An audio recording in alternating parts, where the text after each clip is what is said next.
steak, jalapeno peppers, and chipotle southwest sauce. Wait, I foresee an imminent spell that is going to entice you. It's the crunchy bread with sunflower seeds, which provides an enchanting flavor. Don't miss it, and be mindful, the portal of the Chipotle cheesesteak sandwich is open for a limited time only. Subway, make it what you want. Thousands of teachers are on strike in Los Angeles, their first walkout in decades, mainly over wages and class sizes. Angry teachers marched in the rain, explaining that public education is out of control. If I need new whiteboard markers, it's, $15, and I have to get those 4 times a year. It all adds up. How many kids are in your class? My class, I have 43 in 2 classes. Mickey Merrifield's a U.S. history teacher. Parents like Jessica Howe side with the teachers. I think, there was a point at which we were willing to tolerate the kind of miserly spending after the crash. But it has been going on for too long. But the district says they're about to run a deficit, and they can only spend enough money to provide 1,200 new staff members, including teachers.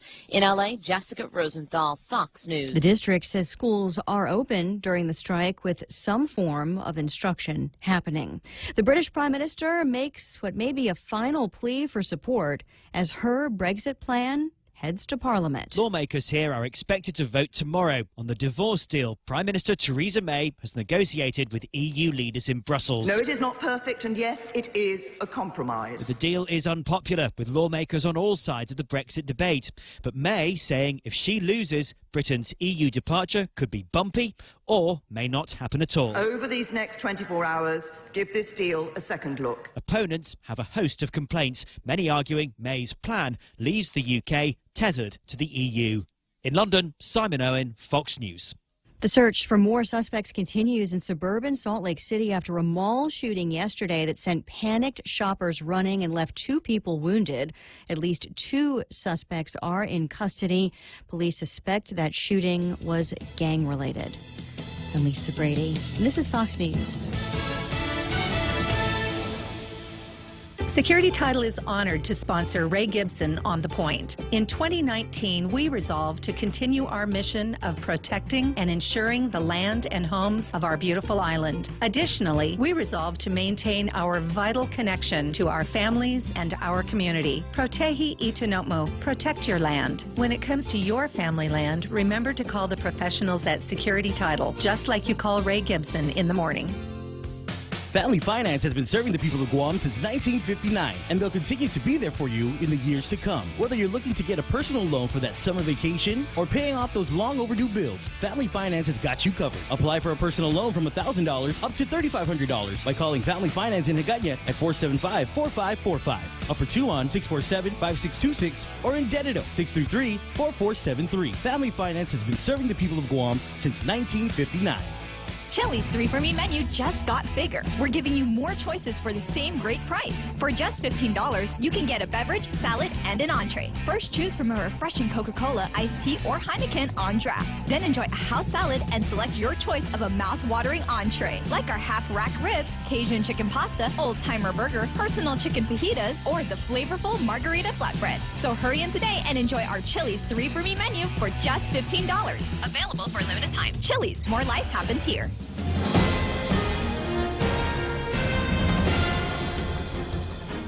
Half a day and good morning, Guam. News time here at The Point is 7 minutes past 6 a.m. this Tuesday morning. I'm Kevin Kerrigan. Here's a look now at some of the top stories from the Guam Daily Post. Frustration is growing among some federal employees on island as the partial government shutdown now enters its 4th week with no end or paychecks in sight for the affected employees.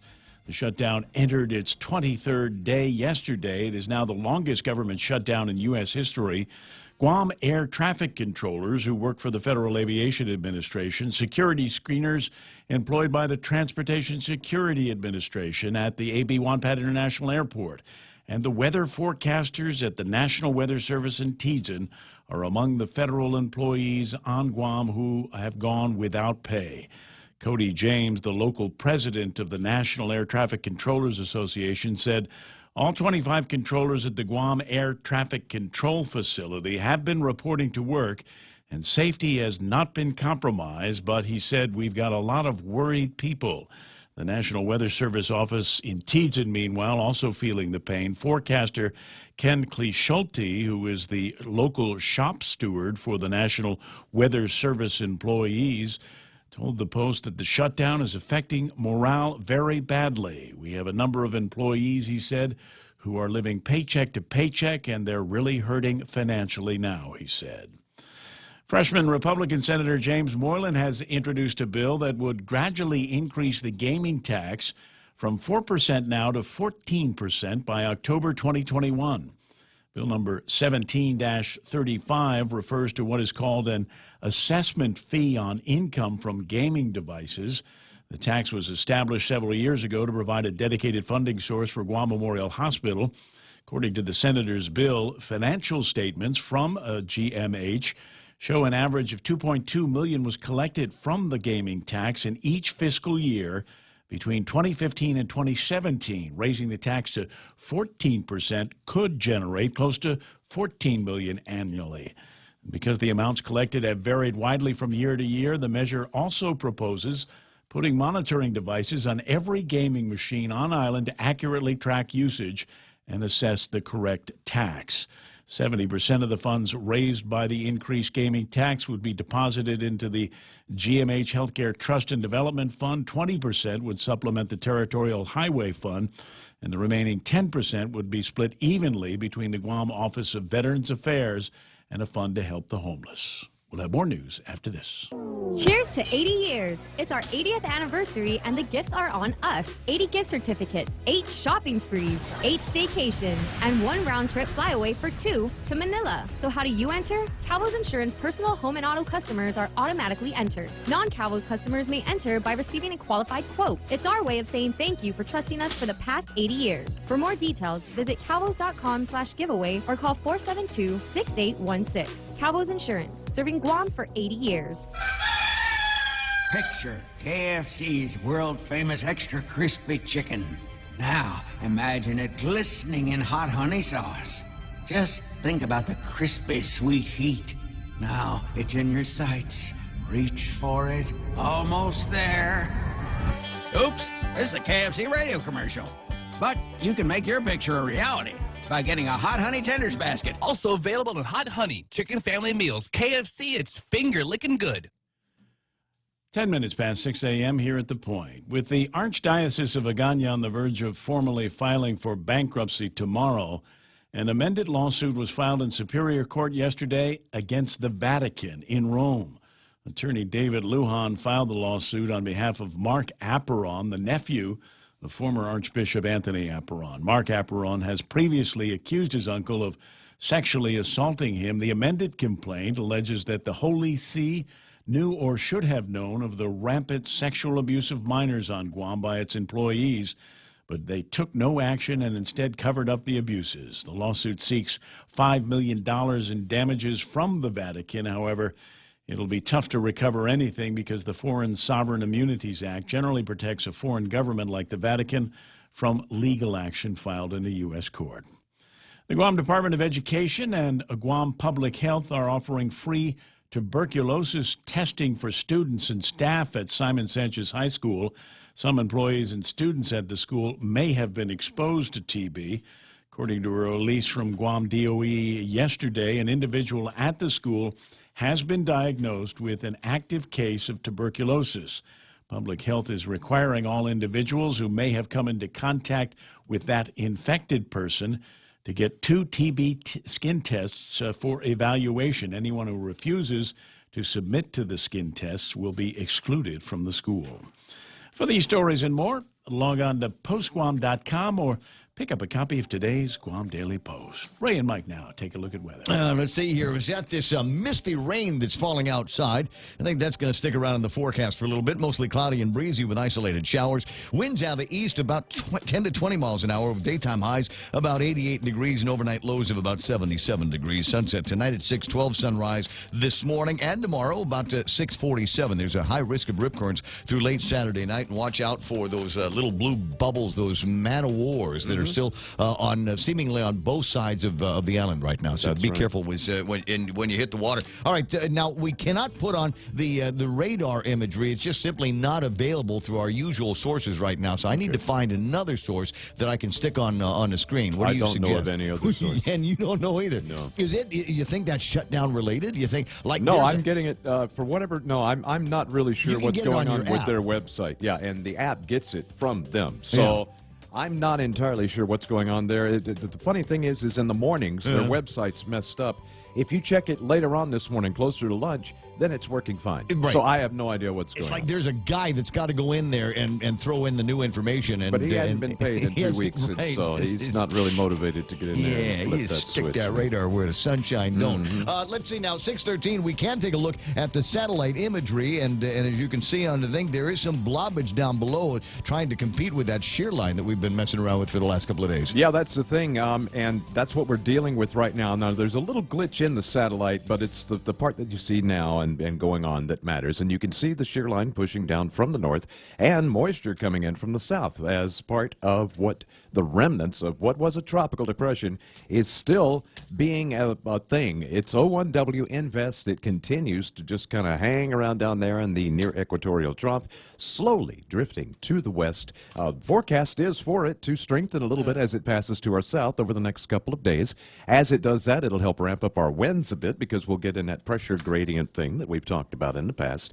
But what we're dealing with now is the moisture from that system kind of interacting with this shear line, giving us some scattered showers. That will probably last through much of the morning. Hard to say what'll happen by this afternoon. Things may dry up a bit with the sun coming up, and it might clear out just a little bit. So now, what is this with this 1W thing? A couple of weeks ago, it was just kind of a fart in the breeze, and then all of a sudden it dissipated, and they said it wasn't going to be an issue anymore. But it still seems to have an effect on what's happening in that subtropical region. Yeah, for the long and short of it is this particular disturbed area has not completely gone away, and this near equatorial trough of low pressure, kinda, and it's just kind of drifted along there very slowly. The steering currents that it's in quite weak, and that's why it's taken it almost 2 weeks to get from the Marshall Islands and the Dateline all the way over to here, and it's going to continue to move very slowly as it develops, also very slowly. Gotcha. 6:14 in the morning. That's news and weather together, brought to you by Bank Pacific, where others put branches, they place roots. There's a reason every day a Guam homeowner is getting a solar system installed by Micronesia Renewable Energy. It's because MRE is the most trusted name in solar. With more solar energy solutions than any other solar company on island, homeowners have a choice to go solar for zero money down or take the path to ownership. Whichever way, it keeps our skies blue and your pockets green. And with the most experienced solar technicians and an energy production guarantee, there are no worries. Call 632-2613 for a free consultation. MRE,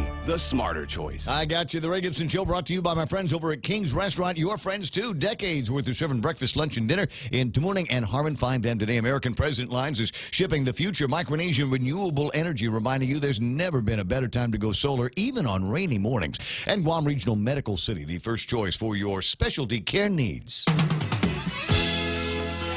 The Ray Gibson Show. Morning talk that matters. Call now, 888-TALK. That's 888-8255.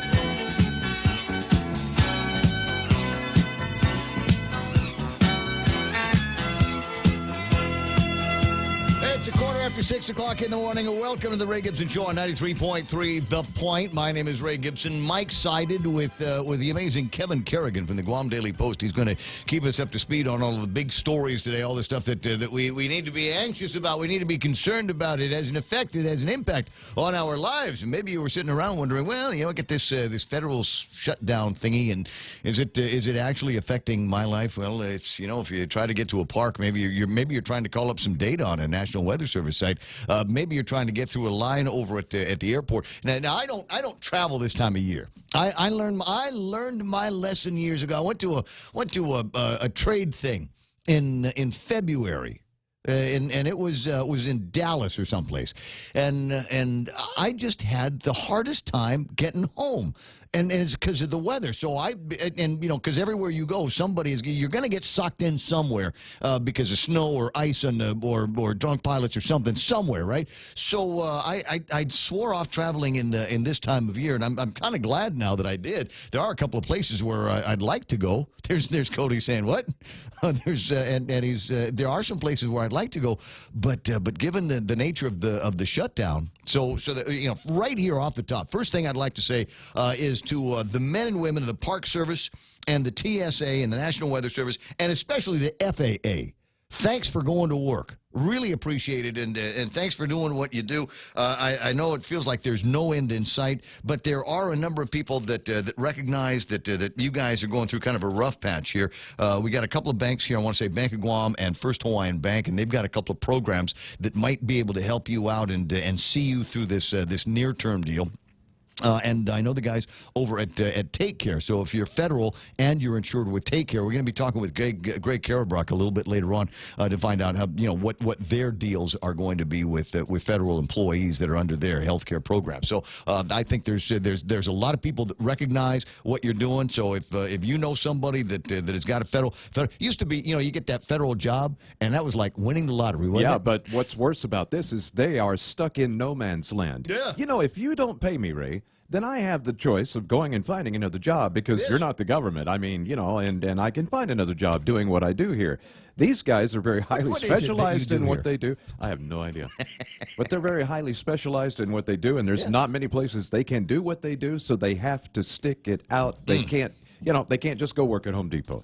No. Well, not if they want to go back to work for the government. As much fun as that sounds, but Cody James online saying thank you for your support. No, thank you for and the guys and the girls up in the computer screens for going to work. I know it's a tough road to go, but stay in it. But stay in the game. Fix the National Weather Service site? Just the radar. It's what all we're trying to do. Anyway, that other voice there that you heard, that's the amazing Michael Knight, who is frustrated just like me because we can't see what's going on the radar. So yeah, it's years. You go by years without ever thinking about the radar, and then you realize what a great utility it is. There's apps on it. You go, hey, listen, I want to go drive around the island. Is it raining down there? I used to use a buddy of mine. He had a car. It was a convertible, but it would not convert back to being a regular car. It was open all the time. And so what he would do was if he was going he'd call. He'd call a buddy down. If he was going down to Molesso or something, he's going to go drive down. He says, what's the weather like down there? Because he knew that he couldn't put a top back on the car.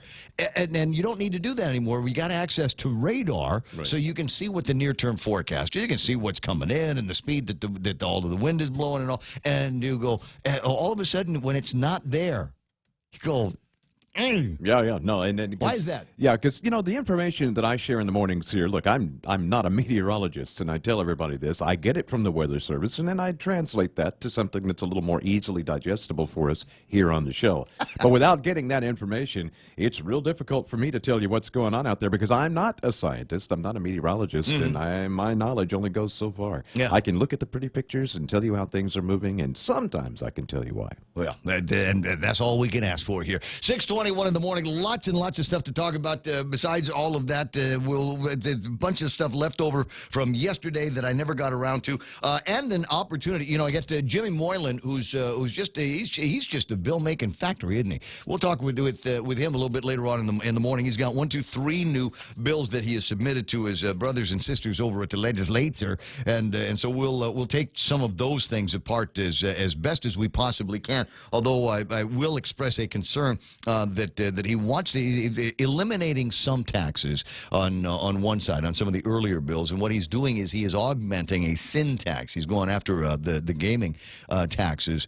And saying if we increase those, it ought to be able to help in some of the places, roadways and Guam Memorial Hospital and all of these other things. So, but the concern that I have is it presumes that there is always going to be a gaming tax, and that bothers me because I didn't like the idea of all those game rooms opening up again in the first place. I thought that, by the way they made that law, they're virtually permanent. This will seal the fate and make it so that we're going to to be stuck with game rooms for the rest of our lives here. And interesting, considering that, for how many times have we gone to the population and asked them about casino gambling? Is no to casino gambling, but these game rooms tend to look the other way. I don't know. It's inconsistent, I think. 6:22 in the morning. Let's go find some heroes today.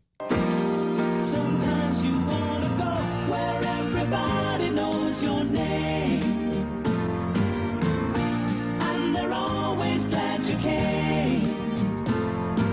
You want to be where you can see the troubles are all the same. You want to be where everybody knows your name.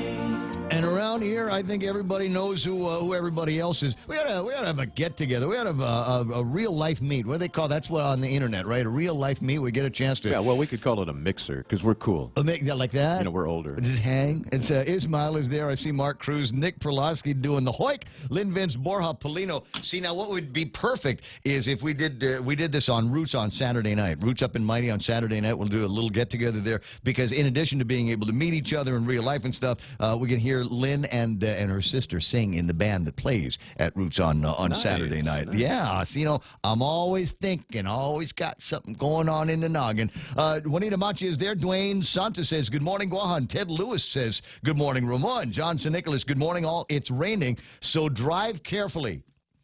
No, you know what? Let's test out. Let's test out some of this new friction course that DPW has been laying down. You get some new tires on the car. Come on, test those things out, guys. Courage is always rewarded. Try everything once. Lillian Cruz says, buenos, Ray and Kevin and Michael. Nice to see you there. Charlene Marchessault is on. John Ray Tight to know. The governor's chief of staff, Tony Babauta, is joining us this morning. Tony is there.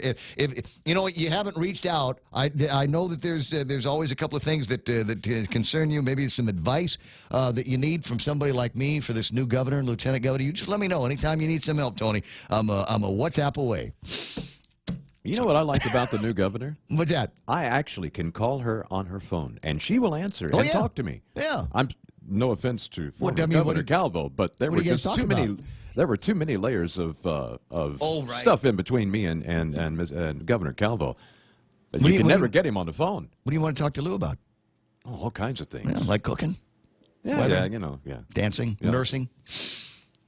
We'll ride that for as long as possible. Let me see. Rod Rosgrino, Jennifer Post-Schnitger is online. I see Florence Cruz. Lynn Perez, who today is celebrating her birthday. Happy birthday to you, Lynn. It's nice to see you online. Jane, do we have a birthday thing that we can play? That we just pop something up for Lynn? Well, you looked at the thing, okay? You're the producer, and when I see the producer look at his producer screen, it leads me to believe that he might have some kind of a sound effect or goofy music or something that we can do for Lynn's birthday.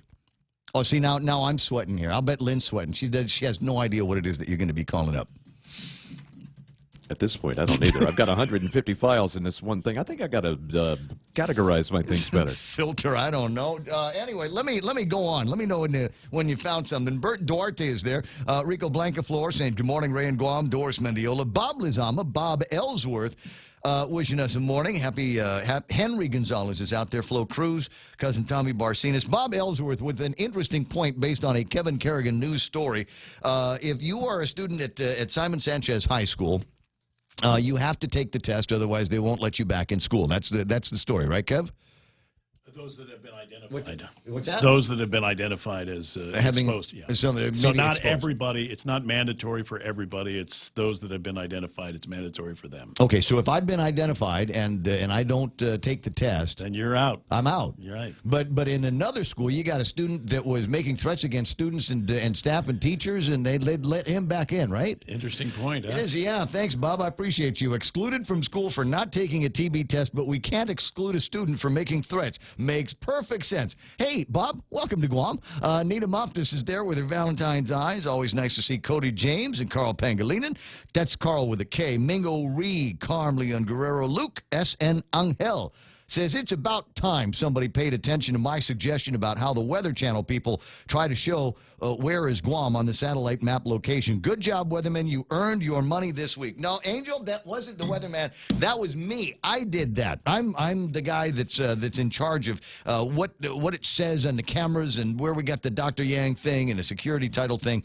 And so it was your suggestion, though. You're absolutely right. It was your suggestion that made it so that when I prop this up, I can also prop this in to give you an idea of where Guam is on the map. I agree, you know, it's a vast Western Pacific map that we've got, and without any other islands or anything else that you can put the map into context with, it is kind of hard to see that little trio of pink dots in there. In this particular satellite, it can be difficult because a lot of times the islands will mix in with the same colors that are in the cloud patterns, and you'll just poof, it'll go away. So you're very welcome, and yes, suggestions are always, we always try to pay attention to the suggestions. You're a listener, you're a viewer. I want to know what it is that you want us to do But better. if it's a bad suggestion, we will make fun of you. Yeah, but absolutely, and we'll name it after you. So it's just Angels Guam here is what it should say. Chris Nabel and Joseph Leaselangi, Katie Baltazar. Sorry, my phone sends these twice. That's okay. Cody says the radar belongs to the FAA. It does, but you're on the public access for it is through the National Weather Service. You guys fight it out. Pete Guerrero, Bob Lazama, Dwayne Santos, God bless all those affected by the shutdown. Keep strong, and my prayers are with everyone. Adita Camarillo, Timmy Lohan is online. Roy Burgess, who's Ismail? Oh, $2.30 a gallon on base is what he's writing about now. I got Roy Burgess, Dwayne Santos, Chuck Sanchez. Okay, who's not on the link this morning? Greg Karabrock, and again, we're going to talk with him a little bit later on to help out folks that are in the federal game that are concerned about their health insurance. Richard Yu is there, Jordine Titano, and Rick Leone. Okay, I'm out of breath here. It's not yet time for the break, but we'll be very, very soon. Hey, do me a favor, everybody that's online. Could you do me a favor? There's a share button. If you're watching on an app or if you're watching on a desktop, there's a little share button. Click on that if you don't mind, and share the goodness that is the Ray Gibson Show here on the Point with family and friends. Even the ones that are off island, we don't geo-fence anything. The entire program is available and interaction available from wherever you happen to be on the planet. Because you know what? Because that's the way I like it. Anyway, 6:30 in the morning. Did you find anything for Lynn's birthday yet? Happy birthday, happy birthday, happy birthday to you. Happy birthday, happy birthday, happy birthday to you. Open your eyes, here's a present. More crazy creatures, don't worry, they're pleasant. They're upside down weeps on inside out swings. There we go. If maybe we should do birthdays as a regular feature, then I would have that a little more prepared. You know what? I'd love to do that, but the fact is, I don't get any real birthday stuff until after 8 o'clock. That's on Facebook. That's when 8 o'clock Guam time, I think, is when on Facebook is when they start telling you whose birthday it is today. Oh, really? Okay. Yeah. So after 8 o'clock in the morning, we might be able to look into the Facebook deal and see who the birthdays are as they come over in real time. I know Lynn, so I know that today is her birthday. Anyway, 6:30 in the morning, and headlines now from the Guam Daily Post. Here's Kevin Kerrigan. Half a day and good morning, Guam. In the headlines from the Guam Daily Post this morning, Guam Shipyard making quick work of the repairs needed to the Nippon Maroon cruise liner last week. General Manager Gerald Hammond telling the Guam Daily Post that they started the work last Tuesday, finished on Thursday. The Nippon Maru departed Apra Harbor on Friday en route back to Japan, where it will undergo more permanent dry dock repairs. The Nippon Maru was departing for Saipan on December 30th from Guam when it collided with the Navy's Delta fuel pier in Apra Harbor. It punched a 5-by-7-foot hole in the stern of the vessel. The collision pushed all of the metal on the outside inside, said Hammond, and that metal had to be removed and 4 metal plates were inserted. The repairs showed how fast we can turn things around, said Hammond, and it's hoped that the Navy will take notice and encourage them to bring more ship repair work here to Guam. Delegate Michael San Nicolas flew to Puerto Rico over the weekend from Washington on his first fact-finding mission as a member of the U.S. Congress. San Nicolas was joined by dozens of his colleagues, according to a post on the Guam delegate's Facebook page. During his visit, San Nicolas met Puerto Rico Governor Ricardo Rossello and posed for a picture with the governor on the balcony of the governor's palace in San Juan. San Nicolas said the goal of the trip was to get answers for the lack of federal support for the territory and its recovery efforts following the devastation caused by Hurricane Maria way back in September 2017. The trip was sponsored by Bold PAC, a political action committee run by Democrat California Representative Tony Cardenas. The PAC defines itself as being dedicated to increasing the diversity of our leadership in the House and Senate and a champion of progressive Democrats fighting for change. 33-year-old Peter John Cheris has been arrested and charged with kidnapping, aggravated assault, and family violence. He's accused of kidnapping a 35-year-old woman, punching her and striking her with the dull side of a machete. The incident occurred last Thursday in the parking lot outside the restaurant where the woman worked. According to the magistrate report, the woman said that Cheris was drunk and acting crazy. She said she refused to get in his car, but Cheris dragged her into the vehicle and drove away. The woman eventually got away and called police, who then found Cheris perched in a tree in a jungle area off East Sing Song Road in Dededo. Cheris eventually climbed down from the tree. Officers noted a strong odor of intoxicating beverage, and he was arrested. Cheris was on release after awaiting trial on a family violence case involving the same victim. For these stories and more, log on to postguam.com or pick up a copy of today's Guam Daily Post. That's a tough wake up, isn't it? It's just, you wake up, it's going to be Sunday morning, and you're going to wake up in jail and say, how did I get here? And just imagine the story that the cop will tell you when you finally start coming to. We found you in a tree. You were in a tree here, son. 6:34 in the morning, and that's iConnect time. Swing by the nearest iConnect, why don't you, and learn about how 2019 is going to be your telecommunication year. Yeah, it's internet, push-to-talk, and mobile plans. Find out by calling 888-8888. Here at APL, our core values give the company its heart and soul. Whether it's connecting your business with our global network through our newly enhanced service or investing our efforts into giving back to the community, APL is committed to serving you. We humbly honor the opportunity to find innovative solutions for you and your business. To learn more about our enhanced service, call 588-4651 or visit www.apl.com/Guam for more details.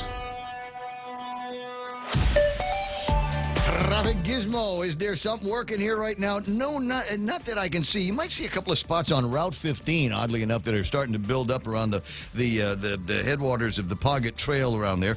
You might also see some traffic brewing on 8, 10, and 16. Not a whole lot of it right now, but there are a couple of places where it's going. I can tell right now by looking, it's going to start to get heavy because of the additional wetness on the roadways. A lot more people are going to be driving a little bit slower, and that's a good thing.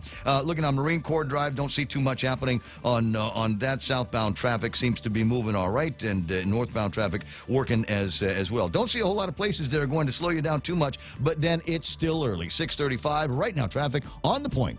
Insurance doesn't have to be another budget buster. NAMBO Insurance has reasons for you to celebrate this new year. With NAMBO Insurance Bundle Up Plan, you can save big. Bundle up your home, auto, or motorcycle insurance and save up to 50% off. Start off this new year with great savings from NAMBO. Hurry and visit our 2 locations in ITC Building in Tumanin and our new NAMBO Building in Hagåtña. Call us at 477-9754 or visit us at NAMBO.com. From our NAMBO familia to yours, we wish you all a happy new year.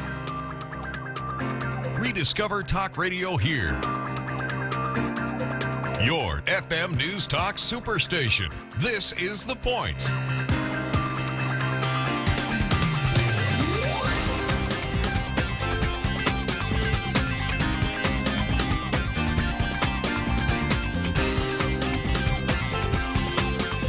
Yeah, I hope you enjoyed that sunshine that we got plenty of yesterday. Sun went down. You wake up this morning, and we've got wet roadways and that sprinkly, hazy thing that's over the island right now. It looks like it's going to stick around for just a little bit, so it might go away as the sun comes up and things start to heat up. But be prepared for it to rain. That means that you might want to run around with a sweater or an umbrella and do all of that stuff. And yeah, the amazing story there. Man accused of kidnapping striking woman with a machete. And the unfortunately, as serious as this case is, there is that one amusing piece at the end of it. When police conducted an investigation, they found the defendant perched in a tree along a jungle area off Iseng Song Road up in Dededo. Charis, the defendant, eventually came down from the tree, and the officer found a strong odor of an intoxicating beverage emanating from him. He was subsequently arrested. Thank goodness he was subsequently arrested. You know, being found in a tree and arrested by the police is that one event in your life that will indicate that there may be times for some life changes. You think?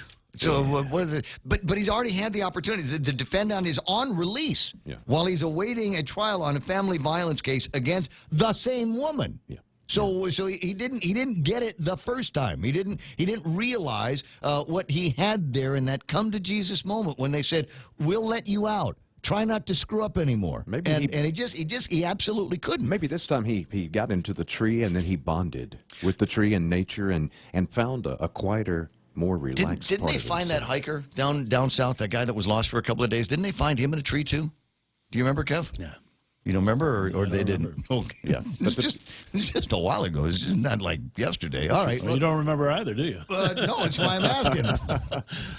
But yeah, Smart Alec. They did find him in a tree. But then, and trees love us. Apparently, Yeah. apparently. So that's it. It doesn't say what kind of tree it is. We just go, everybody walk up and down. So here's just another thought in mind, just kind of a random thought. This is an interesting time. We've got a woman at Adelup. We got 10 women over at the legislature, and it seems, there are a lot of people walking around with this girls in charge kind of thing. And all right, fine. If you're in charge, maybe there's something that you can figure out. Maybe there's a way that you girls can get together and figure out how it is that some of these idiot guys continue to be able to screw up. Now, I'm not calling for the re-education camps.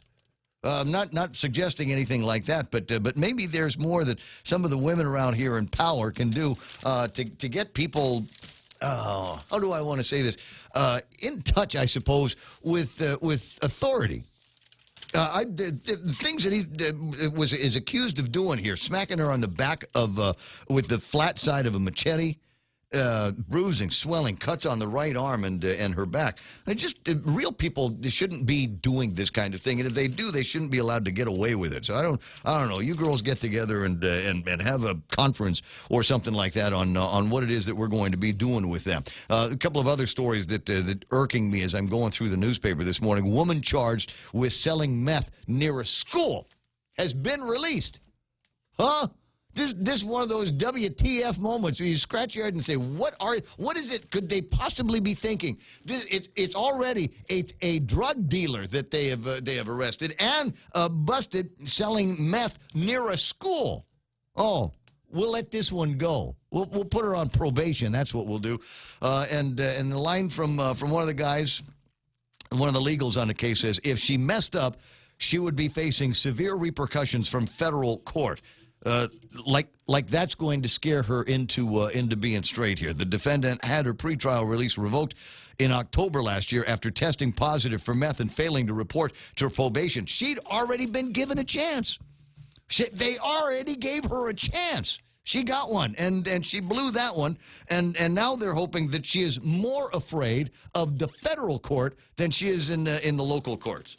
And you know what? There's good reason, because the local courts seem to have this revolving door. We don't need the air conditioner again. We've got the revolving door over at the courthouse.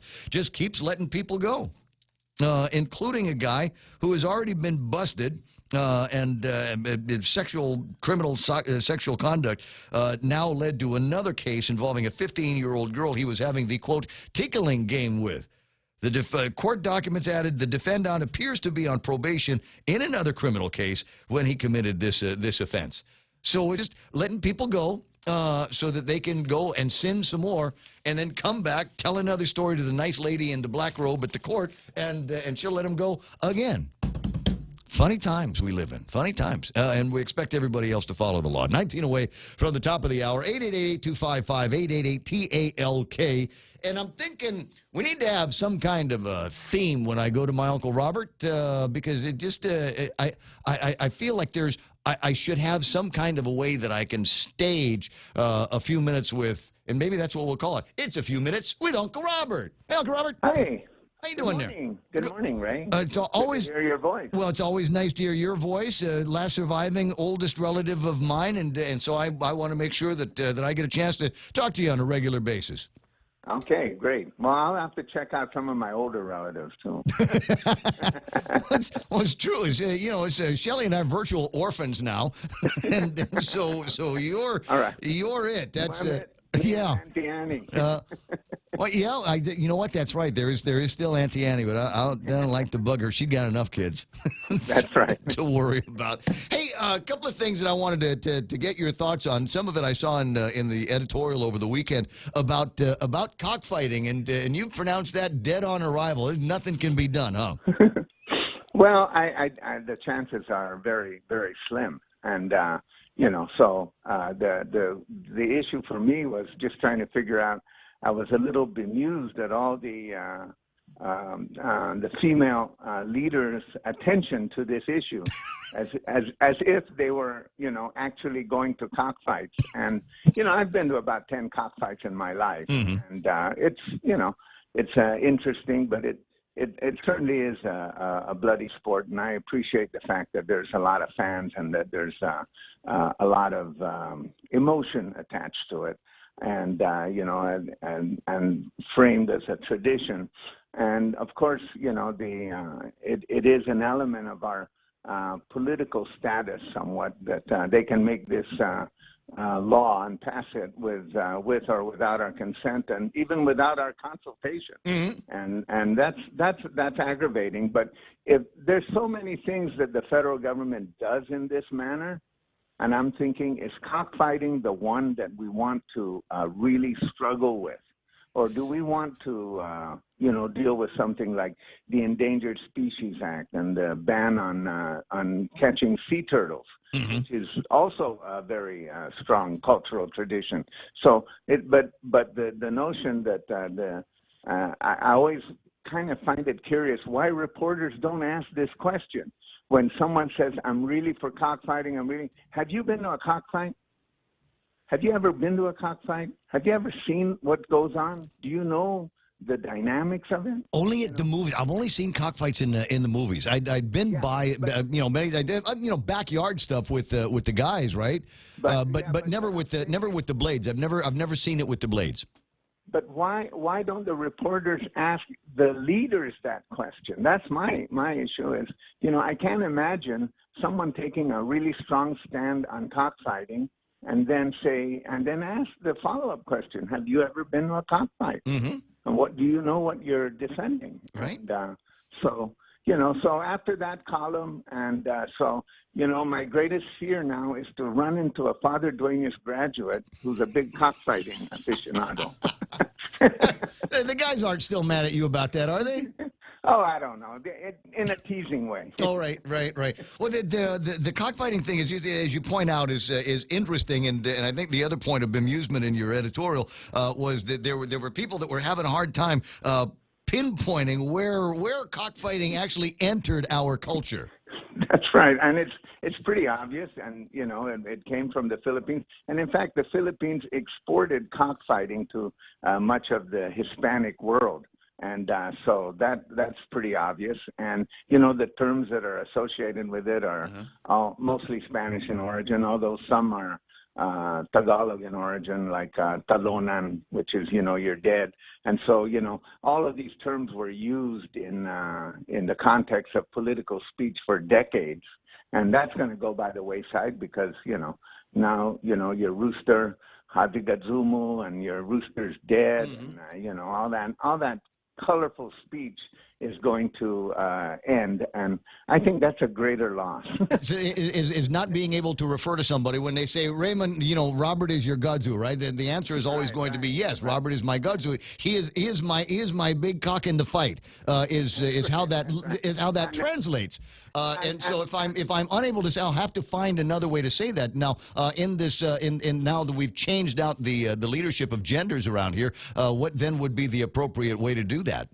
Well, you can't isn't it ironic that the hens have now taken over, and they're the ones that are defending the roosters, you know, and it's just kind of like it's just an irony that won't go away in my mind. And I really do appreciate cockfighting as a men's activity, which has of course been around for centuries here, but I'm not sure that it's a men's activity the way it was 50 or 100 years ago, the way it's practiced today, but still, it's you know, it's a remnant. Maybe some of those female leaders need to attend a cockfight or two, and you know, while they still can.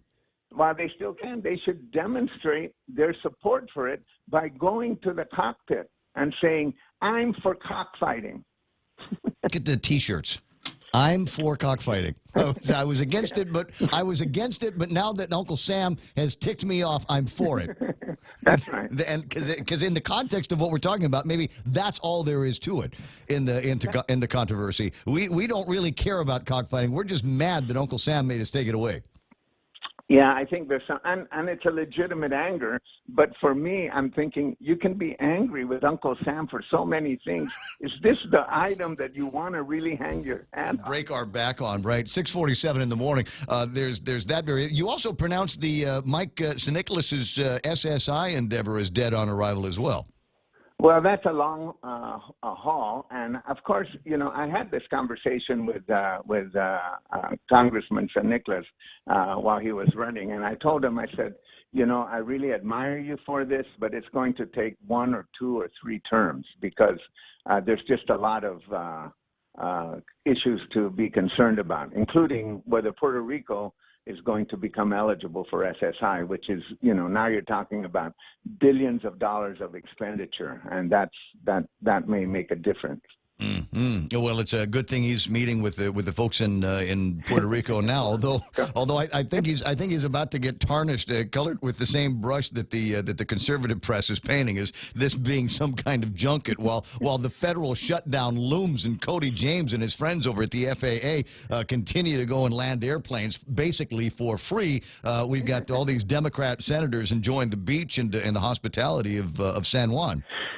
Yeah, and you know, that trip is it's not a government trip, but it is a PAC-sponsored trip. It's Bold PAC, and so, you know, I'm just wondering, does this mean that Congressman St. Nicholas is now part of Bold PAC? And you know, it's not unusual for organizations and PACs to invite you as a member of Congress to go on trips, you know. So it's not unusual for that, but in this particular environment, it obviously it's going to attract more attention. Oh yeah, well, I mean, if you're sipping pina coladas on the beach while everybody else is, you know, basically the entire federal employee world is crumbling around them. That's interesting. There's one last thing before I let you go, because I know how busy you are in your retired life here, but there's a story I saw it the other day. Chris Barnett did it, asking about Kelly Marsh having sitting on.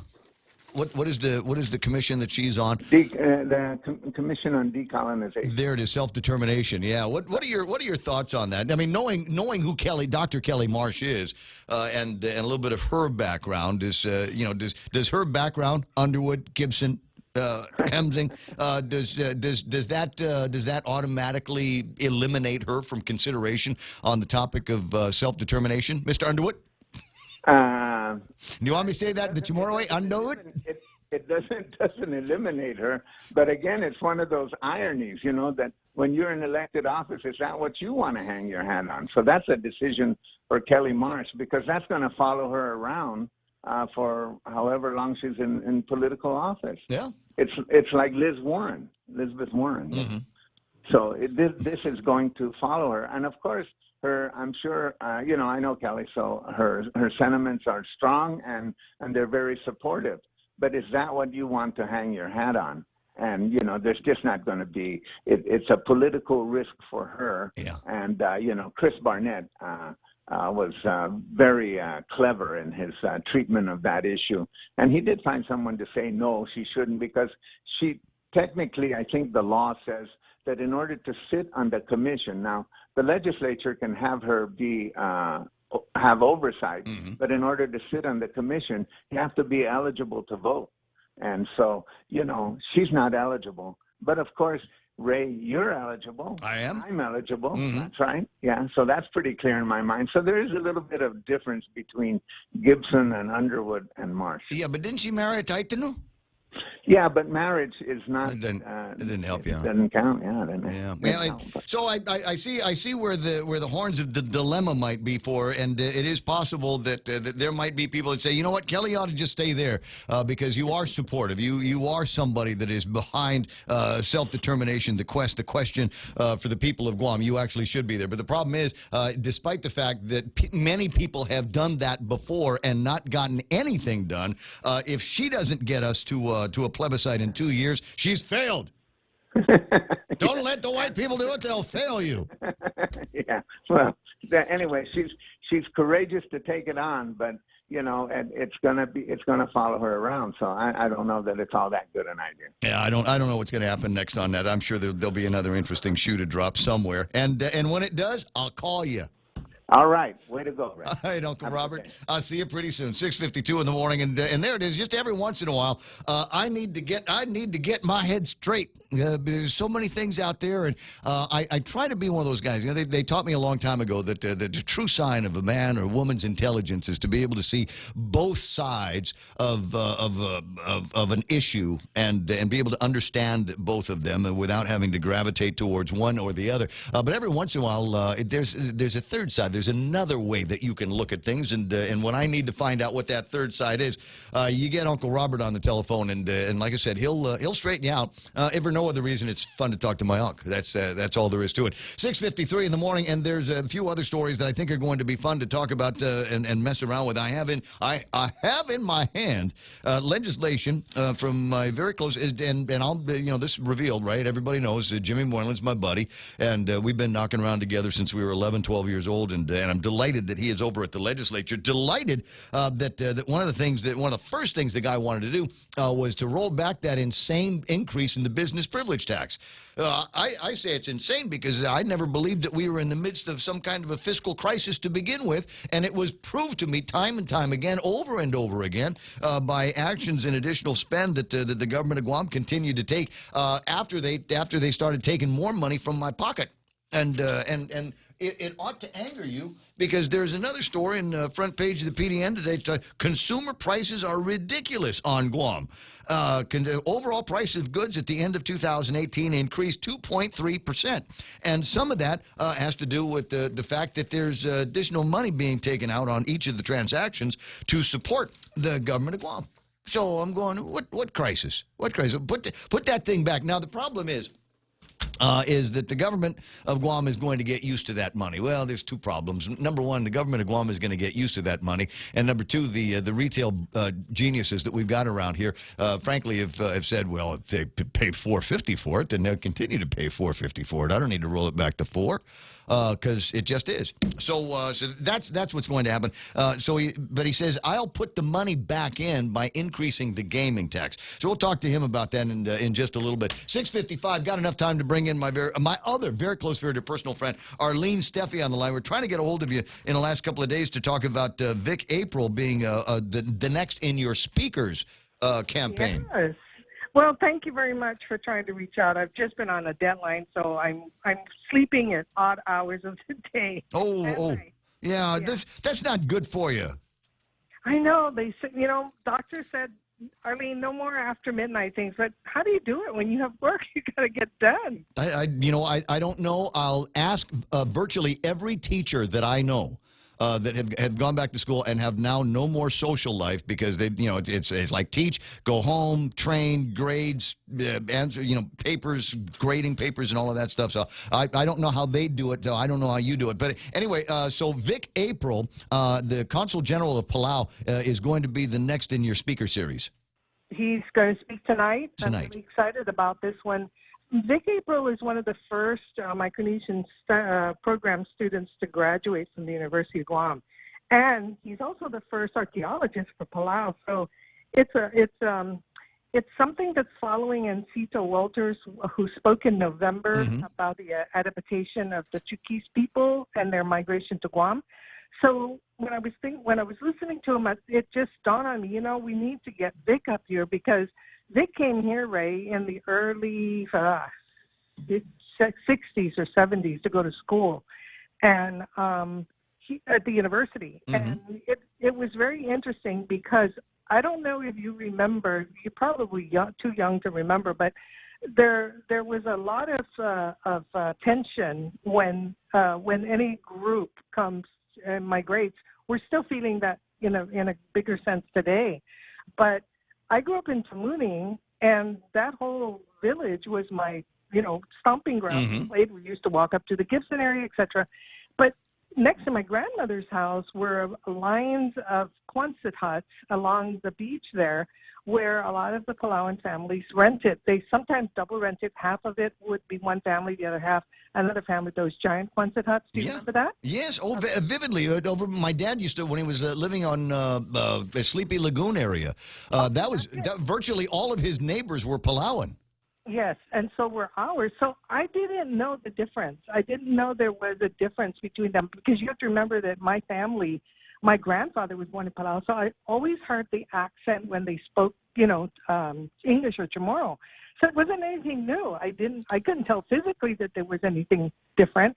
And we would play as kids. Kids don't see those kind of discriminating features or, sounds. And it wasn't until I started to become a teenager, when I was going into high school, that all the tension got worse, because the boys started to grow up. And, as you know, in a cockfight situation, there's territorial defenses that go. And so it started to get very tense in the village. But, things worked themselves out, and that's one of the things that I asked Vic if he could speak to, and he was very willing. And how did they? The integration in the community, and that's something that we can feel today. You're mentioning places and times, and I remember in the 1970s, I lived in Agania and went to school at Cathedral, and then in the 70s we transferred over to St. Anthony School, and that's when I met all of the Murphys, the Adobais, the Jose's, the Kashibas, everybody. And I'm going, okay, these, and as far as I'm concerned, it's just as local as you and me. Exactly, and that's the interesting part. But what I thought was interesting too would be, we have to adapt to change, right? They're not here today, but they weren't here yesterday, but they're here today. They're going to stay. They'll be here tomorrow. Mm-hmm. And Guam, maybe not Guam, but the people of Guam are very accommodating when it comes to helping people who are settling. We have, it ruffles our feathers a little bit, but we end up living with people that we didn't grow up with. We accept things. We even accept their practices. Yeah, I've certainly accepted, Arlene, I've certainly accepted their food. I'm out of time this hour. Maybe I can give you a ring a little bit later on, and we'll finish the conversation to make sure everybody, this is a big deal in my mind. It's Vic, April, it's Arlene, and the thing is tonight. So keep listening to the program. I'll get you details. We'll be in touch later, okay? Okay, no problem. Groovy. 7 o'clock in the morning, the radio station is KUSG. Got you. My name is Ray Gibson. This is the Ray Gibson Show. Fox News Live is coming up next. Kevin Kerrigan with all the big stories from today's Guam Daily Post. That's ahead right here. The president says it's all about 2020. I'm Lisa Brady, Fox News, taking aim at Democrats again as he makes his latest pitch for the border wall. They think if they can stop me from building the wall, that's good. This is the reason why they don't want the wall built. Speaking at a farmers' convention in New Orleans, the president urging talks on border security funding. Democrats say talks can happen when the partial government shutdown ends, day 24, as thousands of federal workers go without pay. The Senate so far not considering any of the standalone bills passed by the House to reopen federal agencies. The man accused of killing a Wisconsin couple and abducting their daughter is due in court at this hour. Paperwork filed earlier revealing chilling new details about the case. Fox's Jeff Manasso following this live. Lisa, the criminal complaint shows that 21-year-old Jake Patterson admits to becoming obsessed with Jamie Kloss after seeing her get onto a school bus outside her Barron, Wisconsin home, then carefully planning her kidnapping and killing of her parents October 15th. That he didn't know their names until after the crimes were committed. We've also learned that the unemployed Patterson was a Marine dropout and that he held Jamie Kloss imprisoned at times under his bed before the 13-year-old escaped Thursday, blowing the case wide open. Lisa. Thanks, Jeff. A healthcare facility in Arizona hires a former county attorney to investigate the sexual assault of a patient who's been in a vegetative state for years. She gave birth to a son last month. I think it is a new day, and what happened before If you're not going to be repeating history, you have to know what that history was. Rick Romley leading the investigation. The company says he'll have unfettered access to every facet of Hacienda Healthcare's business. Police were already investigating and collecting DNA samples. At the closing bell, stocks still lower, the Dow down 87 points. This is Fox News. Introducing Exchanged, Guam's first online and mobile remittance to the Philippines. Exchanged is the easiest and fastest way to send money to your family and friends anywhere in the Philippines. Download the Exchanged app or visit their website, exchange.me. Sign up, remit, and get a chance to win a trip for two to Manila. Deluxe accommodations at the Belmont Hotel at Resorts World Manila. So sign up and remit now at Exchanged. Promo ends March 2nd, 2019. Conditions apply. Also avail of Exchange dollar to remit promo. Visit exchange.me for details. Are you not getting paid what you're worth? Or not reaching your full potential at your job? If you're pioneering, adventurous, competitive, love talking to people, and want to earn $100,000 per year, sell cars on U.S. military bases with Military Auto Source. Start on Guam, stay on Guam, or move to Japan or Korea. To see if you qualify, visit MASEastasiarecruiting.com. Military Auto Source, helping you reach your full potential. Suspects in a string of car burglaries are now blamed for a deadly attack on police. A suspect spotted checking car door handles outside a nightclub in Birmingham is now blamed for killing Police Sergeant Watasha Carter and wounding another officer who is now in critical condition. It's very difficult to look both of their families in the eye and explain to them the tragedy that we've had to endure. And for one of them, that their loved one will not be coming back. Chief Patrick Smith says a suspect is also wounded and another man is in custody, but they are looking for more people of interest. Eben Brown, Fox News. That search continues in Alabama. The federal minimum wage about to be back in the spotlight. Vermont Senator Bernie Sanders, along with other members in Congress, plan on introducing a bill this week that would spike the federal minimum wage to $15 an hour, more than doubling it. It currently sits at $7.25 an hour. Senator Sanders called it a starvation wage in a tweet at $7.25. In the past, he's also gone after Amazon, McDonald's, and Walmart, to name a few, over their own wages. The $15 federal minimum wage policy is something that's very popular in more progressive Democratic circles on Capitol Hill. The bill, though, will likely be deadlocked right now with the Democratic-controlled House and Republican-controlled Senate split on the issue. Fox's Jim McKay. He has his pick of professional sports, and it appears Kyler Murray is picking football, just announcing in a tweet that he's declaring himself eligible for the NFL draft. Murray has been playing baseball, a first-round draft pick for the Oakland A's last June. They agreed to let him keep playing college football, and he won the Heisman Trophy in his lone season as a starter for the Sooners. Murray announcing his NFL draft declaration a day after meeting with representatives of the A's and Major League Baseball yesterday. Again, the Dow finishing down about 86 points. I'm Lisa Brady. This is Fox News. Security Title is honored to sponsor Ray Gibson on The Point. In 2019, we resolved to continue our mission of protecting and ensuring the land and homes of our beautiful island. Additionally, we resolved to maintain our vital connection to our families and our community. Protehi Itinomo, protect your land. When it comes to your family land, remember to call the professionals at Security Title, just like you call Ray Gibson in the morning. Laddystone Entertainment and the stations of Choice Broadcasting invite you to meet the 2019 Miss and Mrs. Kirby Pageant contestants with the official meet and greet on Sunday, January 20th at Icon. Doors open at 6 and it's $15 at the door, and it comes with your first drink. Get to know your favorite Kirby contestants with the fabulous fashion show by Figure 8. It's the 2019 Miss and Mrs. Kirby Pageant. Brought to you by Pitbull Empire, Figure 8 Boutique, local promos, Bongdozas, and Icon. For more information, check out Laddystone Entertainment on Facebook. It's the 2019 Miss and Mrs. Kirby Pageant. There's a reason every day a Guam homeowner is getting a solar system installed by Micronesia Renewable Energy. It's because MRE is the most trusted name in solar. With more solar energy solutions than any other solar company on island, homeowners have a choice to go solar for zero money down or take the path to ownership. Whichever way, it keeps our skies blue and your pockets green. And with the most experienced solar technicians and an energy production guarantee, there are no worries. Call 632-2613 for a free consultation. MRE, the smarter choice.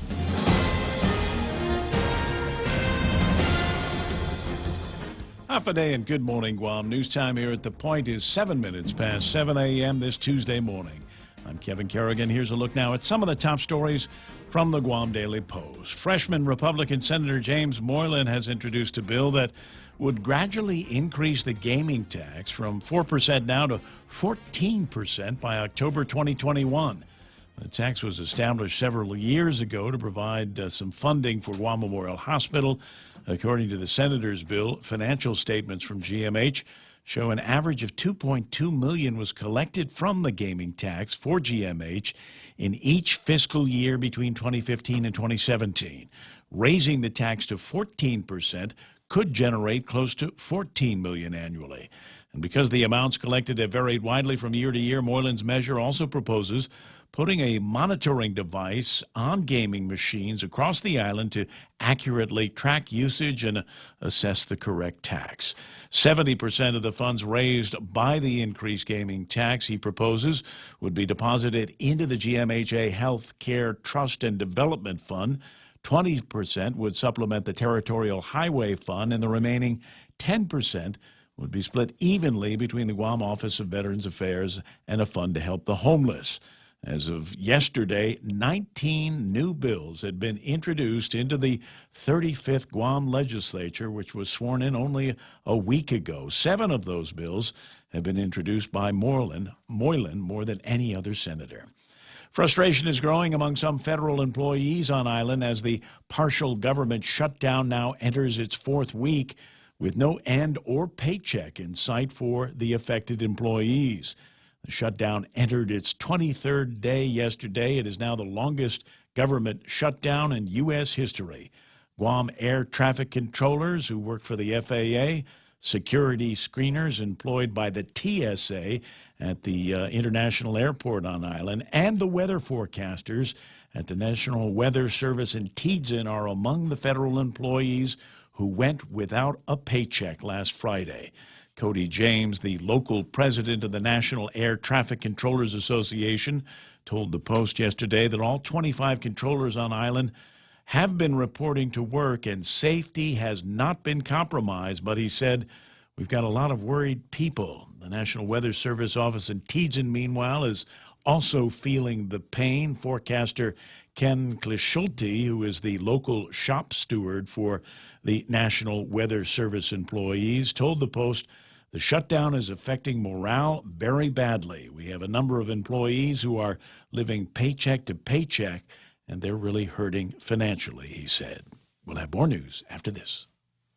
Cheers to 80 years. It's our 80th anniversary and the gifts are on us. 80 gift certificates, 8 shopping sprees, 8 staycations, and 1 round-trip flyaway for 2 to Manila. So how do you enter? Calvo's Insurance personal home and auto customers are automatically entered. Non-Calvo's customers may enter by receiving a qualified quote. It's our way of saying thank you for trusting us for the past 80 years. For more details, visit calvos.com/giveaway or call 472-6816. Calvo's Insurance, serving Guam for 80 years. Chili's 3 for Me menu just got bigger. We're giving you more choices for the same great price. For just $15, you can get a beverage, salad, and an entree. First, choose from a refreshing Coca-Cola, iced tea, or Heineken on draft. Then enjoy a house salad and select your choice of a mouth-watering entree, like our half-rack ribs, Cajun chicken pasta, old-timer burger, personal chicken fajitas, or the flavorful margarita flatbread. So hurry in today and enjoy our Chili's 3 for Me menu for just $15. Available for a limited time. Chili's, more life happens here.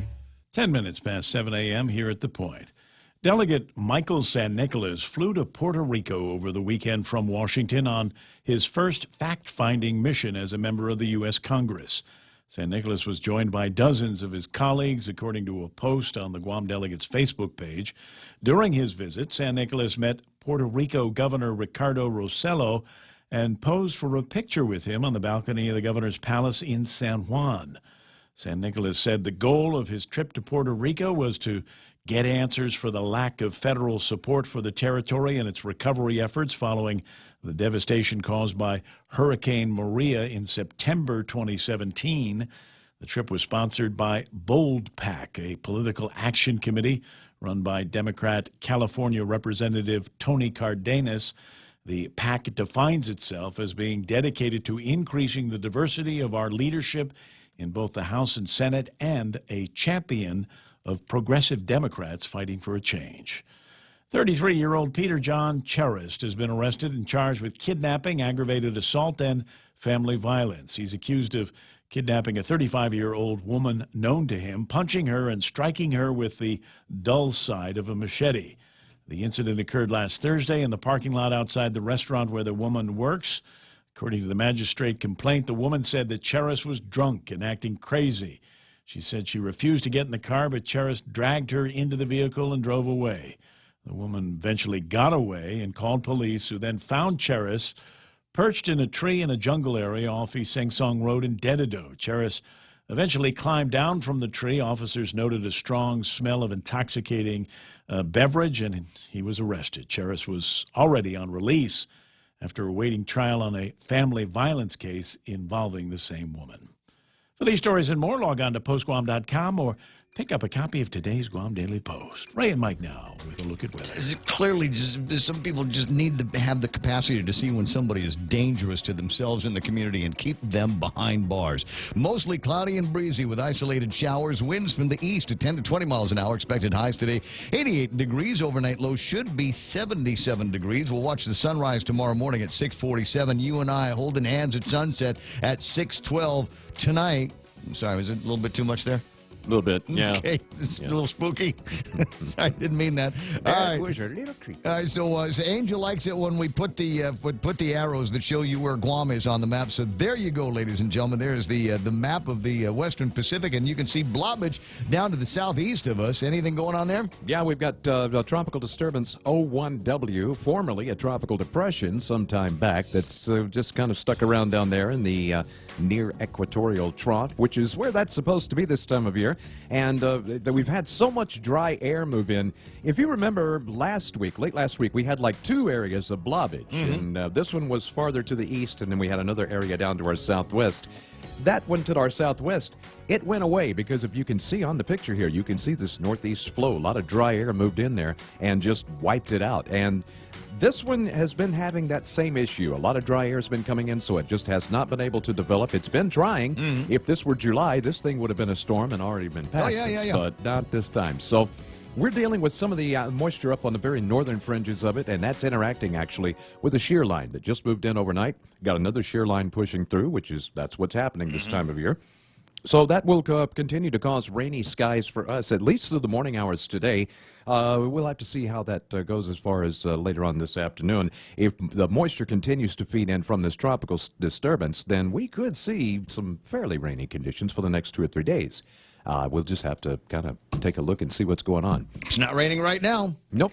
No, it's not too bad. Not this second. Yeah, we're kind of in between bands, so it's not bad. It's one of those things. If you don't like the weather, stick around 5 minutes. It'll change. 7:14 in the morning. That's news and weather together right here on The Point. Do you know someone who has difficulty following conversation in noisy places or turns up the TV a little too loud? These may be signs of a hearing loss. Ross Hearing Aids specializes in hearing evaluations, custom-fit hearing aids using the latest in wireless digital technology, and custom-fit hearing protectors. Call Ross Hearing Aids today to schedule a complimentary hearing consultation. 637-HEAR. 637-HEAR. Ross Hearing Aids, located across Shirley's in Harmon. I see where it says it's time for me to tell you that portions of the Ray Gibson Show are brought to you by King's Restaurant, decades serving the people of Guam from Tamuning and Harmon. Also brought to you by American President Lines. APL is shipping the future. Micronesia Renewable Energy. There's never been a better time to go solar, even on rainy days. And the guys over at Guam Regional Medical City, the first choice for all your specialty care needs. Docomo Pacific is making the Better Together bundle even better. 2 great services plus more.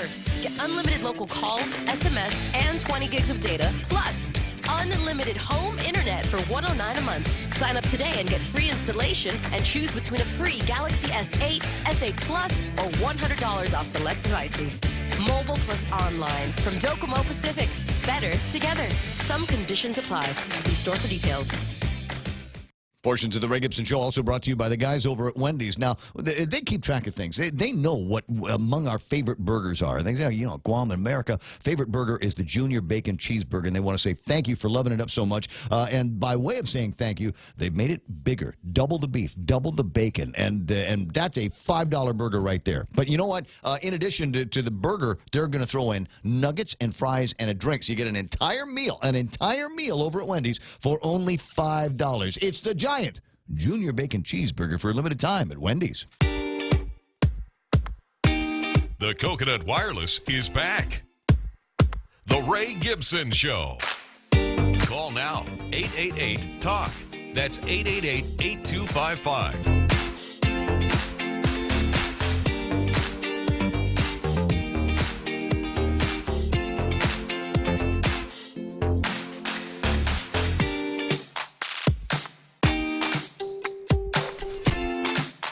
Yeah, Coconut Wireless. That's what the last hour sounded like, right? With Uncle Robert and then Arlene. That's some fun stuff. If you missed it, the program is featured as a video on demand on Facebook a little bit later on. And this, for some of you, you might have heard this before and go, yeah, I like to listen to you in real time, Ray. That feels like we're really close to the action. But here's the thing: sometimes there will be things that go on the radio, and you go, yeah, I'd like to be able to hear that again, or I'd like to share that with somebody. And the cool thing is you can do that with Facebook because, like I said, they keep the program as a video on demand for later on. And they do the same thing with Bob Klitsky's show in the afternoon. So if you get into one of those situations, it's easy enough to go to Facebook. We also load the show on a daily basis up to YouTube. We do YouTube Live. YouTube doesn't automatically save all 4 hours right away as a video on demand. So we go in and we add the hours ourselves. And when I say we, I mean I. So if you miss something, it's always available out there as a VOD, video on demand. All right, there's the numbers I was looking for, even though that one hasn't changed. Drat. All right, time to take a look at what happened in the market, brought to you by my pals over at, right around here. Let me see. The Dow Jones Industrial averaged backwards by about 86 points. I'm not 1,000% sure that's the correct number. So give me a second to refresh this page and see what the other big stories are that they're talking about. Stocks post back-to-back losses for the first time this year on earnings worries. First time this year. They make it sound like a big deal. Today's only the 15th, guys. Calm down. There it is. Dow Jones, they were off by 86 points, 23,909. The NASDAQ at 6,905. That's minus 65 points. And the S&P 500 backwards by about 13 points to close at 2,582. So the American markets are down. FTSE is down. Nikkei is going to open up. Not big, only up by 195 points.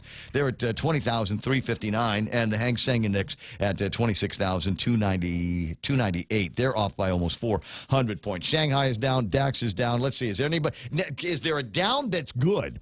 West Texas crude is down by, I want to say, about 95 cents, $50.64 for a barrel of West Texas crude. That's good news based on the last couple of days worth of trading. 50.64. Keep moving in that direction. That's good news. We'll keep an eye on the rolling average of West Texas crude because that's what they use at the CCU to determine what they're paying for gas at the pump in Singapore. Don't have any new Singapore prices. Tap us at 65.32 where it's been locked down. The data at least for the last 3 days. So that's where we are on those kinds of trading deals. What are some of the other big headlines that they're talking about? CNBC.com. Why Democrats are unlikely to cave on Trump's border wall as the longest shutdown ever drags on. And you can tell it's a big deal. Okay, everybody is looking at what the ramifications were. I think there were a lot of people that said, "Oh, it's shut down. It's just a couple of guys facing off on each other. One of those blank measuring contests." And I think Nancy's is bigger than anybody else's. But we got that going on in Washington, D.C., and now it is stretched to a point where people are actually missing paychecks. Yeah. That sucks. That's going to suck. And it's interesting to hear where, people are, I wonder if I've got enough in my savings to be able to miss a paycheck or two.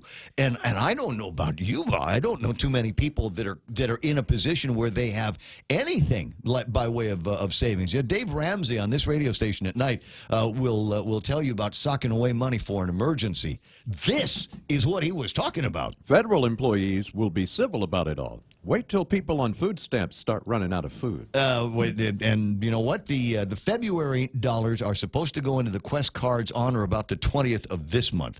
And after that, we don't know. I live next door to one of those recipients, Yeah. and he's told me they're real worried about what's going to happen. And, you know, he kind of knows how the streets are. Guy's been in DOC a couple of times, and he's like, it will not be pretty here if people run out of food. Well, here's the deal. You look in the back pages of the newspapers, there might be a couple of places where somebody will hire you. I don't know. Is this guy, you think he might be capable of being an entry-level legal assistant?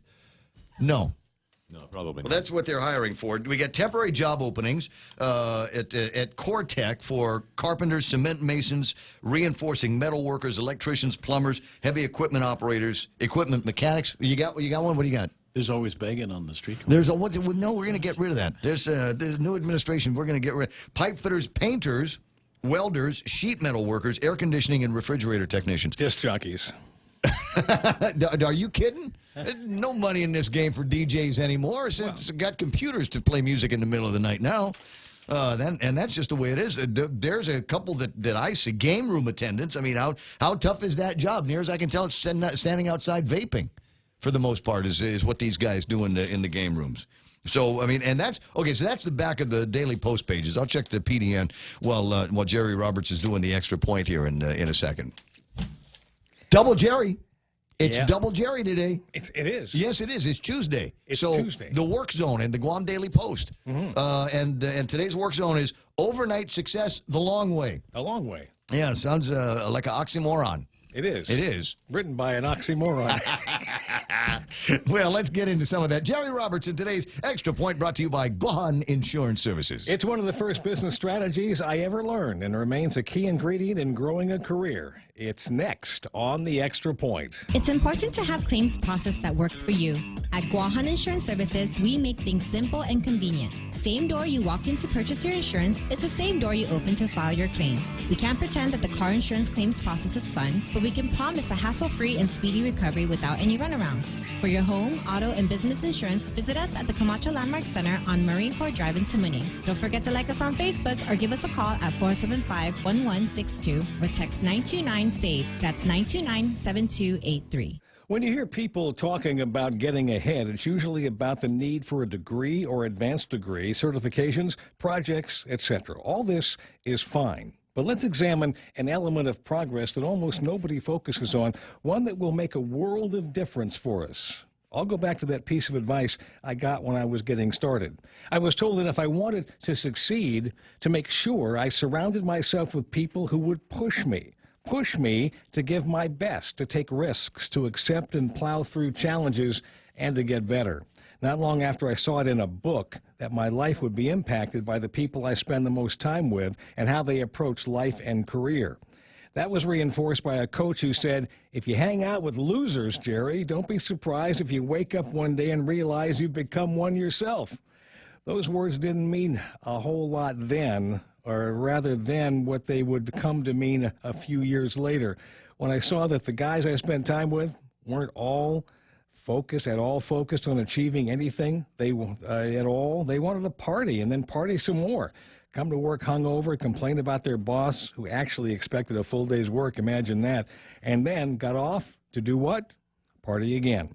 Don't get me wrong. We were friends, but it was easy to see that these guys were going nowhere, and if I stayed connected to them, that's where I'd be heading to. So I stopped hanging out with them. At first it was hard because people I liked were calling me a punk and stuck up, and I thought that I was better than them, and on it went. I just kept thinking about those words, that it was important to be around the right people. I'm not saying to turn your back on your friends, but maybe you can grow and then later help them to do the same. I always gave good effort, but being around people who had made a commitment to produce results, a commitment to achieve, showed me that I needed to step up my game to keep up with them. They pushed me to get better, and after a while, I returned the favor.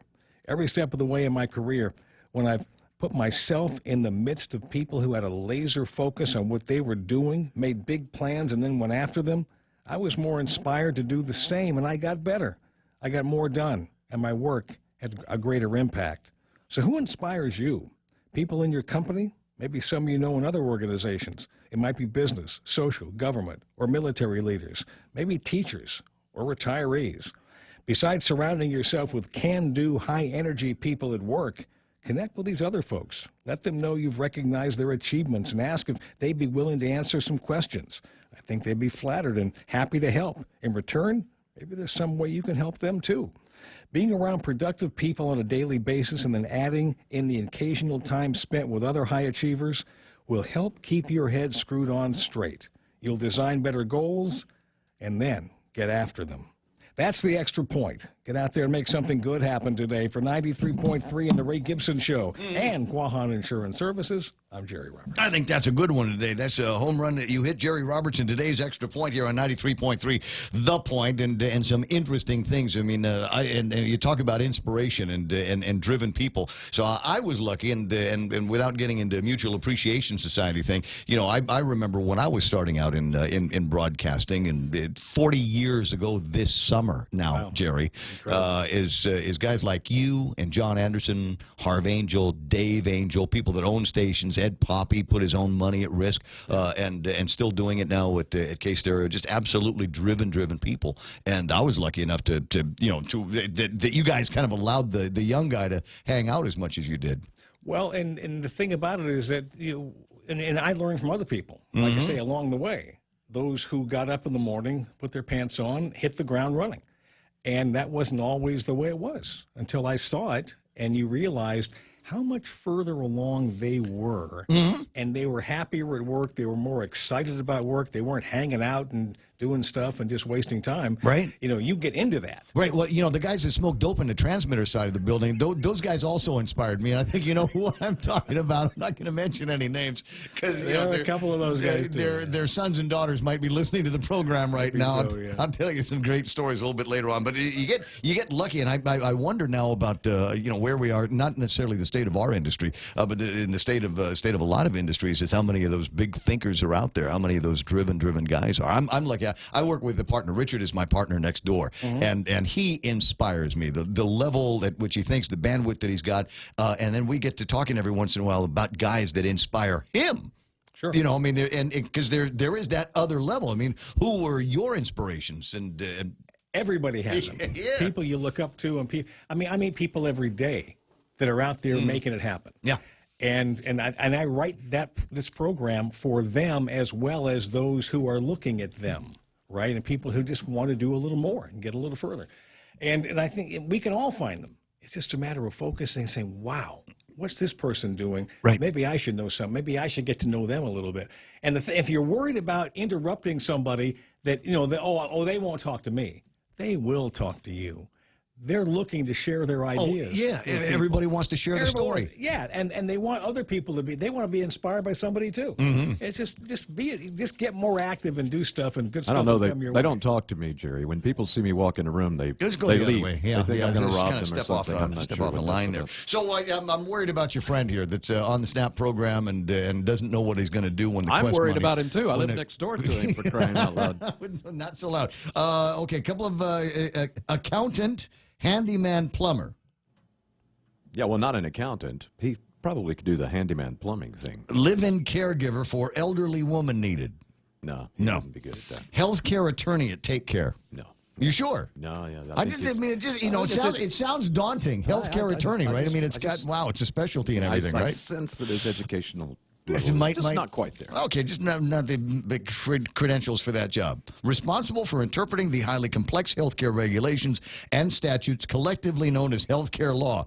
Yeah. If that means complaining about his foot surgery, then No. he's totally qualified. I'm just saying, there's opportunities out there, and if you can see the train wreck coming, get off the track. That was the thing I was just going to say. Don't wait for this thing to get worse. It's gonna do get something today. And you know what? If it gets better, you'll be better for You're it. ahead of the game. Yeah, you're ahead of the guys that are. Don't screw around with this. These are serious. The president is not going anywhere, and Congress isn't budging either. The Democrats are not budging either on this. So it's foreseeable future, But guys. it's the mentality of what you're dealing with, because on the other side of me, I've got a family living, a lady, single mom, raised a daughter. She's got a live-in girlfriend, and they're kind of struggling. I'm not sure of their whole financial situation. I know the mom works. But the daughter was like, yeah, we're going to get a new year, going to get going. Everything's going to be doing. We're going to, try to help ourselves and go get a job. And I said, well, good. I was like, even just start out with something right there at Oka Payless. They're hiring for baggage people or checkouts. And she looked at me like I had spoken Swahili to her. What? Go there and work? Minimum wage job? Get out of here. Yeah, my grandparents had a word for that. It's opportunity. It's 7:31 in the morning. There's Jerry Robertson, today's Extra Point. We got to jump into headlines from the Guam Daily Post. Here's Kevin Kerrigan. Half a day and good morning, Guam. In the headlines from the Guam Daily Post this morning, with the Archdiocese of Agana on the verge of formally filing for bankruptcy tomorrow, an amended lawsuit was filed yesterday in Superior Court against the Vatican. Attorney David Lujan filing the lawsuit on behalf of Mark Apparon, the nephew of former Archbishop Anthony Apparon. Mark Apparon previously filed a lawsuit accusing his uncle of sexually assaulting him. The amended complaint now alleges that the Holy See knew or should have known of the rampant sexual abuse of minors on island by its employees, but they took no action and instead covered up the abuses. The lawsuit seeks $5 million in damages from the Vatican. However, it'll be difficult to recover anything because the Foreign Sovereign Immunities Act generally protects a foreign government like the Vatican from any legal action filed in a U.S. court.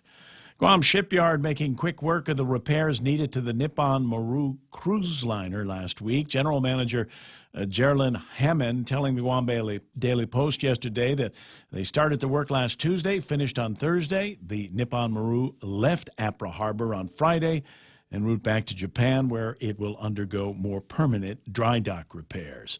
The Nippon Maru was departing for Saipan on December 30th when it collided with the Navy's Delta fuel pier in Apra Harbor. It punched a 5 by 7 foot hole in the stern at the waterline.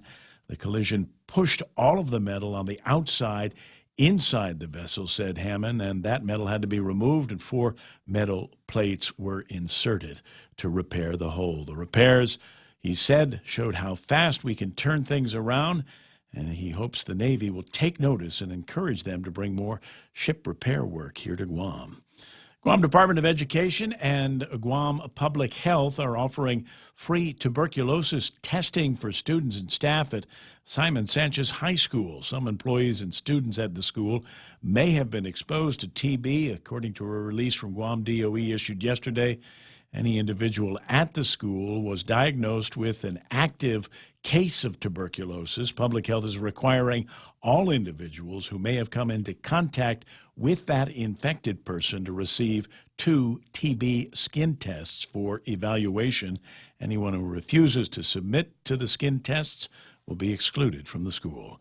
For these stories and more, log on to postguam.com or pick up a copy of today's Guam Daily Post. Thank you very much, Kevin. 7:34 is iConnect time. Swing by an iConnect or call them at 888-8888 and find out about the great plans they've got in store for you in 2019. Mobile, internet, and push-to-talk. iConnectGuam.com. Picture KFC's world-famous extra crispy chicken. Now, imagine it glistening in hot honey sauce.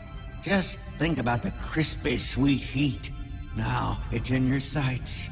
Reach for it. Almost there. Oops, this is a KFC radio commercial. But you can make your picture a reality by getting a Hot Honey Tenders basket. Also available in Hot Honey Chicken Family Meals. KFC, it's finger-licking good. Mike St. Nicholas put his trip report to Puerto Rico online. I'll read bits and pieces of it for you in just a little bit. Right now, traffic on the point, looking at southbound Marine Corps Drive, some of the usual spots as you get into the Waisangsong area in Dededo, beginning to thicken up a little bit. Might actually be moving slower than it usually does. Also a little bit thick up around the Guam Regional Medical City, that intersection that takes you to 1 and 3. Looking at, where the heck is that? Okay, it's right around...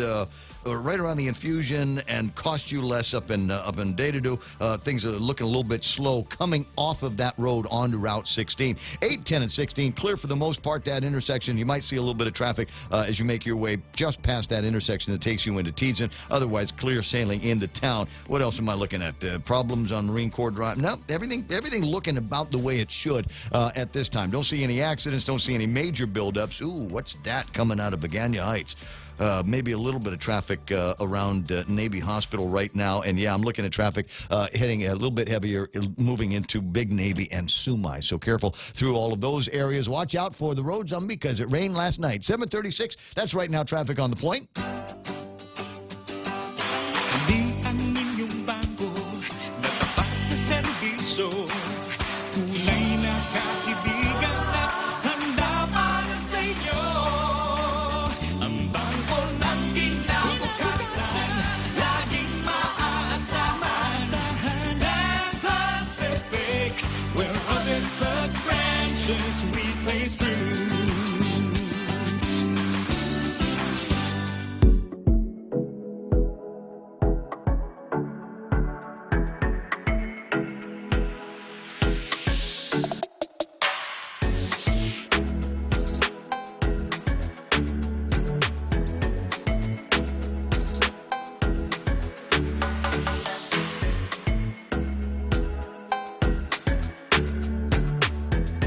Studio time now, 7:37. Let's see. Who's playing around on Facebook? I have all of the movers and shakers and headline makers in this town on Facebook Live. Chalorna Laron, Linda Gabriel. There's Nate Horn, Prudencio Meno, Eunice Mendiola. Jimmy Moylan is online. Good morning, Senator. Good to see you. Sahara Defensor, who is the boss of the legal shop over at Congressman Mike St-Nicholas's office, online this morning. Who's my the big shots? Bob and Connie. Robert and Sonia Respicio are there. Bob Camacho. Still taking pictures. Love that snap, buddy. Kaz Endo, Ed and Karen Untalon, John Wigston, Simon Sanchez is online. Jennifer Wynn, local boss of Senator Mike St-Nicholas's office. Wondering if I'm going to be talking about him. Yes, I will. Give me a second. Yoich Rengil, Renee Lau, John Ray Uggan, Lady D up in Jigo saying, good morning, everybody.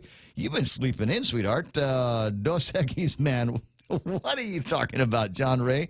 888-8255-888-TALK.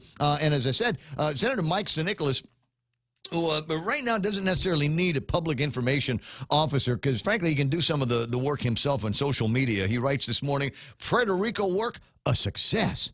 Highlight? On the plane back, our leader on this workshop came up to me and said, we need you to do a training in the Congress on the territories. I've been a congressman for 6 years and only heard for the first time from you in our panels that territories are under the plenary power of Congress. We can do so much. We need to know how, and we need to learn more. My work highlighted in panel discussions with dozens of members of Congress, reinforced by Puerto Rico officials, how federal inequities exacerbate government finances and contribute greatly to driving us into debt. I educated the group speaking as a territory experiencing the same challenges as Puerto Rico, explaining how we go into health care debt to make up for shortfalls in Medicaid funding and the lack of supplemental security income. Also highlighted was how veterans are not treated equally and how this is juxtaposed to the high levels of recruitment in territories. It's an interesting point. Let me translate that for you in English. We treat our veterans around here like crap, they say, which is odd considering how many men and women from Guam find themselves taking the oath of office. I further explained how fiscal uncertainty undermines self-determination. This was so evident in the various Puerto Rican leaders all expressing the same needs for relief, but also many on the opposite side of self-determination. Uncertainty begets uncertainty. I'll continue working to recraft the mindset of the Congress. Boy, there's you want to talk about your tricky lines in the job description. Working to recraft the mindset of the Congress and help all members understand that territories are their districts, too, under the plenary powers of Congress. It is our responsibility and only ours to ensure territories are treated fairly. We help them, they help us. We all help each other. Back in D.C., and it snowed. Good job. All right. Appreciate the trip report there. Doesn't say anything about, like I said, one of the very interesting things that are floating around in the conservative media is all of these Democrats that were a part, I believe, of the same trip that Mike was on that were in Puerto Rico, and the way the conservative media is painting it is while FAA and the National Weather Service and park guys and all these other folks, TSA guys, are working without any pay, we've got the Democrats jet setting and high flying to Puerto Rico because it's warm there and it's wintertime everywhere else. What did Mike say last line in his report here? And it snowed. 888-825-5888-TALK. Senator Jimmy Moylan on the line. Good morning, Senator. Morning, Ray. Good morning. It's a nice day in Guam, too. I didn't know about Puerto Rico, but I like our days in Guam as well. Oh, I've been having such a great time. The weather here has been just unbelievably good. We're at that time that, you and I know this from being little kids. It gets nice and cool out here. There's a decent breeze going. It's just wonderful to be outside. Even yesterday when it was a little bit warmer than it has been over the last couple of weeks, it was still nice. It was still nice, and if I didn't otherwise have plans, I would have gone out and reinforced the grill marks. Likewise. Yeah. Well, you're a senator now. You're not allowed to have grill marks. Anyway, 3 new pieces of legislation in the last couple of days, huh? Yes, I have Bill 17, which is an amendment to the current law regarding our increasing assessment fees on gaming devices. Right. Then we have Bill 18. Which is amendment to the current law regarding homeless, creation of a transition center. And then we're also creating Bill 19, which makes it anything where we do withdrawals or transfers from the Territorial Highway Fund that's not prescribed for that purpose, to make that a misdemeanor. Yeah, well, what we've seen in the last couple of years with E911 and a variety of other funds that got raided, it's important that we actually have a locking mechanism on these so-called lockbox funds to the degree that we can control it, and this restores, I think, the powers of the legislature to protect those funds, especially the Territorial Highway Fund, which is in. Now that doesn't mean that the senators are always going to get it right. Just FYI. Oh, right. Correct. Yes, I totally understand that. And the governor has the power in the Organic Act to do what they wish to do as well. But we just want to set the rules straight from the start. That's what we're trying to do, or what I'm trying to do. Okay, so I've taken a look at Bill 17, and basically what it does, it will go back over about a week or so. Last time I talked to Jimmy, there was a conversation about we want to roll back the Territorial Highway Fund. We want to ensure that we are able to roll back the business privilege tax from 5 to 4, and so we want to give things back that the last legislature and the last administration took away. And everybody likes the idea, except people in the government of Guam that are saying, well, wait a second, we've got to replace those funds. So what you're doing is going after the gaming devices, suggesting that we put some kind of device in the device so that we can actually see what transpires, what monies go in, what monies get paid out or authorized to get paid out. And that way we've got a better sense of what it is that DRT should be collecting. And then we increase what they should be collecting. Yes. These are all companion bills to reduce what we know is recessive tax, or basically it's the people's tax, and increasing our cost of living on Guam. So, yes, increasing the gaming taxes through monitoring system on these devices here. We're looking at October 2019 starting from 4%, increase it to 10%. And then in 2020, increase it to 12%. And then in 2021, increase it to 14%. So, yes. Why are you worried? Why are you taking that in stages? Are you worried that people will stop gambling if the taxes are too high? Is it like cigarettes? We'll tax the hell out of them and people will stop smoking? Right. Actually, no, but we're just giving it time for Rev and Tax to work with these figures, giving it time for the governor to figure out what she has in mind to plan out. So we're not saying do it everything right now. If the legislatures do wish to do so, and it gets passed into law, sure, amend it. But otherwise, we can look at this as a gradual growth in taxes to help the people of Guam pay for the necessities that the government must provide. Well, the problem that I have with this, and you'll need to go back and talk to guys like Dennis Rodriguez, B.J. Cruz, and others over at the legislature that were there when this gaming tax was put in place the first time. There was no gaming ongoing. There were no game rooms. They were all shut down. The devices were deemed illegal, and then all of a sudden, by stroke of a legislative pen, and I want to say by stroke of a pen at the governor's office. Then all of a sudden, the game rooms were brought back to life. They were resuscitated. They were, what's a Lazarus pill or something like that. and then all of a sudden, there are game rooms everywhere, and all of a sudden, gaming devices that at one point were deemed illegal to be used here on Guam were all of a sudden available in every village. Now, the idea that there was a caveat on this that said that when all of the bills at GMH were paid, then we would go ahead and sunset the game rooms and eliminate this gaming tax. However, there was an exhibit that was never brought into the conversation, which meant that the language of as long as Guam Memorial Hospital is in debt, there will be gaming taxes, and Guam Memorial Hospital will always be in debt. Therefore, I think we're stuck with these game rooms, and I think there are enough people in the community that have voted against gambling, institutionalized gambling here on Guam, and if you are suggesting that there's going to be additional taxes raised from these gaming taxes, it kind of puts the nail in the coffin, and it means that we're always going to have game rooms. Well, yeah, you can say that. I'm amending a current law. It does exist presently. I want more taxes out of it. I know this is something for the Attorney General to address, and I plan to call a meeting with our new Attorney General as well. I know there's a case that hasn't been settled. That's been going on for years and years and years. And let's say this bill does raise the issue once again, right? What are we going to do? We need to close this. We're either going to have it or we're not going to have it. If the people don't want it, that's fine too. But here's a way if we're going to generate some money to increase it, because we're way below the national average on national gaming taxes are 15 to 20%, and we've only been collecting 4%, which wasn't monitored for many, many years. Sure. And we still haven't answered the question: Are these machines legally? Should they be are we legalizing them in these establishments or not? So this just pushes the envelope one more time. Let's get it settled. I want to resolve it. And I think this is the way the people of Guam could come out and say what we really want to do. I don't want to mandate something that the people don't want, but at the same time, I think we should increase the prices. We should increase the taxes until such time that we don't have these machines or we do have these machines. Mm-hmm.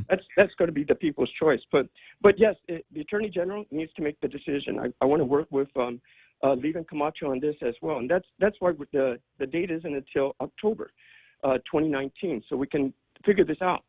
Well, it'll be interesting to hear what comes out of the public hearing when this does come up, and issues that are going to be brought up by members of the community that are not in favor of the game rooms. If you've opened up the conversation again, it will be an opportunity for them to come back and say, yeah, we were against it then, we were against it now, we're going to be against it in the future. And if this is a sin tax that you really want to collect from these guys, then maybe you're going to have to find someplace else to find the dough. Now, all of the rest of the measure is interesting because it will provide some protection and some additional revenue to the Guam Territorial Highway Fund, the assistance to the homeless program, which is new, and as Mike Sinicholas was talking about in his trip report just a few minutes ago, talking about the Office of Veterans Affairs and more that we should be doing for men and women who've served the community and served the country.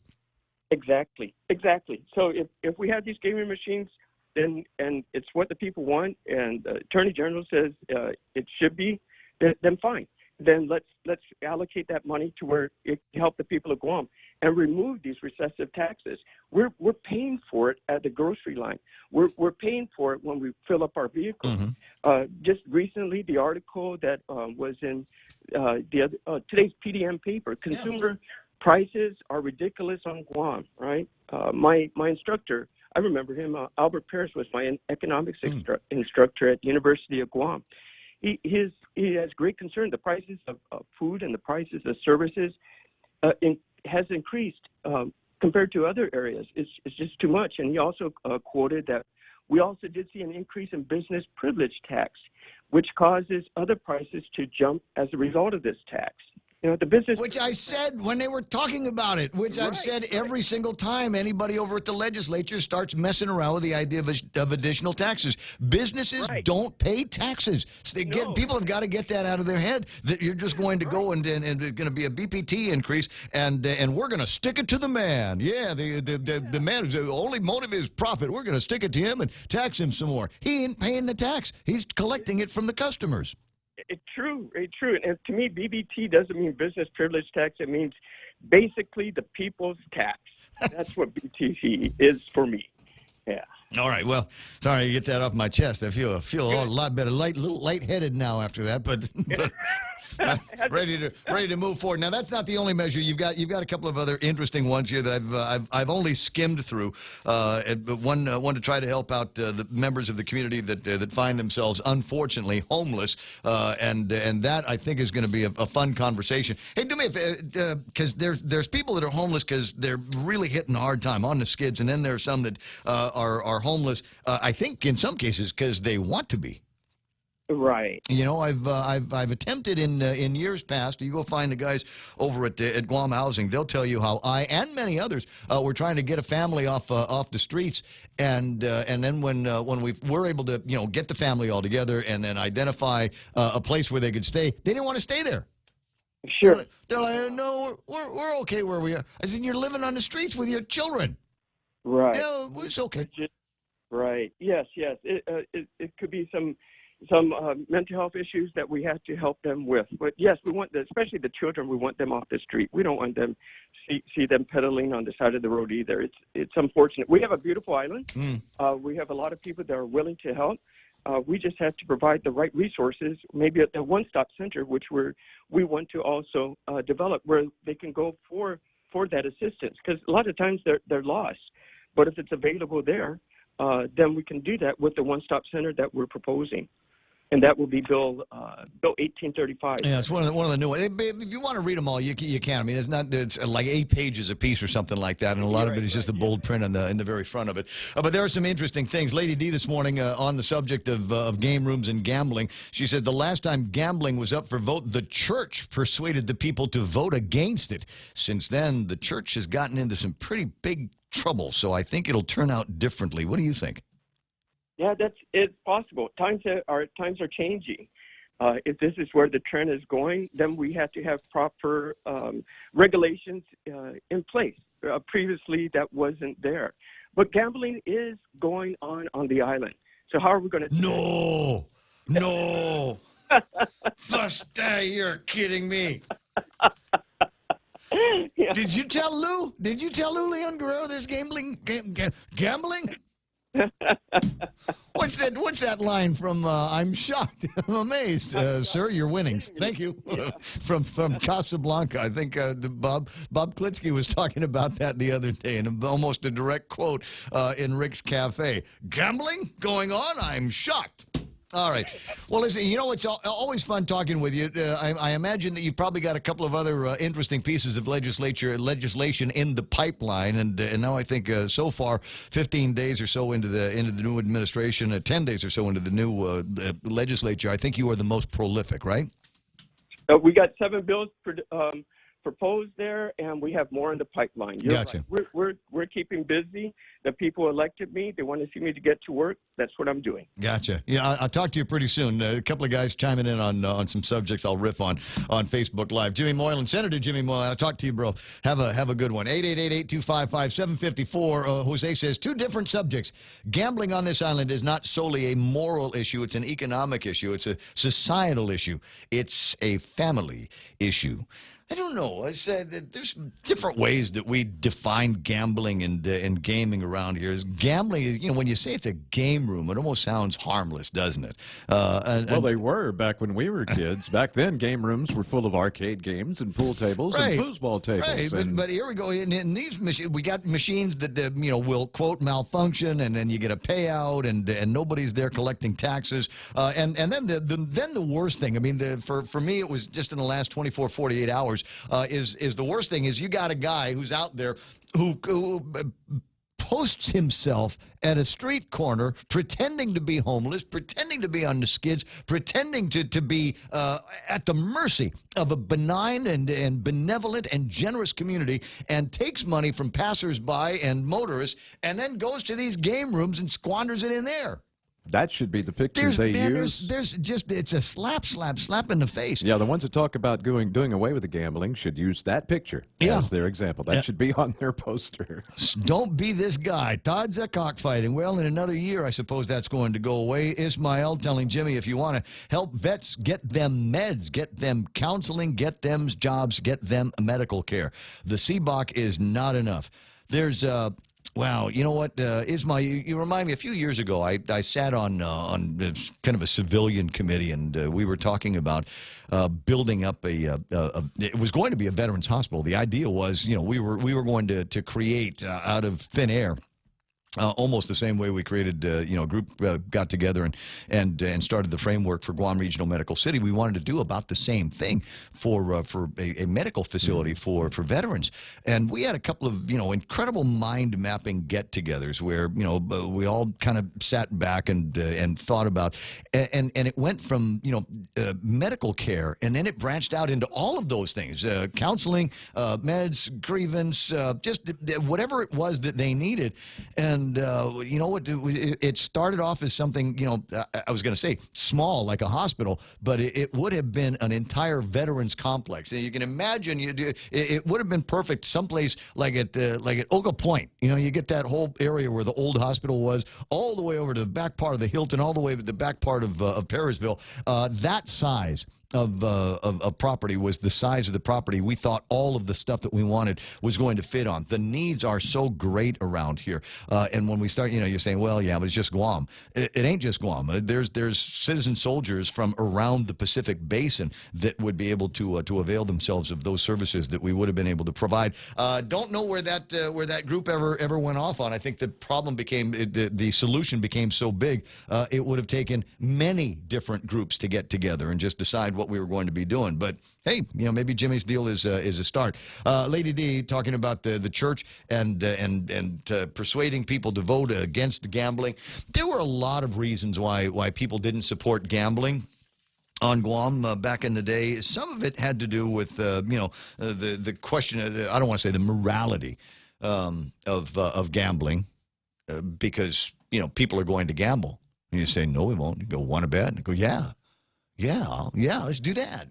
People will, they'll gamble. They'll see what the odds are. And pardon the pun. What? Want to bet? Want to bet? Nice. See? You got to listen to this show carefully. You got to turn everything else down, because otherwise you'll miss all of that important stuff. But anyway, so people are gonna gamble. But it wasn't a question of the gambling. It was a question of the casino gamblings and the opportunities for graft and corruption.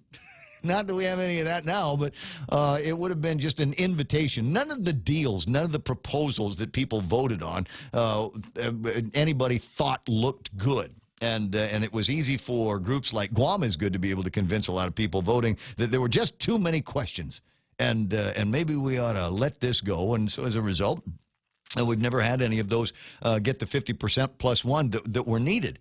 And that's why it always irks me. We couldn't get those things going in an actual plebiscite, but the legislature was, in the midst of trying to solve a problem at Guam Memorial Hospital, decided to sprinkle legislative fairy dust over the gaming issue and turn it in from something that the people had said no to time and time again.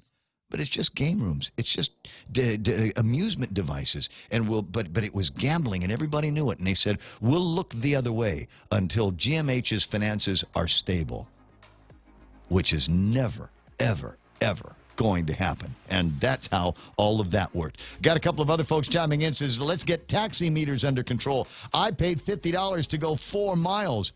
It is ridiculous. It is ridiculous. And how ridiculous is it?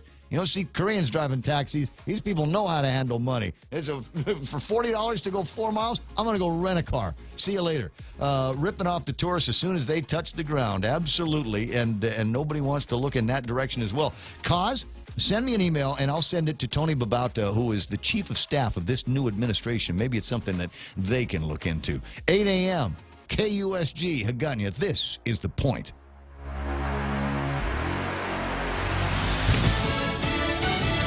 Bail's just been set at $5 million. I'm Lisa Brady, Fox News. The man accused of kidnapping a 13-year-old girl in Wisconsin and killing her parents, making his first court appearance moments ago. Mr. Patterson, are you willing to waive the time limits for a preliminary examination?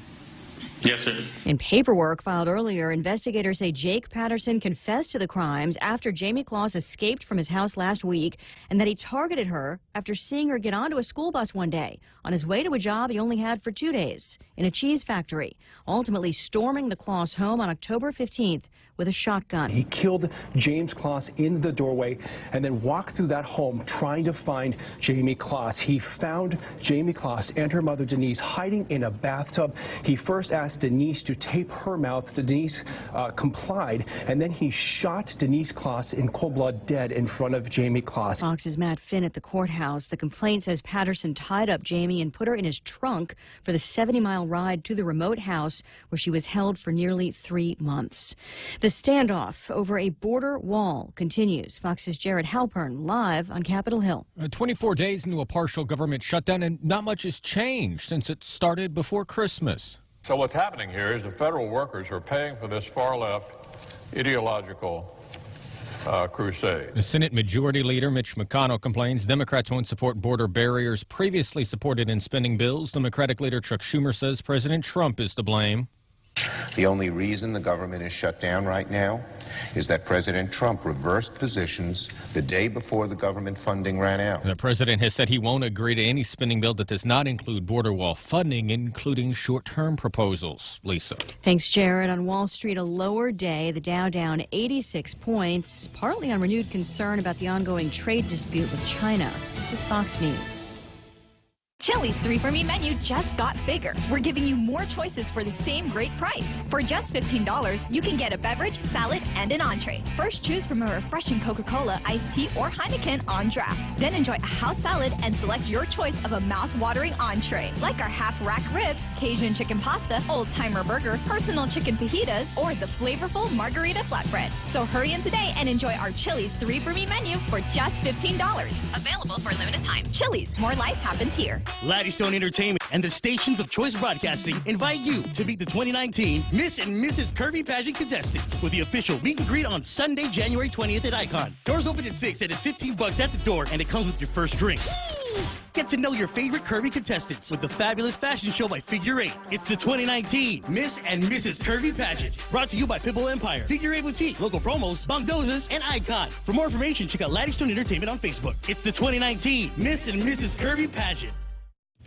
As the shutdown continues, there have been long security lines at some airports, including in Atlanta and Houston, with TSA staffing shortages on the rise. Over the weekend, Miami International Airport had to close its Concourse G.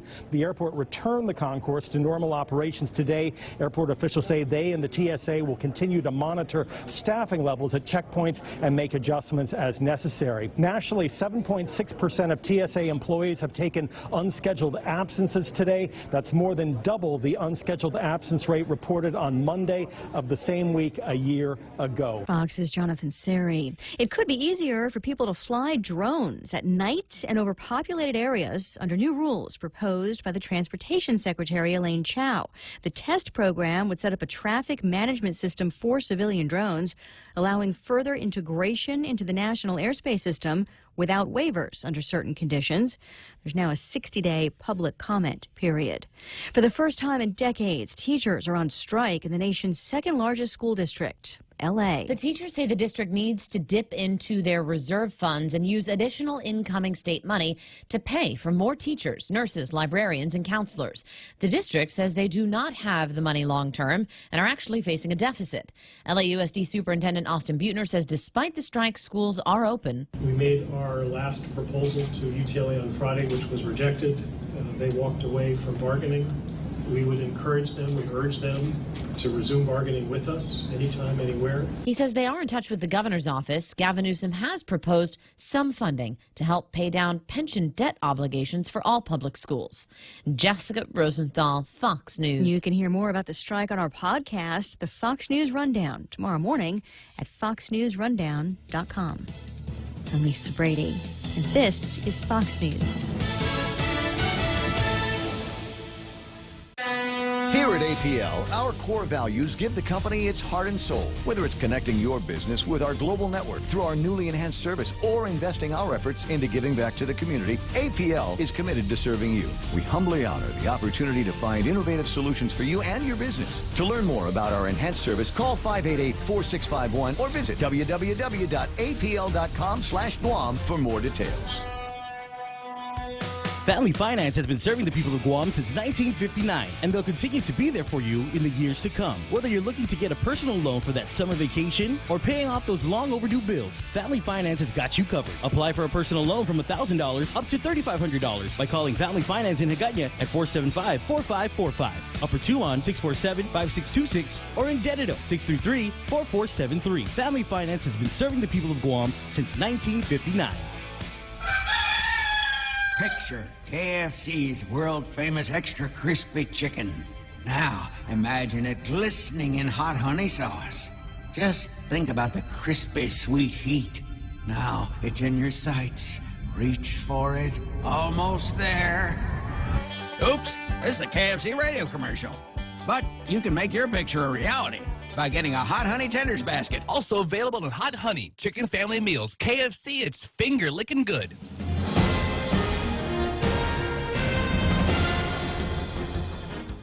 Alpha Day and good morning, Guam. News time here at The Point is 7 minutes past 8 a.m. this Tuesday morning. I'm Kevin Kerrigan. Here's a look now at some of the top stories from the Guam Daily Post. Guam Police Department spokesman Sergeant Paul Tapau reporting this morning that the Korean man injured in an auto accident on Route 10A Airport Road has died. It is the second traffic fatality of the year on island. The victim identified as 77-year-old Yoon Sik Park. The accident occurred near Papa's Restaurant on Sunday, January 6th. Park was taken to GMH. He died last Saturday, January 12th. According to Officer Tapau, an autopsy was performed on Monday by Chief Medical Examiner Dr. Aurelio Espinola, and it was determined that the cause of death was due to a broken neck and massive internal injuries. The case remains open, says Sergeant Tapau. Investigators have yet to determine if speed, alcohol, or drugs were factors in that two-car collision.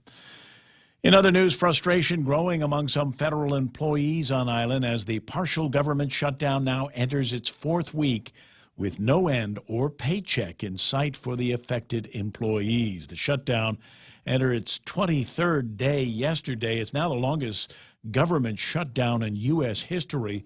Guam air traffic controllers who work for the FAA, security screeners working for the TSA, and the weather forecasters at the National Weather Service in Tidzin are among the federal employees on Guam who went without a paycheck last Friday. Cody James, the local president of the National Air Traffic Controllers Association, said all 25 controllers at the Guam Air Traffic Control Facility have been reporting to work, and safety has not been compromised, but he said, we've got a lot of worried people. Meanwhile, the National Weather Service office in Tidzin also feeling the pain. Forecaster Ken Clisholte, who is the local shop steward for the weather forecasters, told the Post that the shutdown is affecting morale very badly. He said, we have a number of employees who are living paycheck to paycheck, and they're really hurting financially, he said. We'll have more news after this. Docomo Pacific is making the Better Together bundle even better. 2 great services plus more.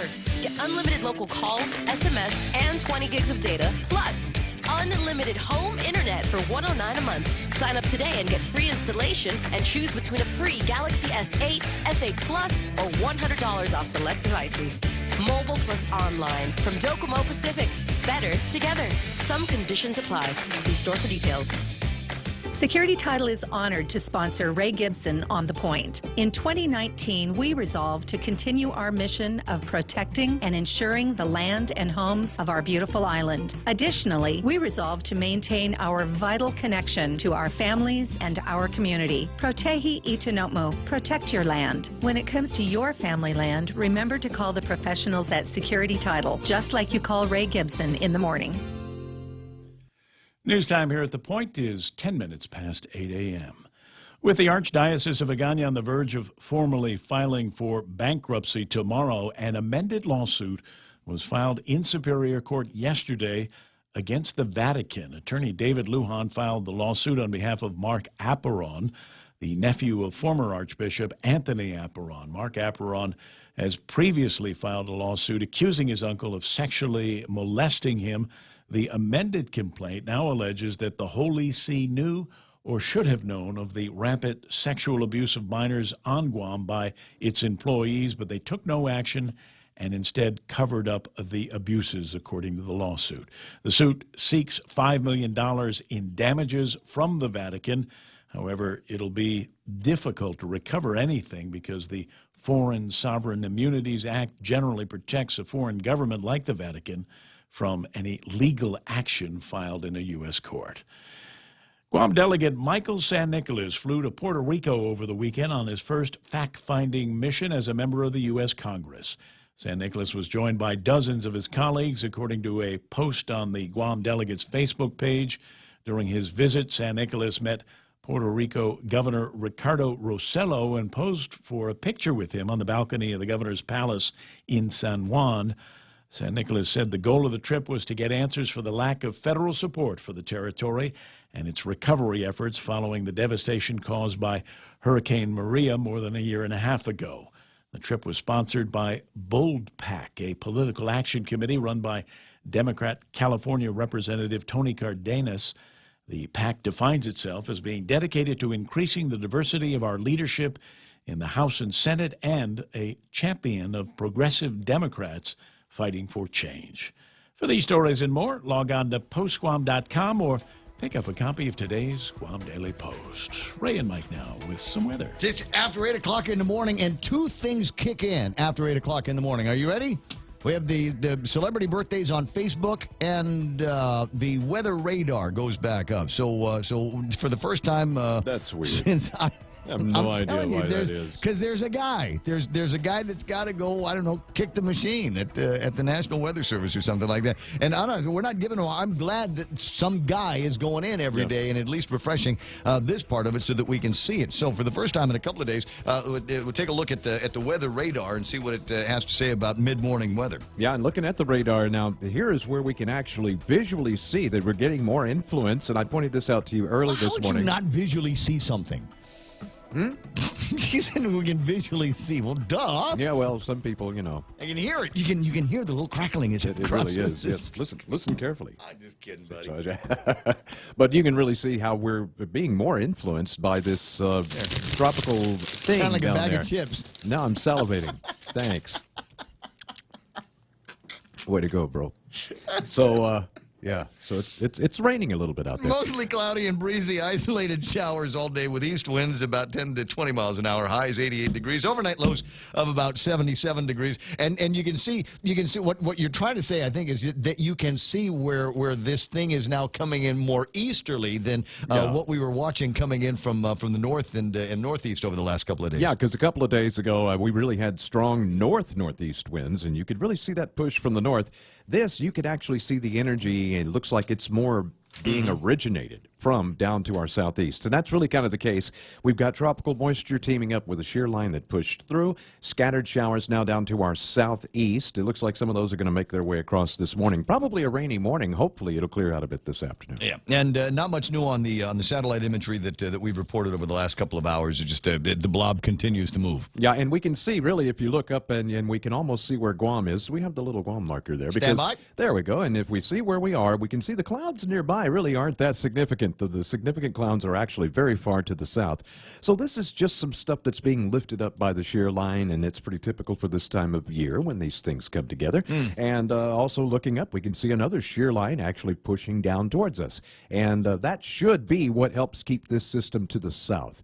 As that northerly push keeps coming in from those high-pressure systems in the Pacific, it will keep the trough down below 10 degrees, and that'll keep all the really bad stuff way down there. Yeah, all we got is a little bit of scatter up here. That's good. All right, so sunset tonight, 6:12, and sunrise tomorrow morning should be about 6:47, and it's going to be an exciting Wednesday, and I'll explain why as we make our way between here and the 9 and the 10 o'clock hour. It's 8:14. That's news and weather together.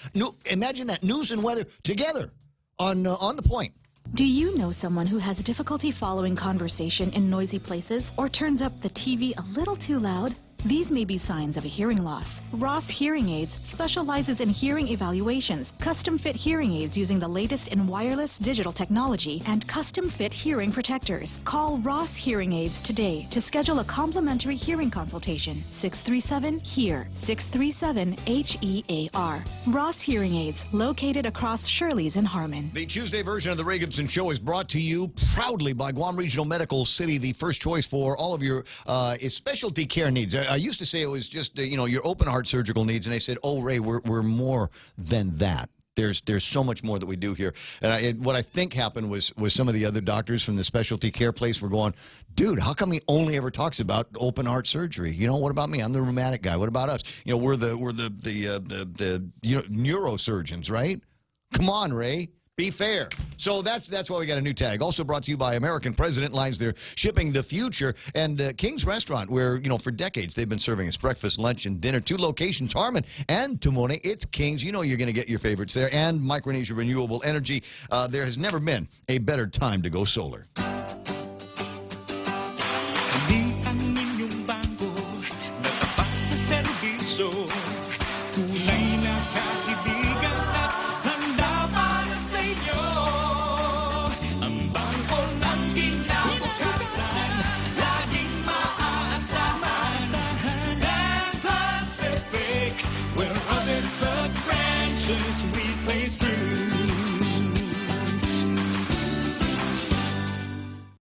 But there's more. I'm supposed to talk now about somebody else. Wendy's, where they've got the giant junior bacon cheeseburger. Now, everybody loves the junior bacon cheeseburger. Like I said, I go in there, get a bucket of chili and a couple of Dave's Hot and Juicies and go, that's just not enough. I need more. How about a junior bacon cheeseburger? And they said, you know what? We'll reward you, Gib, for your love of the junior bacon cheeseburger by making it massive, huge, giant, as a matter of fact.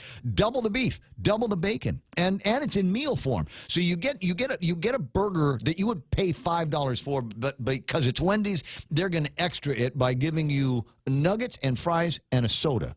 God, how can you not love Wendy's? Real Talk Radio is back. Welcome to The Point, Guam's FM News Talk Superstation.